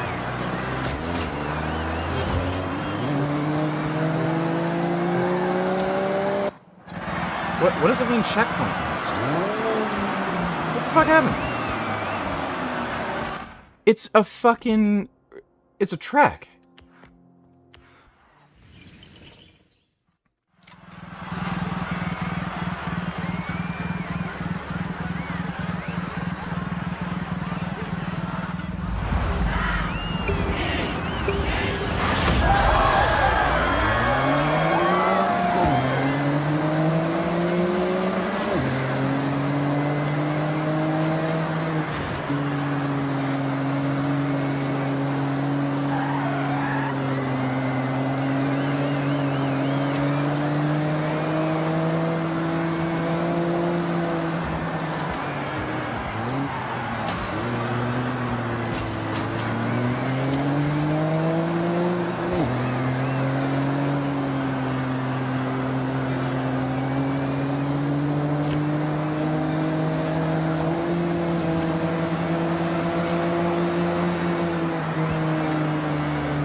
Okay, rookie, what do you want to do? Drag racing.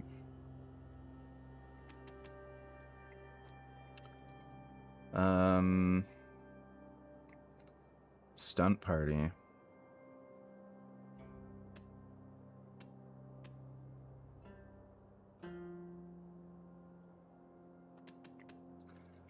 Kind of want to try the drifting. I don't know if that has anything to do with drifting.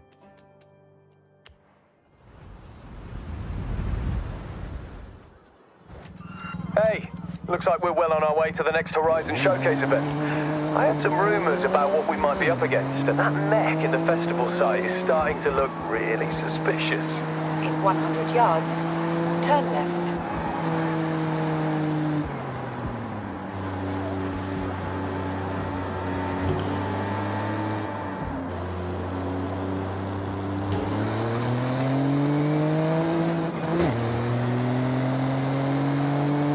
In 400 yards, turn right.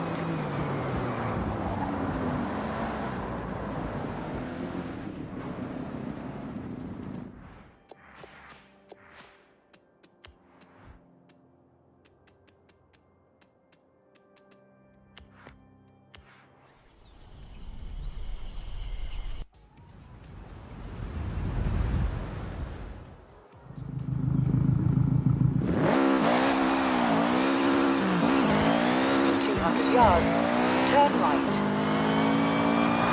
Turn right. Hey, you made it to a stunt party. Just sign up, get ready, and we will find a space for you. In 400 yards, turn sharp right. Turn sharp right.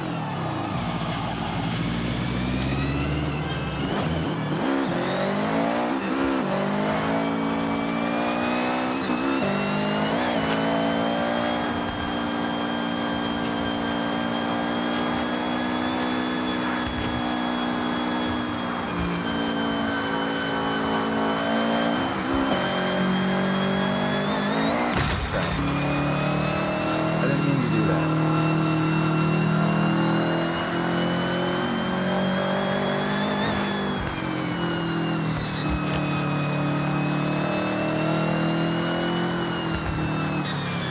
In 400 yards, turn left.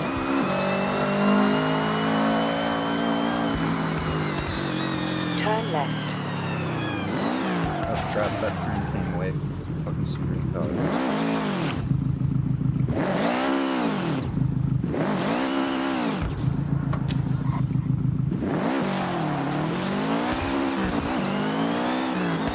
In 200 yards, turn left. Turn left.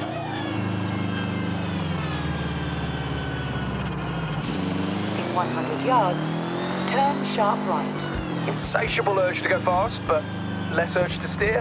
Hit up the drag me.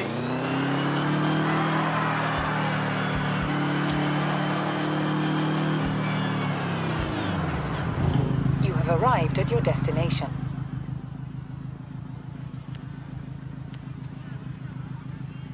I guess that's the fastest car I have.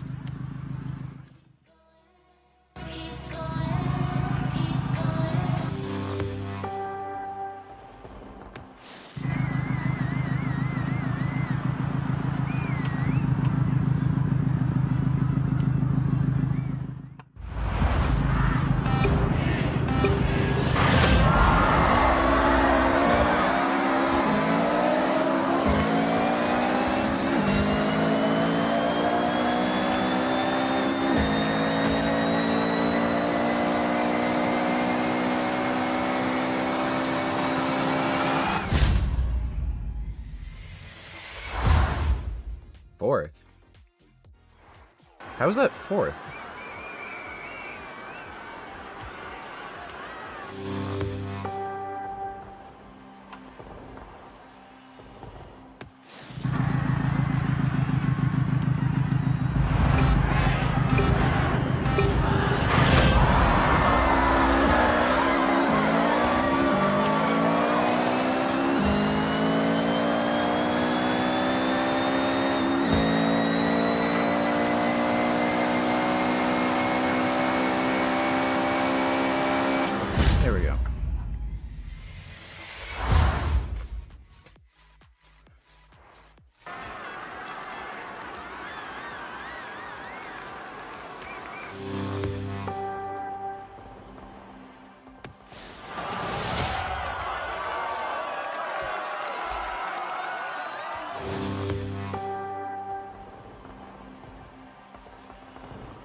Tollgate is a fast-paced, head-to-head race along twisting mountain roads. Use every opportunity to get ahead, then defend your position.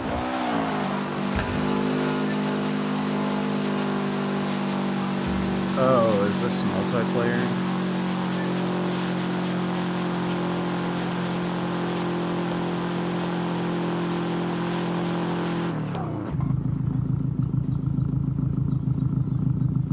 There's probably going to be a train wreck.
Oh crap, I can't see.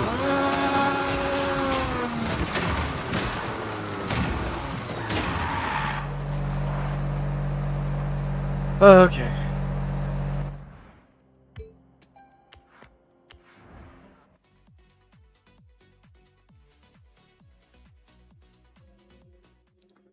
He was driving like a retard too, but you know, whatever.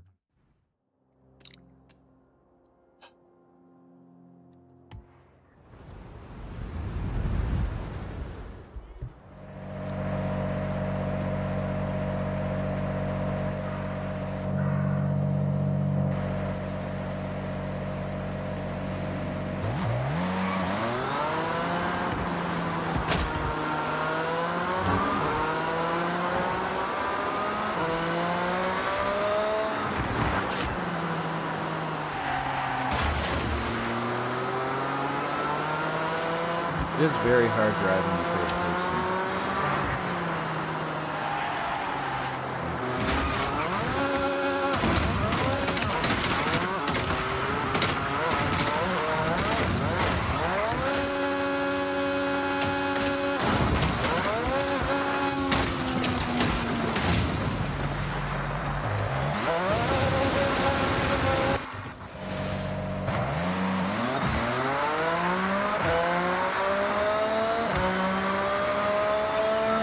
Mentioned a Ford GT abandoned along the coast here.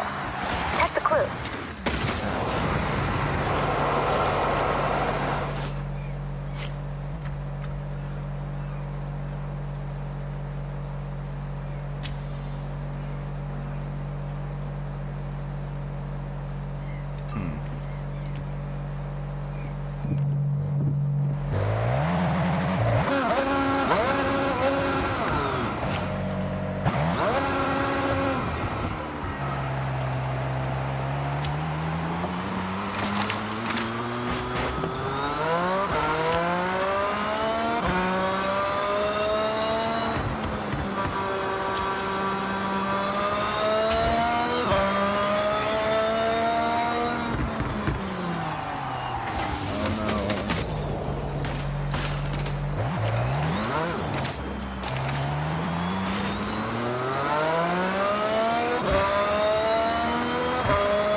I'm fucking tired. Yeah, it's like 4 in the morning.